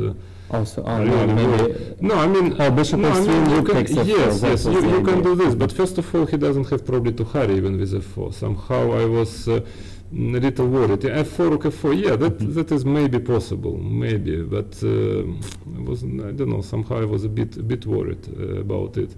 I mean, I had a feeling that maybe he has some options like, I know, rook g4, for instance. Yes, we rejected some options. g4 was it was a little, I mean, rook h4 somewhere threat. It's not really. In fact, in this position, I believe I can easily give up this a5 pawn because I will do it anyway. So I saw this pawn, once I exchange knight for the bishop, this pawn is not so important anyway. It will be lost. But then this pawn is really is a K pawn because this one holds the 3. Yeah? So that's why. For example, actually opposite color bishop with equal pawns will be lost probably for black simply because of h. I will just put pawn on b3 and start to collect pawns, yeah? Because this 3 cannot really go. So that's why rook e4, but I don't know, maybe I should have gone rook e5 here. I got a little, maybe rook e5 was a better option. Because I guess bishop b6 is the way to play, and now simply e3. I mean, actually, my idea was just to keep the position, then slowly to start collecting the pawns. I like white. I mean, I didn't say. I thought queen g4 because queen d2. Maybe I can simply take the guy. No, I mean. Then rook g3 might be a trick. Takes on c1. Rook g3, but queen d2. Ah, no, I mean take and take. Yeah. Maybe, but yeah, or maybe queen d2 I should just keep, somehow. Yeah, okay, it's not so easy because black has always some counterplay here and there. It's not so simple. So I was not sure because queen c5, bishop c7 has to be played. The problem is that queen h5, he's got counterplay. Yeah? I mean f5. Otherwise it would be just winning, but not so easy because I thought maybe rook e3. I don't know, maybe white is just better if I go away and I mean to play f4 and then to do something, I mean somehow. Yeah, we were considering takes, but then queen h3 and the only move queen f3 and then he takes. No, I mean, my idea, I thought I can do this. I mean, this is f4 and rook d3, but... Yeah, we actually considered it. We thought queen g7 maybe. Queen g7, yeah? Maybe. I also didn't like queen e6, yes, and then somehow he's got play, it's not so clear. I mean, let's put it this way, because I said take. Unfortunately, g4 would be nice if I could manage g4, bishop f3, but then the pawn is hanging. I was even considering this position, but it doesn't look nice. I mean, with my king, of course I have pawns, but and we will consider to take on d8 with the bishop to prevent g4 at all. You mean yes. Here, yeah? But we with the queen on g7. Yes, no, this is really not clear. So finally, I thought e3. That was my. And actually, I thought I was quite happy. I mean, when I played knight e4, I was considering this position because somehow I thought, well, his pawn is really weak, and I slowly start my bishop f3, king g2. But the problem is little bit not in time, because f5 and this rook e7 endgame. Unfortunately, it's probably just a draw. I mean, I don't see queen d6. I thought, okay, take, and the problem is that it looks nice somehow. I mean, something like this: take, bishop f3, rook h8.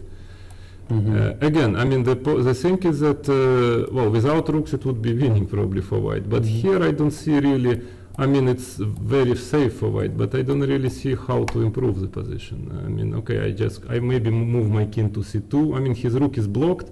Is kind of blocked in a way. Yeah? Okay, maybe he has some useful moves like a5, but still I don't really see how can I win it. I mean, I was thinking about pushing f4, e4, but it seems to me just a draw. So I decided to try a bit more rook d4. Although here it's pretty well close to a draw. I mean, queen e6.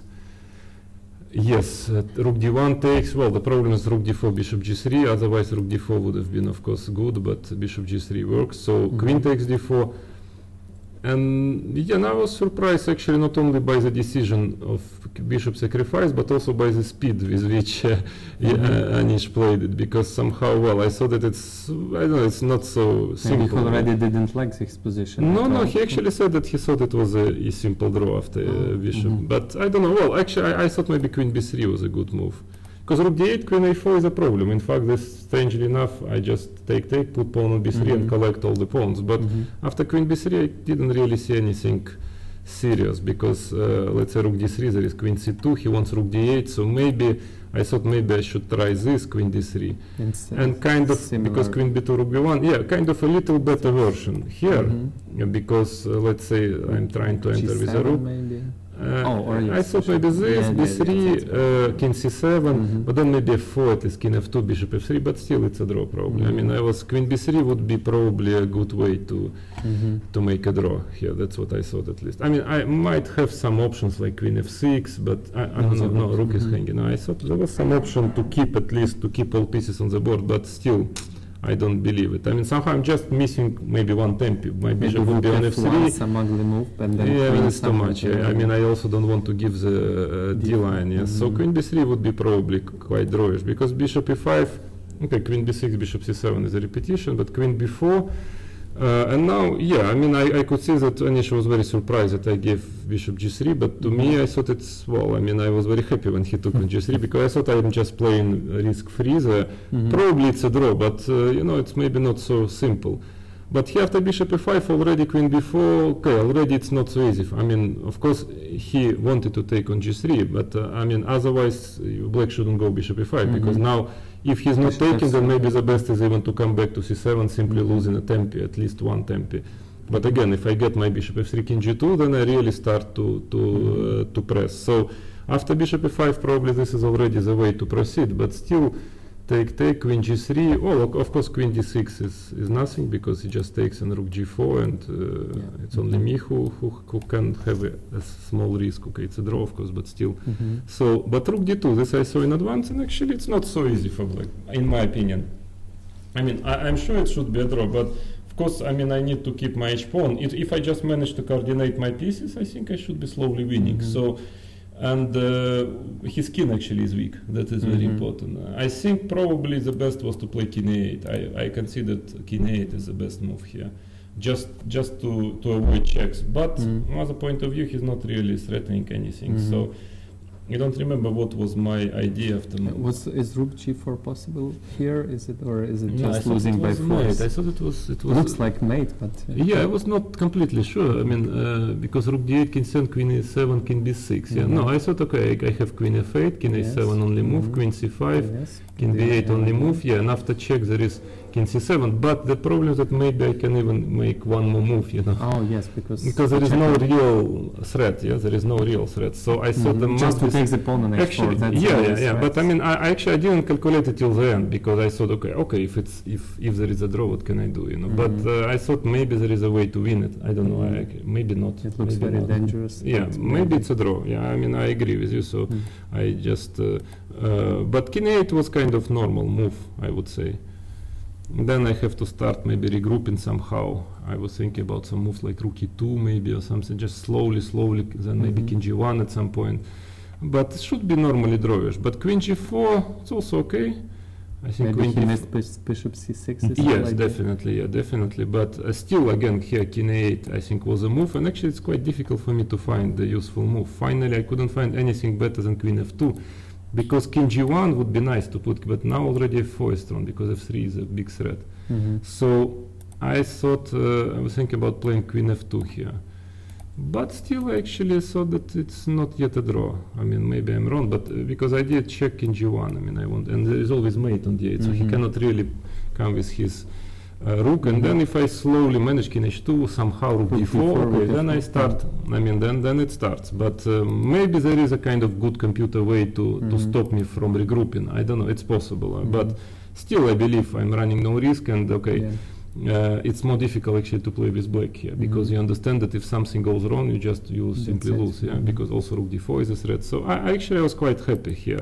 But f4, yeah, I think he missed bishop c6, but in fact I couldn't see a win after rook c8. There is an amazing move rook c8, which I couldn't find a way to refute. I mean, they're very beautiful variations. We thought if b takes, this is very nice variation. This is what he missed. He told me that, okay, this variation is really nice. Check, here takes, okay, he cannot go to a7 because rook d7 has to go here, now check.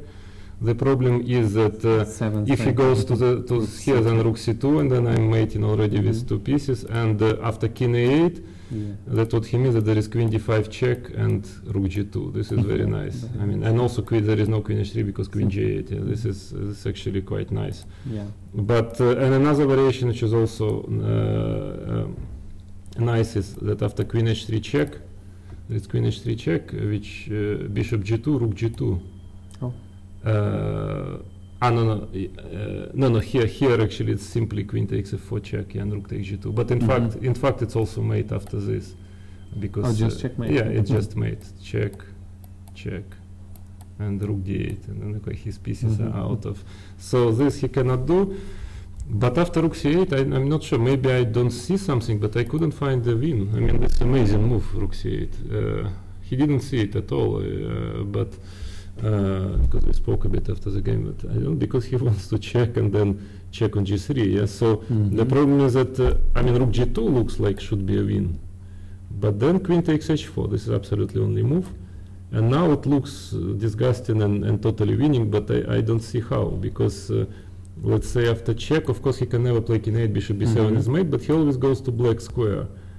And amazingly enough, I mean, let's say after rook g7, it seems to me that he has this only check, as far as I understand, and it's maybe a draw. Because the problem is that, let's say, after some move like this, for instance, I was thinking, let's say check, let's say here, maybe there is perpetual, but even this is a draw. I mean, this is amazing. Take, and rook c6, and it's a fortress. Is there no Zugzwang there? No, I don't think. I think it's theoretical. I think it's theoretical draw. But in fact, also probably there is at least perpetual. I mean, I don't know. Rook c8, we have to switch on the engine. But we were not using engines. I couldn't find a way to win here, because the problem is that, okay, let's say bishop a4, because okay, here I'm even getting mated. Rook c1, queen g3. Okay. Bishop a4. Yeah, bishop a4. The problem is, yeah, he starts some very annoying checks. I mean, yeah, if it's, I don't know if it's no queen f3. At least I have some queen f2, but I queen like f2, this. rook c1. Yeah, rook c1 also this. No, I mean, this is not the way to play bishop a4. I mean, of course, I thought rook g2, queen h4. Of course, I can always give perpetual here. Maybe I can try to go to play for a win just running with my king somehow, but it's somewhat scary. Yeah, it's. I mean, I would say this is crazy move like bishop f3, but I really doubt. I mean, let's say check and king e2. Have to be quite brave to do it, but let's say queen e1, king d3. I'm not totally sure about it. I mean, okay, check, yeah, probably is annoying because king e4, rook c4. Yeah, this is a problem. But I have king d2. No, then perpetual. No, rook d1, even rook d1. Yeah, rook d1. Yeah, probably. So I don't know, but maybe rook c8 would draw. It's possible. Because of 3, he missed bishop d7, actually. I mean, I don't know if there is other way to win instead of bishop d7, but bishop d7 is very clear. Nice geometry, no checks. Because, okay, it looks like my king is in danger, but in fact not, and he even cannot avoid changing queens.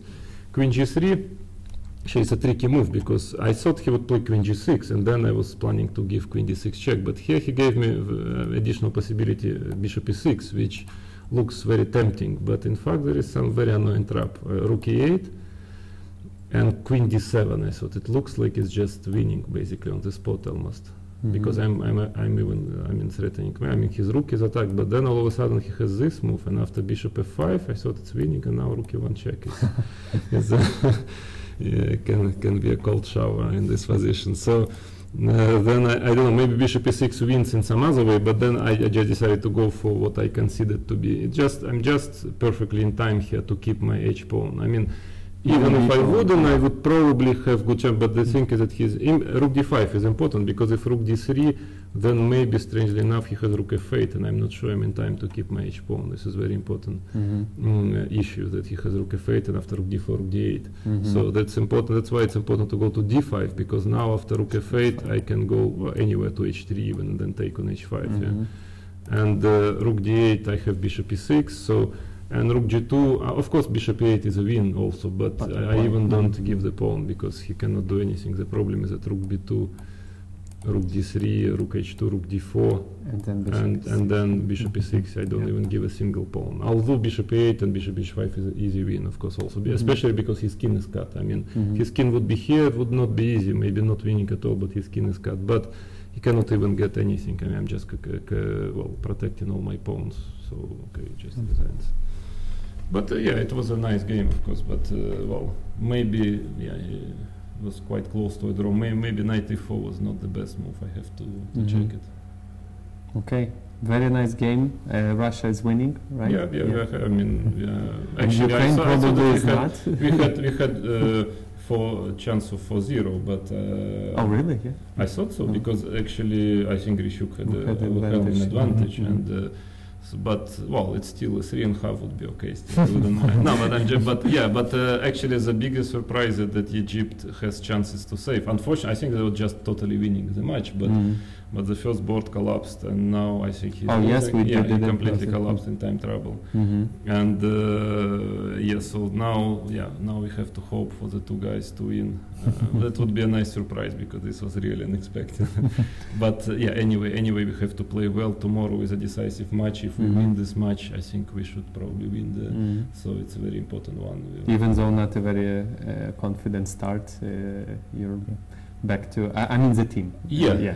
Oh, I mean me also, and the whole team, yeah. So, I mean it was, but the thing is that we actually had very tough opponents from the very beginning, and I think we were a bit kind of rusty, all of us, and it was probably not a very fortunate pairing for us, because now we start to play, I mean, not only show better results, but also to show better chess, basically, practically all of us.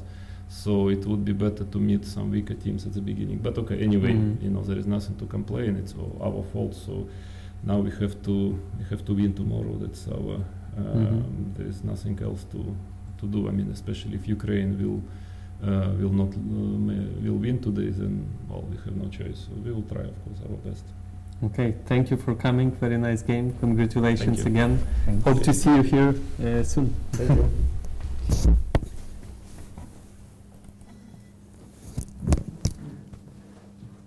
So, a little summary of what is going on. So Russia is now winning 2.5 for against half, and the last game is Sokolov Vitugov, where should be winning for black, right? Yeah. I don't know if the knight comes to f5 somehow. For example, even if white, let's assume black doesn't do anything, even if white plays king a7 now, just imagine actions, the knight b5, check knight d6, and okay, then bishop e4. All right, but white needs, I don't even see how white can win that pawn on a7, so it should, or just like that. I guess the idea is if king c4, then maybe just knight d5. If king goes there, knight e3, and the pawn, that one is falling. But was there any just knight d5 was also? Right away here? Yeah. Maybe it's not clear with the pawn endgame. The king is very active. Is it? I'm not sure. Maybe he didn't want to check it. You know, what do you do? So, for example, king d7. d4 maybe? No, I don't want the pawn to get closer to your king. Just waiting. And if you go king e6, I go king c6. And that would already be a draw. And if you go, let's say, a5, maybe this, this is winning. Oh, wait a minute, is it? Is it king a6 and king e4? Just, we are lazy to calculate in our heads, so now this is winning. So maybe knight d5, but he had 9 minutes, you know, you can, pawn endgames are very tricky, you can miss some idea there. So just played a5, and now knight, no, it's not played yet. a5, I think it might be even more technical. So I think Vitugov is winning. So Russia's winning 3.5 against Netherlands. So Armenia beat Turkey 3-1. So we've seen Aronian beat Ipatov, Solokakopyan draw. Sargisyan beat Yilmaz in that position. Let's see what happened. Bishop d4. So he didn't play bishop c5. A little bit surprised that pawn is so strong. Maybe we missed something, but I don't know. Maybe we didn't. You know, maybe he just didn't like that h5 pawn collapsing. So he wants to get some counterplay with the b2 pawn. But now he just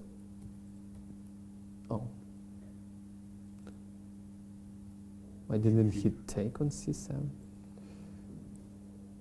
This looks like. Now the bishop is cut off. He wanted to play for a win, or I don't know. Oh, what was this? They lost 3. Oh, he needs to win. Yes, maybe that's why he. Yeah, I agree because after rook takes, after rook takes c7, white can just go back to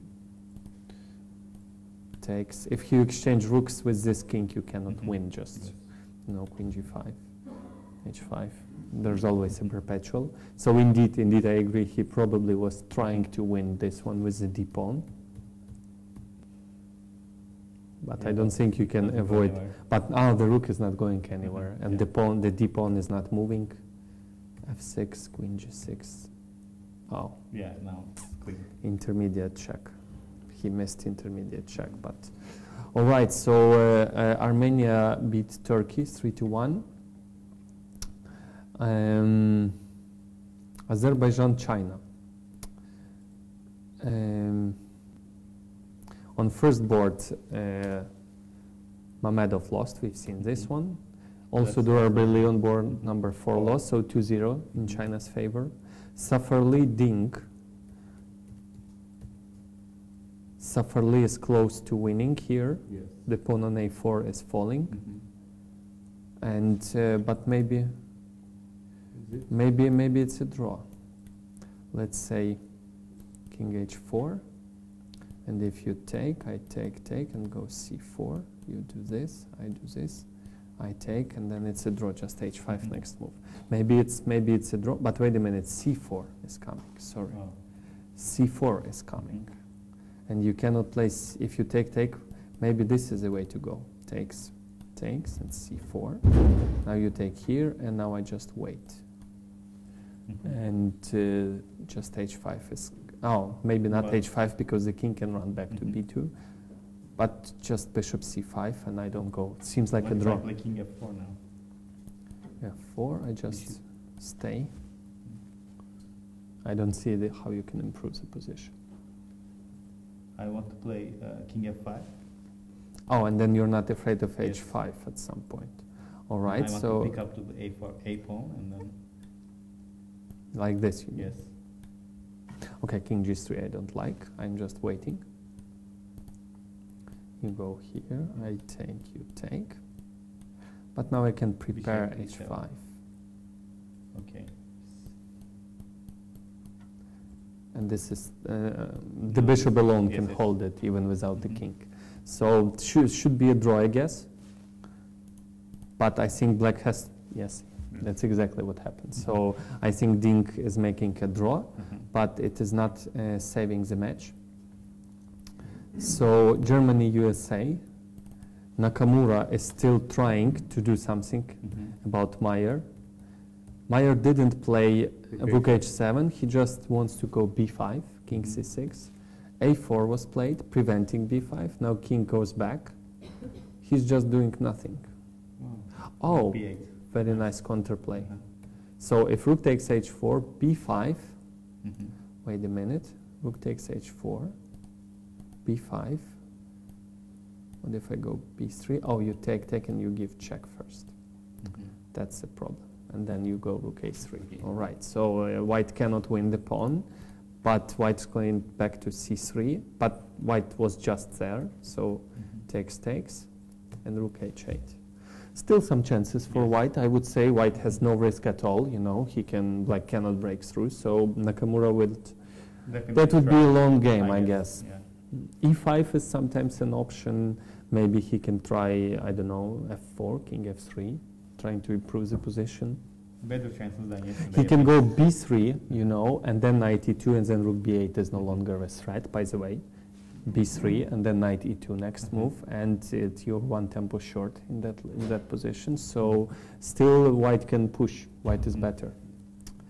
Friedman Kamsky.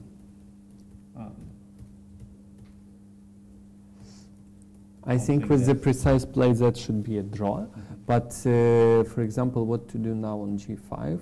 I guess takes and g4, right? Because but if you take and queen d7 check. Queen d7. Yes, intermediate check indeed. So maybe black would prepare it, but with the correct play, this should be a draw. But obviously, only black is trying to win here. Yeah, that's what we. Of course. So Kamsky is better, Nakamura is better. Robson made a draw, and Akobian beat Yes, this we've seen. That's it. USA. So USM definitely winning. And the last but not the least, Egypt, Ukraine. So Korobov in time trouble was better than Azat Mohammed, though at some point the position was highly suspicious, I would say, at least very unclear. So how did it end? Knight g4, f5, knight f2, queen g2, queen takes f3 makes sense. He just gives away all the queen c6. Bishop on e6 is hanging. Rook g6. Queen f2 loses to queen d7. Knight goes back. Just a checkmate. Wow. Okay. Tough win by Korobov. I'm sure the coach of Ukrainian team lost a lot of nerve cells today. So 1 year off from his life, I guess. So board number 4, a5 and b5 was played. Tereshchenko realized that, b4. Oh, you know what is the trick? If to exchange the the c2 pawn, that's just a theoretical draw. I just put h6 and bishop on diagonal b1, h7, and you cannot win this.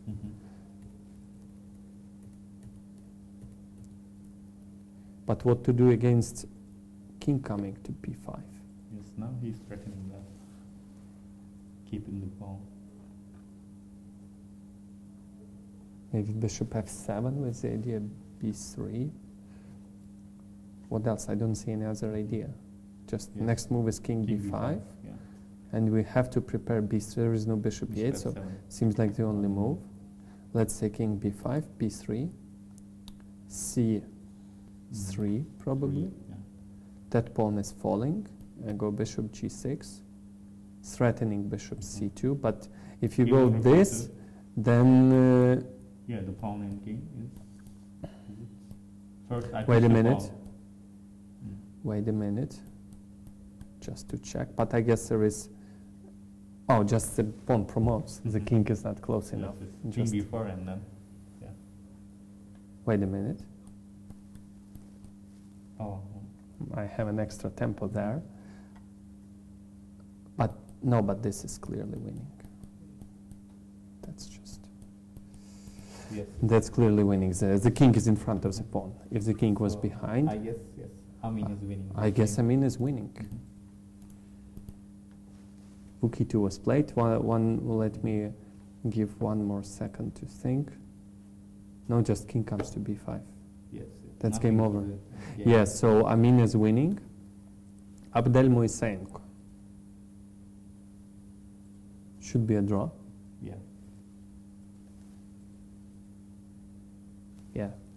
Actually Moiseyenko did a good job afterwards to reach this position. What happened? So he played g4 here. Rook e8. Oh, the idea is that there is no rook f2 because it's always rook h2 and the king is cut off. 1 second. I wonder how did he save this game. Well, he's not saved. He hasn't saved it yet, but. Oh, nice trick. Okay, check.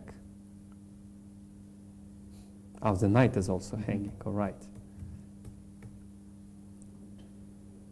Still, it looks kind of suspicious. Why not rook g7? g7. And to put it on b7.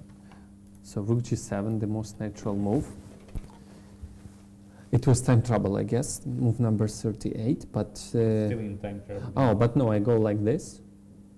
b3. And I go a4. Okay, you take. I give check. I don't know. King h3. And takes. And rook a7, yes. No, but this is a draw. This is a draw. You cannot. I cut your king off. This should be a draw. H5 next move. No, this is at least very close to a draw. So he played. I can play like king g4. I don't need to play like this. I can play. Yeah. So, but this is what happened. Now the rook is active.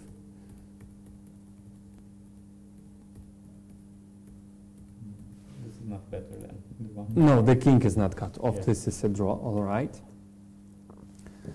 Krivoruchko Shocker.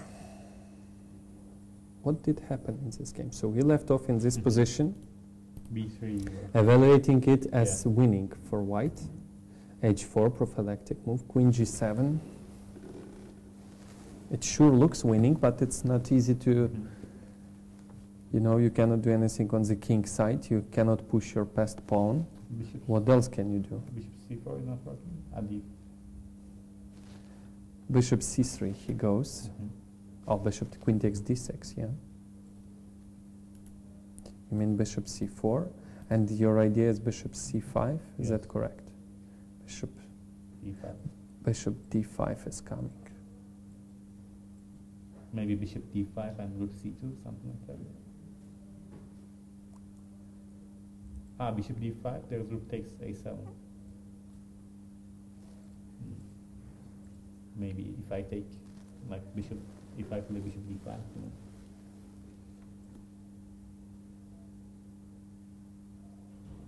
I don't know, bishop C4 was definitely a move to consider. Oh no, there is a trick. D5. Bishop is Ah, helping, same. and if you Yeah. take, I take, so you cannot take here, because now the rook is protected. And if you take here, I take on A7, and now I choose. I guess I would take this. And still these bishops are hanging, but I don't think you can win them. Also this would be a next move, E3. Looks very dangerous. Queen A1 check coming.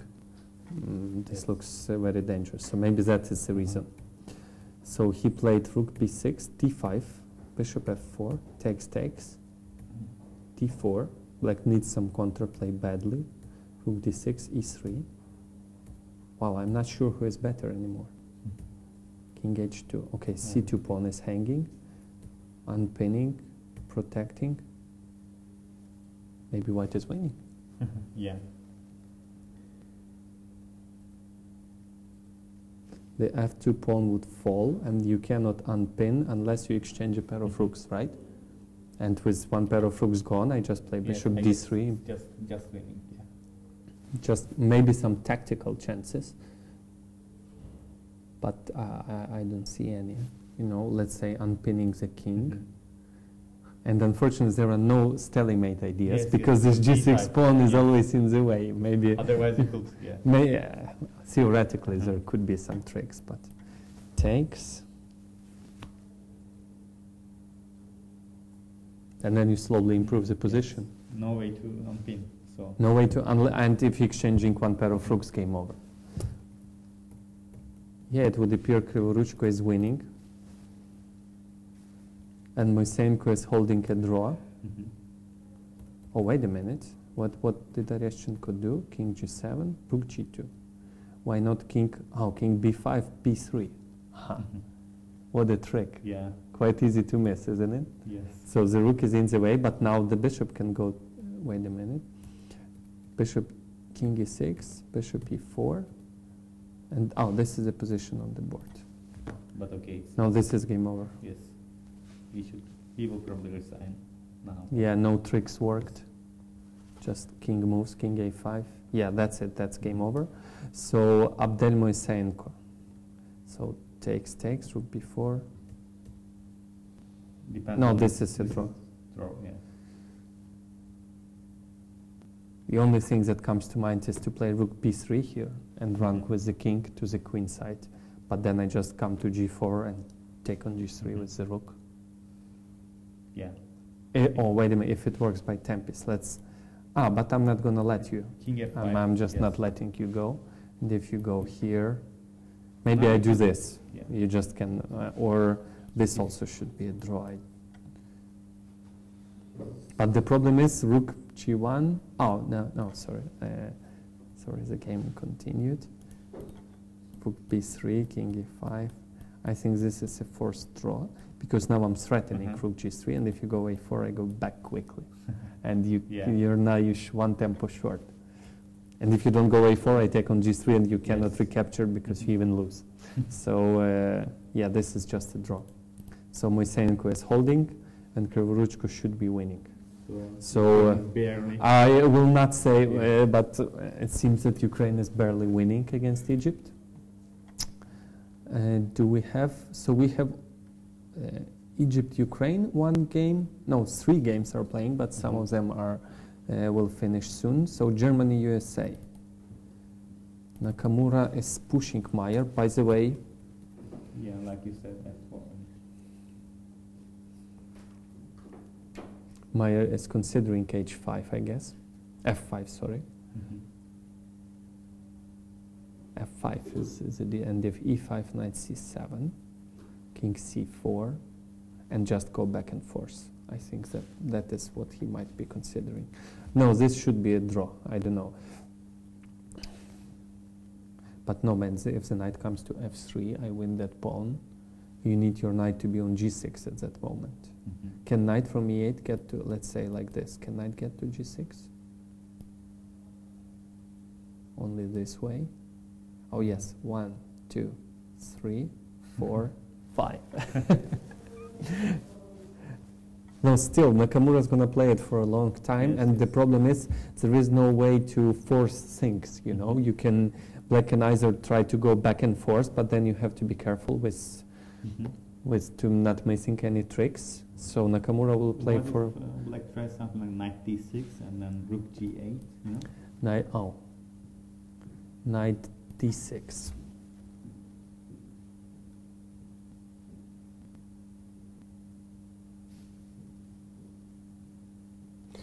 I'm gonna go against knight E2, prevent you for a moment, because now rook G8, rook H4, and now pawn up, but now maybe now F5. Yeah. And now knight E4, or is it doing something? I'm not sure. Knight F2 is threatening, so king E3 should be, and now maybe some... Now maybe B5. But your king would be, I take, you go here, take, this is not good. Yeah, this is not good. Suddenly you're losing, so it's not that easy, but okay. Maybe F5, E5, knight somewhere else. Or maybe not play F5, just waiting move, what white can do. If white plays knight G1. He can never play E5 or something. What is white's next move? Knight G1, I guess, and knight F3. Knight G1, rook G8, or... Knight F3 and rook G3, yes? Takes, takes. And then you always have F5, so maybe that's the way he should play. But on knight here, what else can white do? White cannot move the king.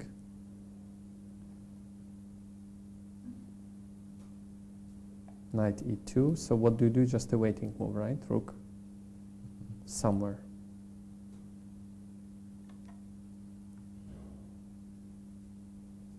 F6 was played.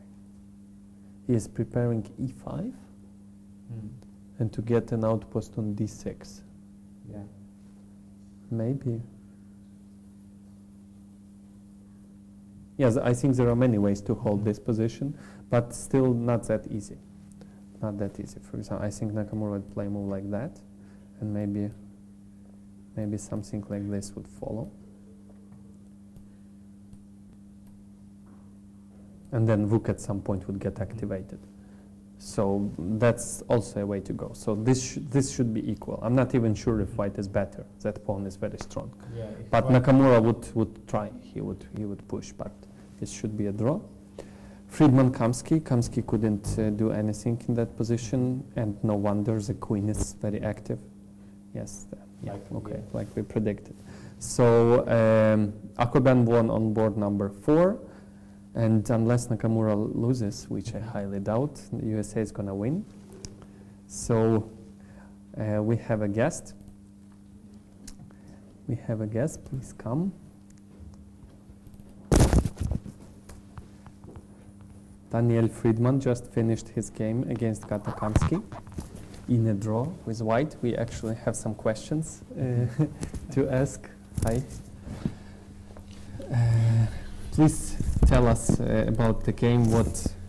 What is this A5 variation by Gata? Is it like... Okay, Gata just wanted to avoid some preparation. Actually, already in Queen's Indian wasn't expected because, okay, always plays mostly Slav. Slav and then Grunfeld, and sometimes he played the Dutch, this Leningrad variation, so it was not so easy to prepare, but okay, A5 came as a surprise, but okay, I mean, it's normal move. In some variations, maybe after bishop g2, you have the variation, if you play here bishop before check, bishop d2 in Bogo, then you play a5, and there are some variations with g3, b6, it's maybe more or less the same, so transposition.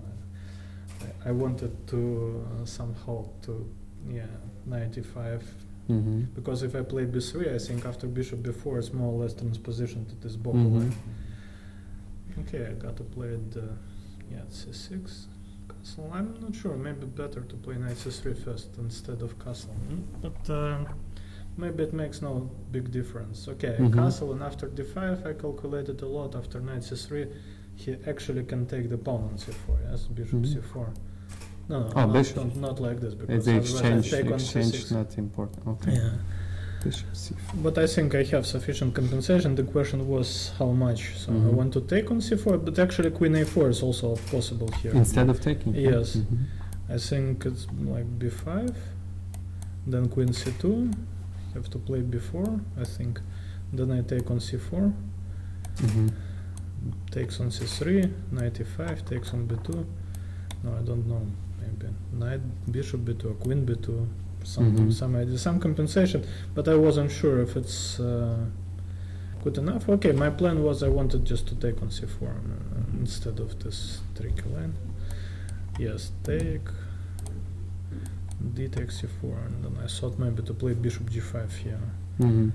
Okay, I want to play e3, queen e2, and pick up the pawn, and then I have the better endgame everywhere because of this bishop.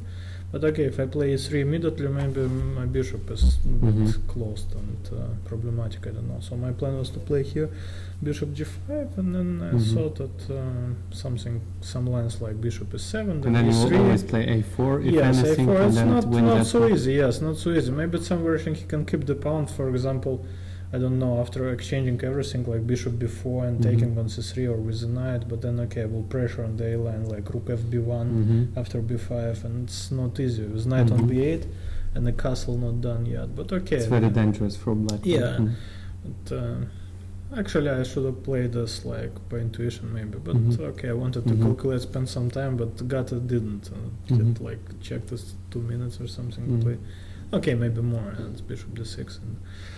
And yes, but okay, here I took on d5, and I just missed that he can take knight d5, because I thought I have already a nice advantage here, because normal move, if he takes e d5, for example, then I just want to play rook e1 and preparing e4. I think it's a very comfortable position for me. And if he plays c d5, okay, maybe the same plan is possible, but queen a4 maybe, yes, but queen a4, yes, queen a4 maybe. Or then bishop f4, a bit unpleasant for black, but of course he took with the knight, and because it's not usual that you take in this structure with the knight, and that's why I completely forgot about this. But okay, from this moment I started to play like an idiot. It's unbelievable. And like in 5 moves or 7 moves I was really worse after in this position. It's fantastic. We were thinking during the analysis, we were thinking maybe just go back. Yeah, some knight e3 or knight f3 or knight e4. I was considering many moves. Rook e1 also interesting. Rook e1 sacrificing the pawn? Yes, and like take on a5, take on c3, take on a5, yes, and take on d1, take here, and then bishop, rook d6. I think also very nice position. Then bishop e3, I don't need to take the pawn. What if I like this? Bishop e3. Oh, and you just take here. For example, if you play b5, then I take rook c6. Yeah. And so many moves, and for some reason, okay, I took on d5. Don't know. And I thought that after bishop f4 I have comfortable advantage because he have difficulties to develop his knight from b8. I thought he have to play something like castle, rook c1, then take on e5, bishop takes e5, knight d7, and like bishop d6, rook e8, and now I don't know, bishop f3 or maybe rook e1. And because knight f6 I think maybe doesn't work immediately because bishop c7 and take on b6 trying to win some pawn. And yeah, but okay, he just played f6 and but knight d3 is just terrible move, I think. I mean, okay, maybe it's not so bad at the moment. I just play knight f3, normal move, knight f3. And it's already somewhere near equal, yes?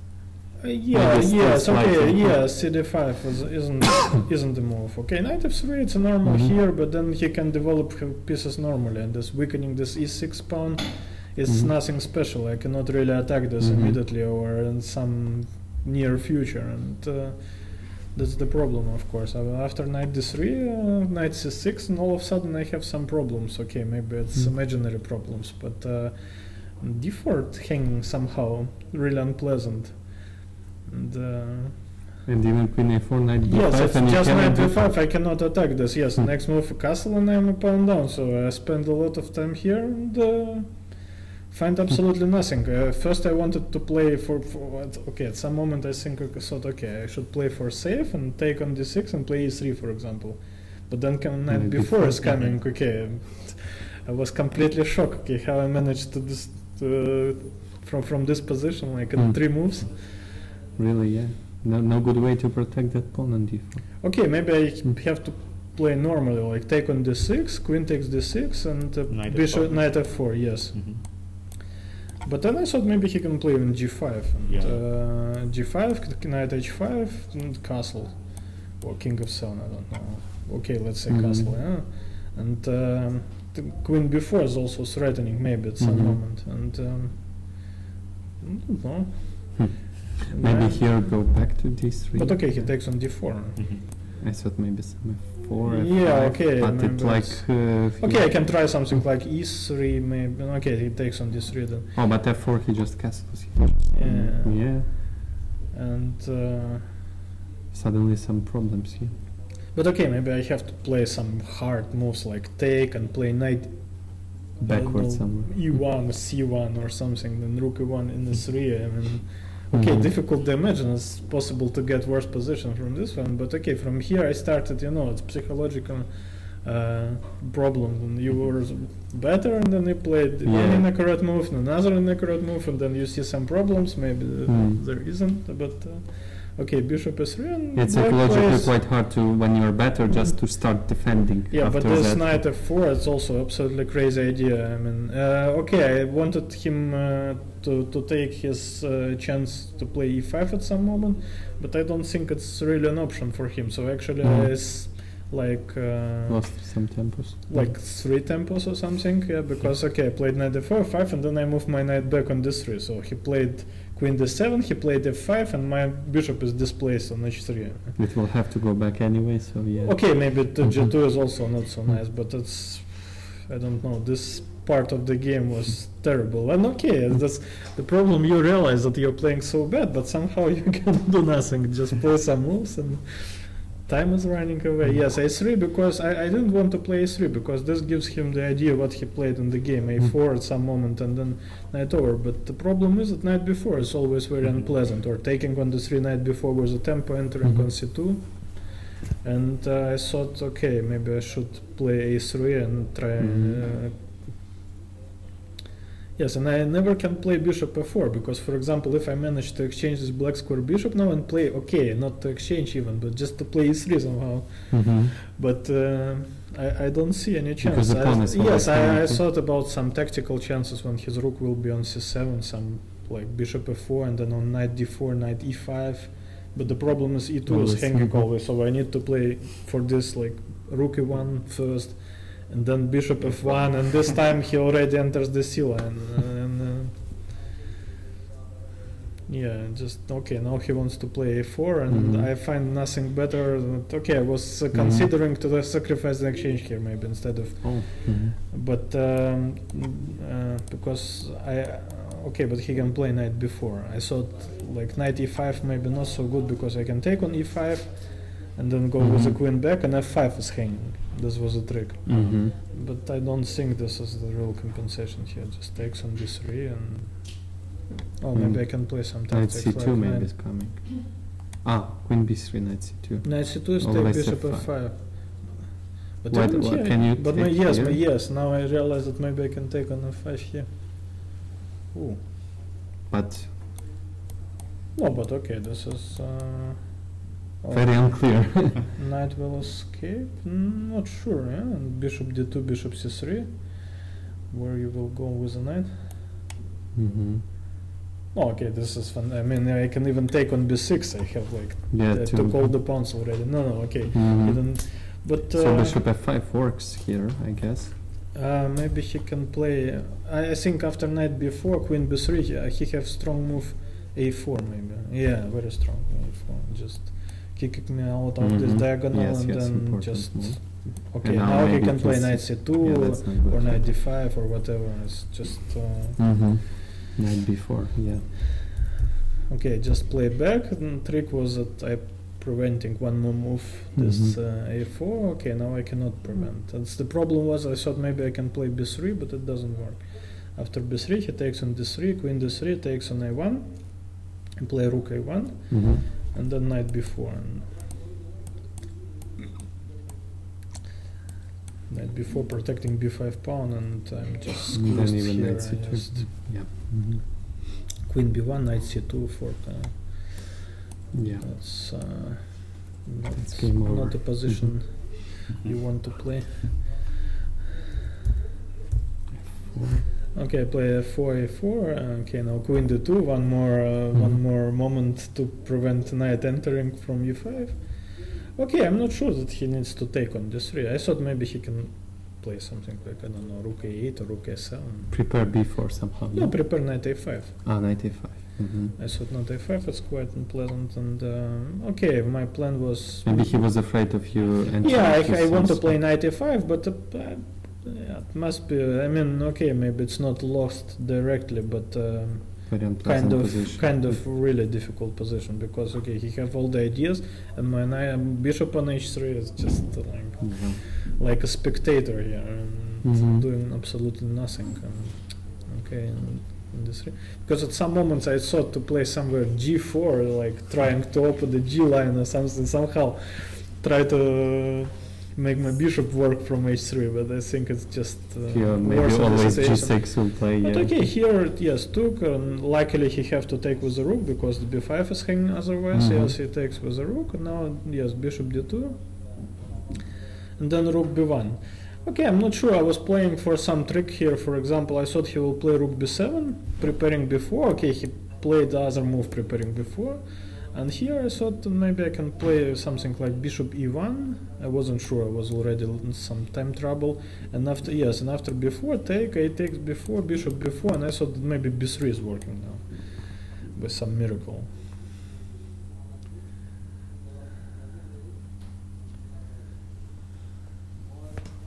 Like if you take on e1, then I take on c4. Oh, I see already. Those pawns can promote. Yeah, but okay. I mean this and this. the a pawn. Okay, but probably e3, promoted. I win a tempo with e3. But okay, I now I believe that I see the way he was winning. Okay, in this position, this yes, and take on c4. In d2, yeah. Yeah, yes, and d2 because my rook from Very d7 nice. I cannot. Okay, Very this. nice. No, okay, I get a feeling that I'm missing something, but you know, when you have 3 minutes, you will go for this. Yeah. Okay, and this is done. Okay, rook b7. Maybe I can play something different, but okay, my plan was for this trick. Now we know it doesn't work. Maybe e3, bishop f1, and then try to take that knight, but still. How? I don't have time because before it's coming, and then it just pressuring b2 pawn takes it away. Yeah. But okay, yes, he played queen e7. I don't know for some reason it was. Maybe you have before. Am I missing? But okay, before first of all he can just If you ignore take- this. Yes, but yes, of also- course, always an option, But okay, maybe before it's a move. Yeah. Okay, maybe this. maybe that's why he played queen e7 to have knight a3. But I don't know. yes, maybe. Still not a good position. Yeah. Not so good. Yeah, it's rook a7 Mhm. coming. Yes, and after bishop b4, maybe just take, and I'm with this bishop on h3. Yeah, and yeah. So rook b7 maybe was better. Yes, rook a7, bishop f1. Yeah, now just yes, take on b4, and I play bishop c1. I Mhm. think it's a good move because if I take, I just don't have time to protect my b2 pawn. Just rook Mhm. b7 is coming. I think it's bad. And here, okay, I'm threatening to play b3. Mhm. Okay, it's already something. I wasn't threatening something in years in this game, and all. So now I created a threat to exchange the last pawn there. And okay, and after knight a5, some tactics work for me. It's queen b5, knight Mhm. b3, and first I thought that I have to play bishop e3. After which position is difficult because just rook a7 and Mhm. I have the same problem. My Or queen bishop. b7. Oh, sorry. No, that Sorry, doesn't work. yes. Rook a7. The problem is that I cannot bring my knight, my bishop from f1 into the game again because bishop f2 will create some problems with knight d2 or something. Mhm. But okay, then I saw that I can take the pawn on a4, and this okay, very lucky for me. Okay, it doesn't matter if he takes with rook. I think. Okay, maybe missed something. So if he takes with a rook, It's the same. I take and And queen queen c2. c2. Yes, queen Yeah. c2. Mhm. Okay, not completely the same. Yes, Okay. almost the same. And now, for example, I thought maybe there's some chance to play queen f6 here, but the trick was that the Gata was already in a time trouble in this, and yes, and after queen f6, I think I can play e3 simply. E3, bishop d2, yes, king f2. Can those quiet moves? Yeah, just take your time. Now I calculate something like queen h6, but okay, it doesn't Maybe work. d5. Yes, I just check sorry, and check. queen b8, yeah. Yeah, that's also here immediately. Yeah, Yes, okay, but so- I was in defensive mode, but of course. Yeah, and after bishop d2, rook takes, bishop s3, and okay, I don't think that's like maybe symbolically better for black. Maybe I don't know. Yeah, the queen is active. And yeah, then I don't think it's possible to lose here. maybe only Carlsen. Yeah. Uh, Maybe not even Okay, Carlsen. well, never say never. Wisconsin, of course, but I'm just You don't staying see here, how- and yeah. yes, and I have very active queen on c8, and the black have to push with g5 or with e5, so we exchange some pawns and we create some weaknesses. The king will be even. Maybe Yes. let me try. Maybe h5, and if you don't do anything, let's say b3, maybe e5. Could that be an option? Yes, but If you don't do Yes, anything, but I yeah. take on d5. D5, here, yeah. Yes. Now, yes. Yes. Oh, and there's And then I D8 just too. exchange the queens and this bishop endgame. Yeah, yeah, it's of course. just a draw. Okay, so yeah, maybe the only idea to go at e5, but it doesn't work. Yes. Yeah. We also Yeah. can play knights is big queen c3 check or something also, and just after h5 because it's then it's only. Oh yes, already- indeed. Even after taking on e5, queen takes queen c3 d4. Okay, so maybe d4. not. This is then that. Yeah, but yeah, with critical. accurate plays it should be, and that's okay. Yes, That's take. Yes, we played some more move, check, and this, Yeah. and now e3, nice move. But okay, I mean it's draw like you want, but then I exchange everything immediately. and g4. Okay. And next Mhm. move g4. Some tactics: bishop g5, g4, take on g4. Okay, even king g4 is a draw, but okay, bishop g4, just attacking the pawn, and king f6, then I play e4. Yeah. Just to simplify. Yes, okay, got lucky, but first played really badly after an opening. I was completely shocked with my game. Yeah, but I think we defended quite well with Okay, these I all defended- tactical tricks. and Yeah, time okay, trouble. defended passively, waited, and got into time trouble, and then he blundered the streak. Okay, Maybe sometimes. he was never expecting any counterplay, you know. Okay, and so- sometimes it works. I mean, Mhm. time trouble it's always good. You know, you can all the time you can miss something. It's Yeah, this was a game, but unfortunately, I think it will not help our team. Yeah, Can team is you turn to the game? This one. Oh, what's this?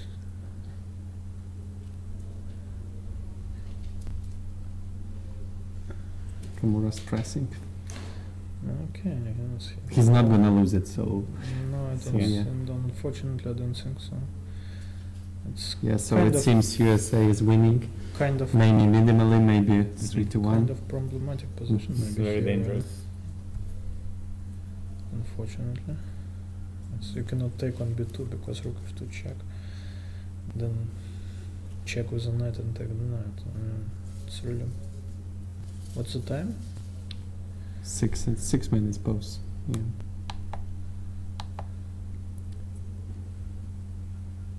Maybe just wait, knight c5, But Mm, where will okay. you go after check?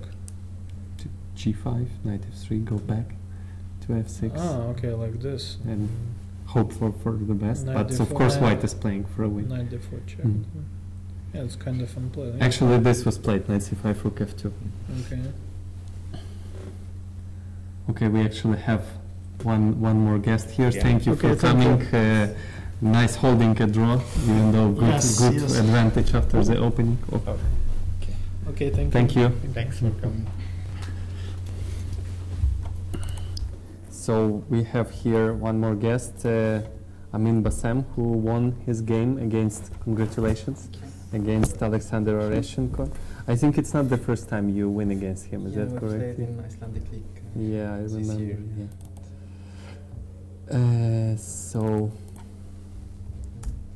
So can you tell us a little bit about the game, the opening? Okay, of course, the opening was good preparation for me. Mhm. I actually had this game till knight c5, f4. 2 years ago in China in the same tournament against a Kopian. Mhm. But okay, he didn't take on e4. He Mhm. said he couldn't remember the variation, so he didn't want to go to calculations. Mhm. And okay, I never played it since then, so I think it was kind of surprise today, because Mhm. this year I haven't played Open Sicilian a lot, Mhm. and so I decided to go for it today. And okay, I think He went for it, but I think according to time he didn't remember exactly. yeah, exactly, yeah, the that's what I he was hoping maybe for. knew he should Yeah. be fine, but Yeah. Okay, here Queen h5, d5. That's all main Mhm. moves. Bishop c5, rook e4. Okay, I think he not just- very obvious ones. yeah. Okay, but it's all prepared, so it's Mm. obvious for me. Okay, here I think main move is take on d4 with the bishop. Mhm. Then you would play rook takes d4 or? No, I think rook d4 is okay. It's what was he was worried from, I guess, because okay, bishop d4. If I take, And then okay, bishop it g5, takes you bishop know. g5, but I think he can play this move first, maybe. I guess there's some variation of c3 or? Yeah, but then he can castle and then takes the rook and okay. Not sure if I have Mhm. anything more. So okay, but the main move is bishop e3 here. Mhm.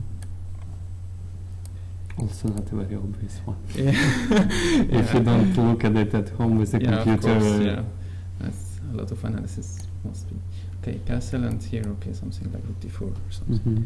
And some compensation for white. Okay, not so easy to play for both, but yeah, it's about equal, you know, it's computer analysis, but must be Mhm. very precise moves. So okay, here after castle, okay, as I remember, because okay, it's not the main move, so I didn't analyze it so deep. So I remember just castle rook g4 and white have some advantage. But I had to figure out how. We have very annoying flight. Yes. Yeah. It's Flying disturbed around. us a few days now. We cannot get rid of it. It's okay. So here, okay, I think e4 is normal. Okay, some moves like king h8. There's also some, you know, some tricks here with bishop d5.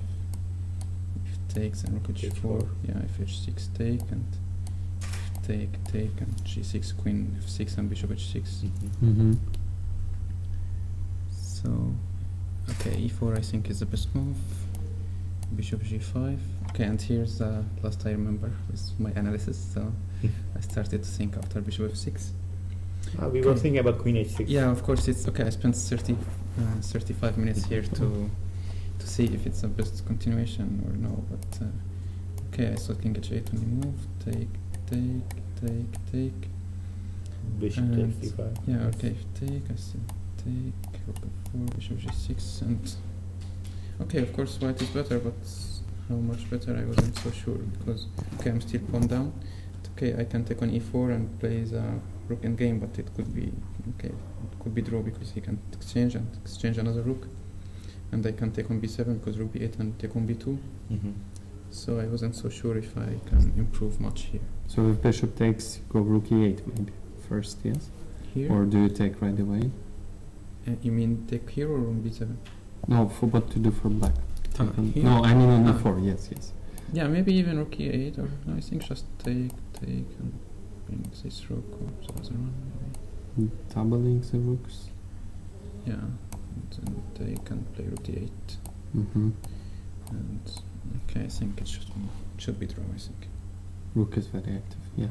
Yeah, rook d2 and very hard Yeah, I agree. to do anything.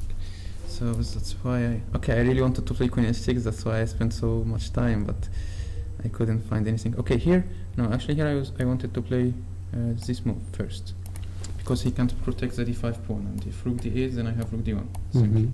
And okay, I take on d5 and then the e4 pawn hanging. But okay, here I was afraid. Oh, sorry, of e3. d4. I mean. Okay, if I take on e4, he take on f5, take, and again rook d8. Almost the same position. With the bishop. Okay, still slightly better, but not enough, I guess. And okay, he maybe want to play d3 and exchange this pawn. Okay, maybe still slightly better for white, but I thought not so easy to play. Rook d1 maybe. Yeah, rook d1. I was worried from some things like this, and this pawn could go far. And then rook e5 maybe take on f5. I think it will anyway go back to the exactly. Here. So I said it's better to keep the queens on the board and might have some attack still. This rook f1. So okay, I think he has to take. Yeah, queen f6. We expected f6 actually. Did we miss something? F6 is. Okay, I think I'll just go back. Maybe king h8. King h8. I always have something like this. Maybe. Queen. d5. Queen cannot. Yeah, because the d5 is hanging and. Oh, and rook h4, even bishop takes d5 and nice linear mate, yes? Yeah, okay, rook h4. Maybe queen d7. Yeah, maybe. It's an awkward move. Rook takes e4. No. Alright.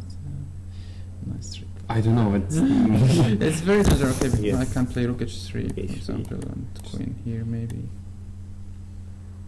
Okay, now threat is rook h4 and take. No, rook h6 is a threat now, I think.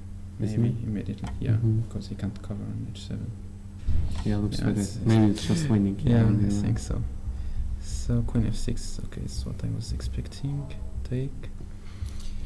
Okay, here e3 I think is okay. Here some other tricks. Was this move? Maybe I wasn't so sure. Rook f4, and if e3, I might have something like this. Bishop f7. Okay, has to take and then take here. And okay, has to take with the king. f6. And but it's not working. I don't have rook g4 here. I thought I have rook. Okay, I calculated with rook f3, but the move after, but it doesn't work here. Some idea. Okay, he played e3. So rook e8 maybe was better, but still some. No, okay, maybe not much better, but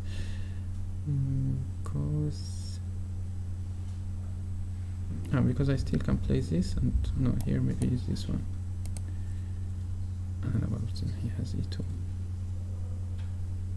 Yes, I was calculating this and take, and something like this I calculated, but not so sure who is winning here. King f8. Yeah, king f8, maybe check and check. Yeah. No, check queen g8. Maybe queen d6 and offer a draw. Queen g8 and go back, 0.00. Yeah. I don't know.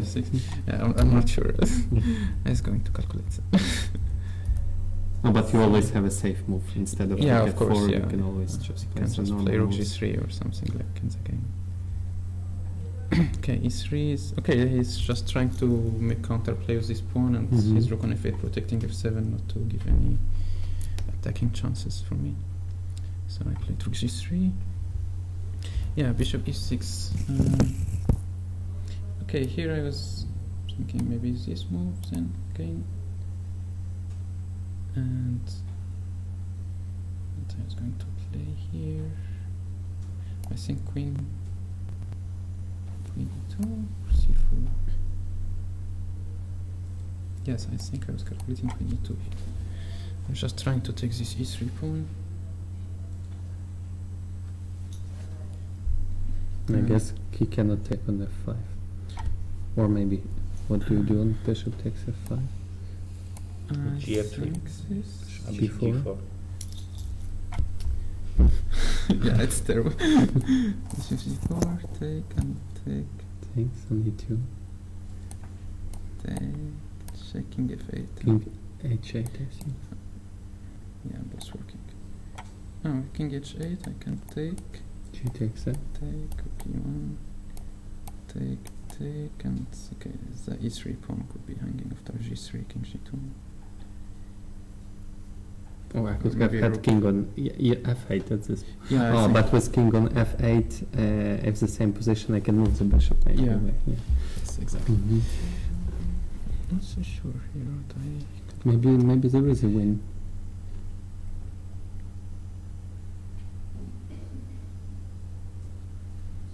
Mm. Maybe there is. Yeah. Maybe some Fine, quiet too. move. What is black's next move now? Yeah, maybe I can take here and here, b7 and a6 and back. Maybe just take on e3. And Yeah, slight maybe. initiative with that bishop. Okay, so worst cases I have this bishop on Yeah. d5 and I can play c4, then I'm fine. Mhm. So, okay, but I thought rook e8 was the most logical move. Mhm. Bishop e6, okay, he's trying to activate his pieces, but okay, if I take on b7, then black is fine. After b8 and take on b2. So bishop e4, and okay, here I couldn't see how he can continue because his bishop is in troubles now. Okay, so bishop c4, rook e1, e2, b3, and okay, if he plays something like this, I can play rook e3, queen d4, queen f3. Yes, queen f3. Is bishop d5 work? Yeah, I Okay. was protecting everything. So. Yeah. And okay, bishop b5, I have c4, and he can protect the pawn. Mhm. Queen d2, queen f2. It's a complicated position. Yeah, it's very complicated. Now And- bishop d5 again, queen e2. Yeah. Yeah. And It looks like queen winning. queen d4 again. Ah, c3 then. Yeah, I thought it's not correct, but yeah. Okay, anyway, he played rook e8.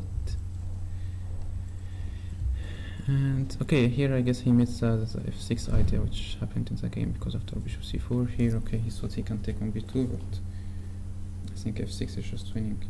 Or okay, winning exchange is still not so easy after Mhm. that. And okay, but if he doesn't take the pawn, then I'm just pawn up. I play b3 and c4 and Yeah, yes, h3, yeah, bishop just h3, pawn up. Yeah, yeah. I think. So he took f6. Okay, of course, very strong. Okay, if h6, I'm just take on g7 and rook g3 is always Mhm. coming. G6 is force.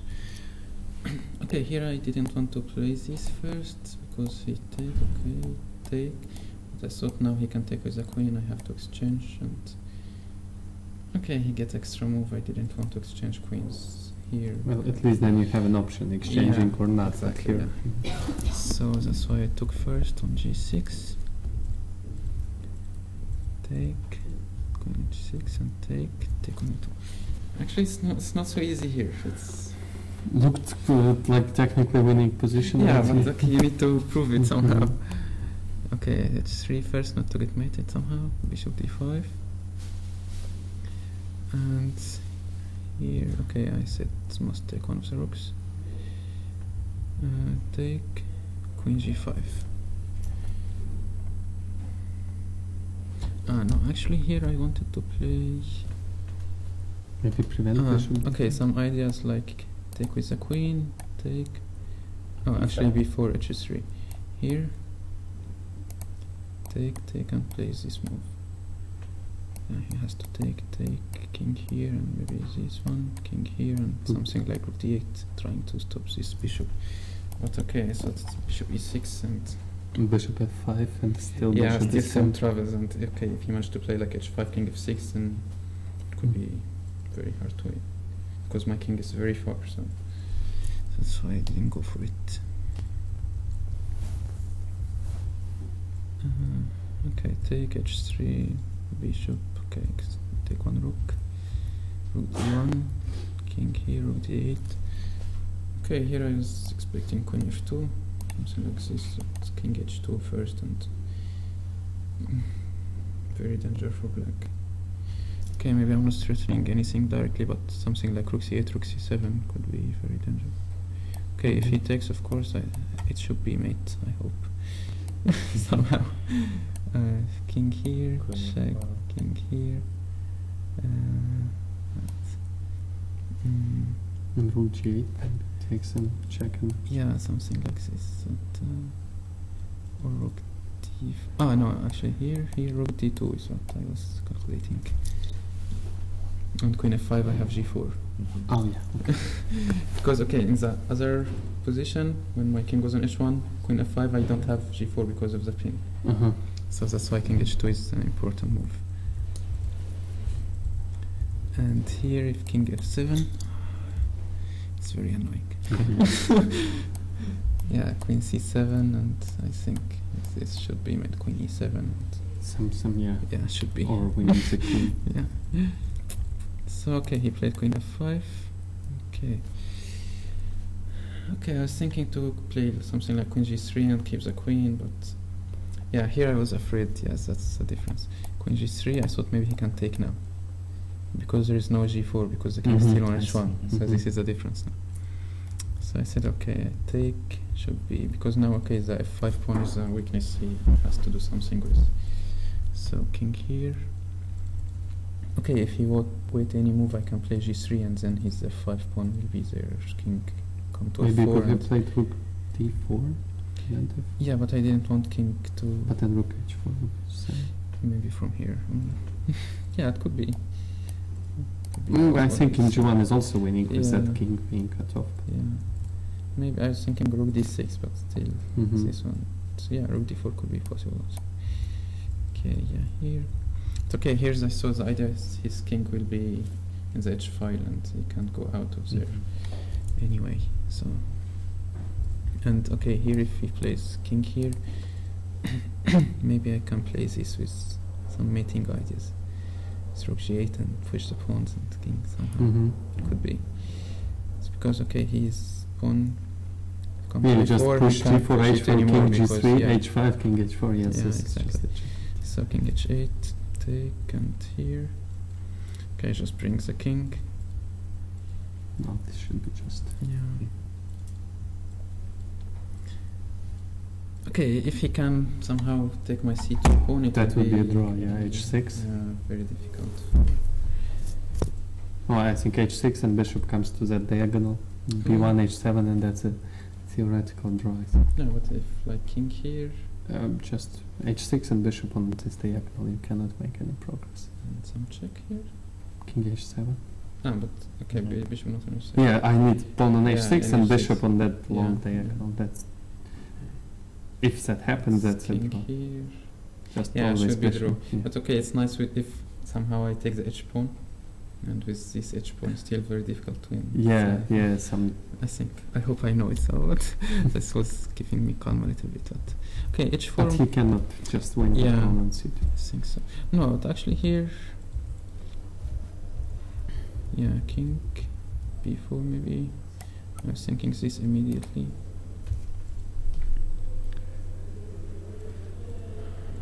Maybe rook.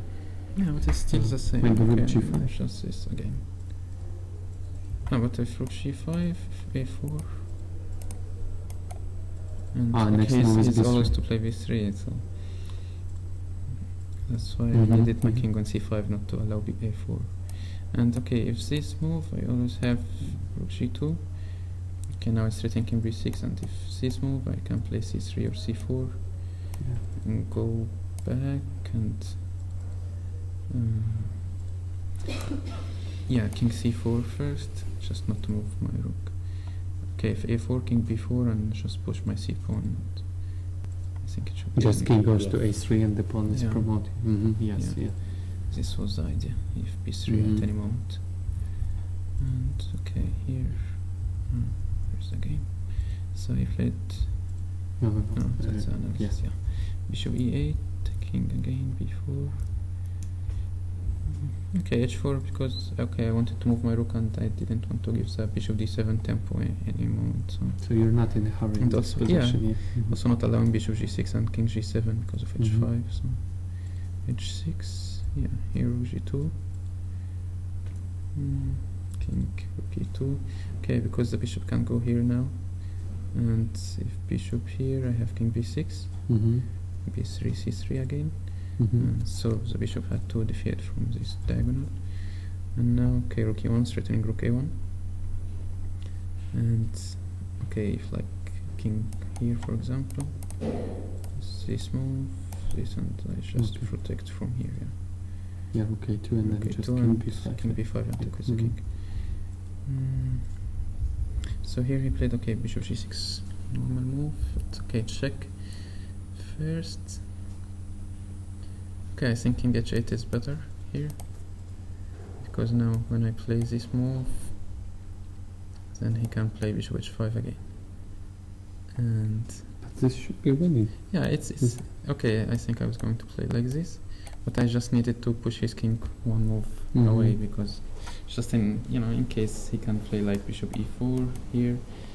Okay, if his king here, he can play king g6, take king h5, take. So I just didn't want to Mhm. give any chances for anything.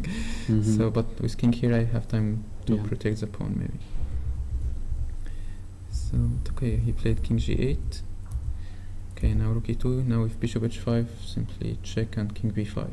Mhm. So king g7. Okay, here are some tricks. Yeah, it's This good. way. B3, yeah. You've seen this one. I had to rook g2 first. And okay, I think it's almost over here. Yeah. Yeah. Just, No. yeah. One last good move to resign. Yeah, okay, congratulations, very convincing Thank you. win. By the way, the match already ended. Oh. Wissam made the Very draw. unlucky match. Yeah, we're so Yes. close today. From Yeah, you were close even maybe to winning. yeah, So Yeah. some moments, yes.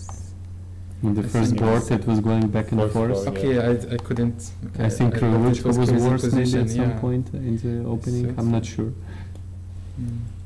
And I think our second board was completely winning. Oh, and Wissam was in big trouble. Yes. Yeah. I think Okay, he had a- before that, I think he was better, Yeah, but okay. Yeah, like but after some this, I don't know position. this g5 idea. Maybe Mhm. there was nothing better, but this looked like Yeah, I only saw this position and I thought, okay, he's winning. So yeah, it seems to be winning completely. But yeah, I know maybe rook c1 here first. Maybe he got relaxed a little bit. He Yeah, thought maybe I maybe. win anyway. Even after e7, I think still a piece of g4 take. Okay, yeah, here rook f4 is a blunder, I guess. Mm-hmm. Maybe just bishop c5 or something. Bishop c5, but then I attack both your pieces. Yeah, but I e5. have rook f8 check, king g7, bishop d4, and Takes, and again some check. rook h5, bishop d6, yeah, and black knight c3, and I think that's winning. You mean bishop c5 here? Yeah. Mm. But there maybe would be 8. a4. Always a4. Yes, you're right. Protected layers. Yeah, so some tactics was required here to Yeah. calculate, but yes. Yeah, okay, rook e2, rook f2, and take with the bishop. What if I go this? Knight d6, maybe? Rook e2, rook F2. f2. So some Yeah. complications. Yeah, maybe he was in time trouble already. He wanted. What move? Maybe, yeah, I didn't see the Maybe. time. And yeah, then maybe it's it like was. a forced. I think it's just completely Yeah, forced, here and this is it's- close to a draw. Mm. Maybe he could have created more problems, but Yeah, b3. Not sure, but it's very hard to. yeah, so few pawns on the board, but still there were chances. Some chances, of course. Yeah. Maybe b3. You need to. Not sure. Yeah, well, Yeah. that's life. Very close. Yeah. Okay, congratulations Thank on you. your win again. Thank you. Yeah, hope Thank to see you here soon too. With another win. See ya. So a little summary. So Armenia beat Turkey 3-1. Azerbaijan was beaten by China, also 3-1. Ukraine luckily won against Mhm. Egypt. No one could expect Yeah. that. 2.5, 1.5. And Netherlands got beaten badly by Russia, 3.5 to 1.5 to half. Half. And so it's the last game of today. Again. As yesterday, it's Again, Nakamura's Nakamura. game. Take a look what he managed to do. He wins a pawn, isn't he? Yeah. Now my Oh, but takes there is some completely different position on the board right now. They are playing very fast. So Meyer is 1 pawn down. I guess knight e5 was played. No. Oh, sorry, it's black to move, of course. Knight takes e4 was played. I think this was played. Then this was played. Check, king e7. And then somehow we have a position like this, but with black to move, with white to move. I don't know how they did it. But so few pawns on the board and a very active rook that feels like a draw. Yeah, Unless should be. some blunder, but with the knight in the time trouble, it's very the most dangerous piece is the Yes, knight of in course. time trouble. Always some unexpected forks, backward moves. So okay, we are waiting for the transmission to get the moves to us. Let me guess. So knight takes e4 was definitely played. Knight e5. That's, I guess. Knight also e5 makes sense. Knight d6 also makes sense. Then check. King e7 was played. And somehow king get to e3. Ah, but rook got to g2. So maybe this was actually played. Just black is waiting. Maybe that is what happened. And this is a position now on the board. Rook b4, it's black to move. Can't black go king f6 and then some rook takes b2, 4? Is it possible? King f6. And if knight moves, rook takes b2. Yeah. What else you got? Maybe he's got some trick prepared. I know Nakamura. He's maybe just knight d3. Knight e3 and now taking on a4. Yeah, okay. So king f6 doesn't work. What about rook g5? But with 1 minute on the clock, It's dangerous. Rook g5. What do you do? How do you protect those 2 pawns? King d4 maybe? King f4. And if knight f5, king c5. And then some checkmating ideas. No, definitely not like that. Rook g3 check was played. Rook g3 check was played. This is a position on the board. Yeah, I think he's going to go rook d3 and that knight endgame might be a draw. So for example, king d4. No. King d4. Now you play rook d3. I think it's now losing, isn't it? That yeah, maybe king d4. If he goes back to d2, maybe rook b3 and then king goes to d6. That's my assumption. But what about king? He's considering king d4 for sure. But now you have to be careful with moves like that. Yeah. Maybe now King king c5. c5. Oh, sorry, he's gonna play a3. Why? How didn't we Yeah, see of this? course. How didn't we see that one? And he didn't play a3 right away because takes, check, knight f3, and so he gives check. Maybe Nakamura's considering knight f3. No, he played No. king f4 already. king f4, and rook g2. This is the position on the board now. No, black's pieces are so active. This should be a draw. Only practical chances, but compared to what he had before, this is a huge achievement, I think. Yeah, knight d3 was played. Maybe that pawn is falling. Yeah, now.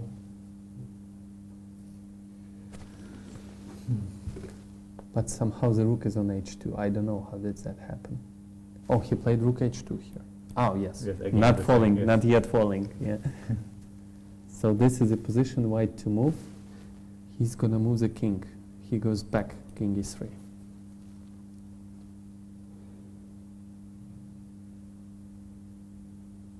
Now maybe rook h5. Yeah. Forcing maybe. But maybe king d4 is possible there. I thought knight f4 and go back to h2. Maybe just rook h3 and then play rook h5 if white goes to d2 or something, then to play rook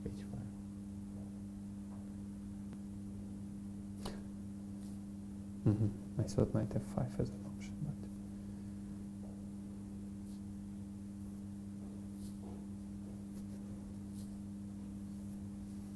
I thought a3 takes rook a2, and if you protect, rook takes a3, but you go a4. Yeah. And I cannot win the pawn. So it's black to move. Meyer is thinking. It's actually not easy in time trouble. If you lose another pawn, that might be just a losing position. Maybe knight f5. You want to force things. You want to knight f5, king. Where do you go? King f4 now. F4 maybe. And then you go back to d6. King f4? Yes. Maybe you go back, but you know, with 1 minute on the clock, you want certainty. What would I do here? What would I do?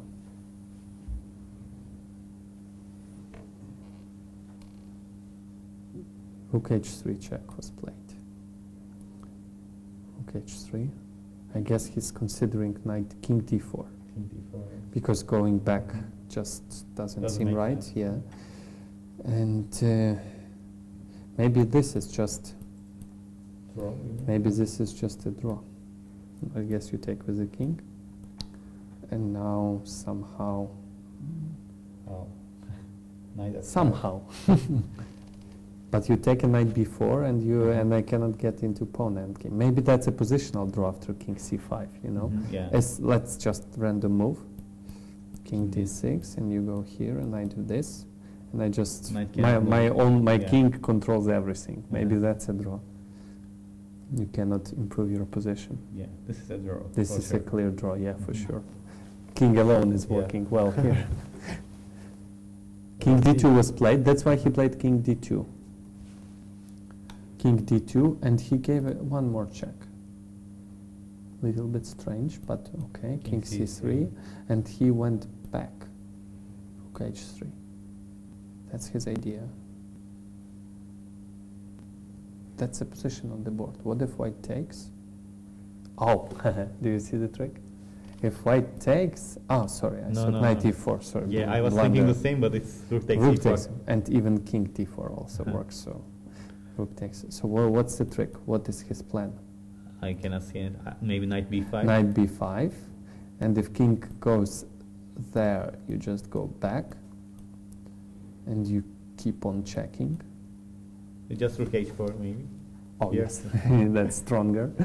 So, and if king goes back, just king d6 should be But, enough. Now rook a6 and you cannot take on d5.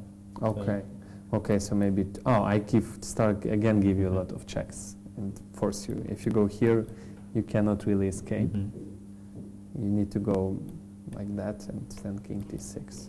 Yes. So rook takes a4 was played, and we expect knight b5. I don't see any other moves that make sense. The gambit on its right. The rook is very well placed. The king cannot improve, only the knight. Knight b5, expecting only knight d5.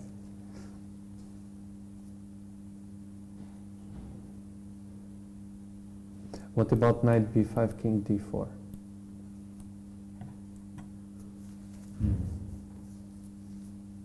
Yes. I think this might be a draw. So if I get my king to b8, obviously it's a draw, so your only chance is like this, but I keep on checking you, and you have to do this.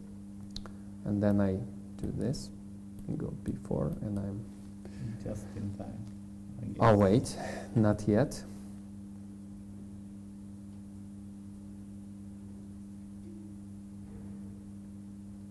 Not yet. King b4 was played. All right, so it's not yet a draw. We can check with Nalimov, but we want to do it on our own. So, any other moves for wait a minute, knight c7, knight f4, right? Mm-hmm. King Rook d6. Rook's hanging, sorry. Rook here, and Rook there is no x4. knight d. Yes, he just took. He decided not to play with, not to gamble. Rook d5 would follow, and I'm pretty sure he's not sure if he is winning. He is making a draw. So king c6 seems like the only try. I think it makes sense to give a check, push you a little bit back, because if you get b4 and king on b7, that would be. Oh wait a minute, he didn't take. He played king d6. Oh my god.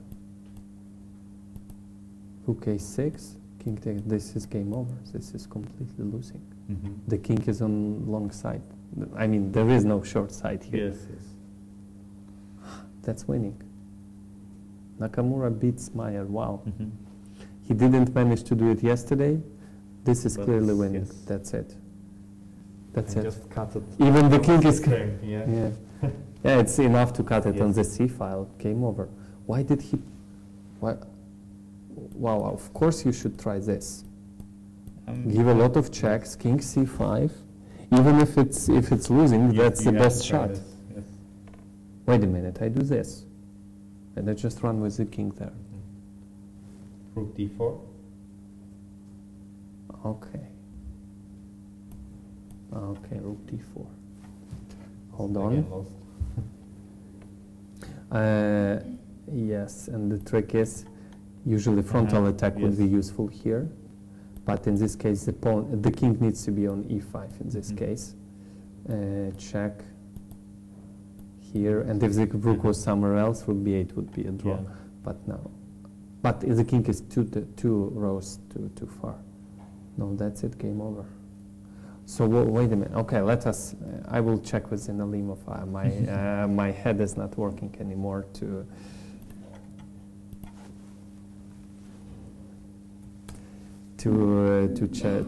think about this. So the position was king was on b5, rook on here, pawn d5, king e7, and rook d3, and it was black to move. Oh, that It's was lost. Yes, actually king b6 is also it was lost. Wow, impressive. Maybe still there were some problems for black to put against white, but no, that's just, we are waiting for the game to end. Nakamura's winning. And again, as yesterday, his team has already won, but he doesn't care about that. He plays for himself, yeah. Well, more or less riskless game for him, so... I mean, this was pretty acceptable. I mean, yesterday maybe it was a little bit too much pushing, you know, but this game okay. Yeah, he had some chances, not, of course. Yesterday it was just a fortress. Yes. Today it was not a fortress. It was, a playable position. King c4 and rook c6 was played. King d5, and we expect, even b5. That's it, game over. Just, I don't know why Meyer is not resigning. Whether he wants to check the Lucina position or what? Yeah, maybe. The king is even cut on 6 ranks. The pawn is just. Anyone can win this against. Against anyone. Anyone, yeah. Wow, impressive win by Nakamura, don't you think? Yeah. How many moves? Move number 87. Yesterday he had 100 moves or something. 100. Yeah, today almost 100. I think Meyer would just resign now. Okay, so we can sum up today's day. So Ukraine won. Ukraine still is the leader, but tomorrow is a key match versus Russia. Russia beat Netherlands very badly. Okay, and Meyer resigned. So USA beats 3-1 Germany. China beats Egypt. So actually, all the leaders won. We had let's take a look at what standings we had. Ukraine, Russia. Okay, Netherlands lost, but Ukraine, Russia, China, and USA won. So Armenia lost today again. Is that right? Armenia, Turkey, no. Armenia beat Turkey. Sorry, yes, of course. So Ukraine, Russia, and China are competing for the first place. So Ukraine has 1 point advantage. 1 point advantage. Ukraine has 12 points. Russia has 11, and China has 10. So probably tomorrow everything would be decided. Ukraine plays black versus Russia. If Ukraine wins, the tournament will be over. Of course, yes. But you know, Russia is doing very well. Netherlands, who beat Ukraine yesterday, 3-1, beat quite badly. 3-1, yes. And Russia beats them 3.5. Just very impressive win against the guys who beat Ukraine yesterday. So if Russia wins, Russia would win the champ, most likely. Okay, just in the last round, Russia has Russia is playing against Egypt, so no mysteries there, I guess. And so Ukraine is playing against Armenia. So Ukraine still has very tough finish. So it's important not to lose tomorrow to Russia, and that still won't be enough. Yes, because and also not to lose to Armenia. Yeah, so at least, yeah. Yeah, but actually, you know, additional coefficient is now in Russia's favor. After today, it's 1 point, even if they drew tomorrow, and Ukraine draws against Armenia. Any win by Russia would secure the first place. So tomorrow, everything would be decided. Okay, so for today, that would be the end of our transmission. We would see you tomorrow at 3 o'clock, same time. The last round starts at 10 o'clock in the morning, but we will inform you that tomorrow again. So we'll see you tomorrow. Goodbye. See you.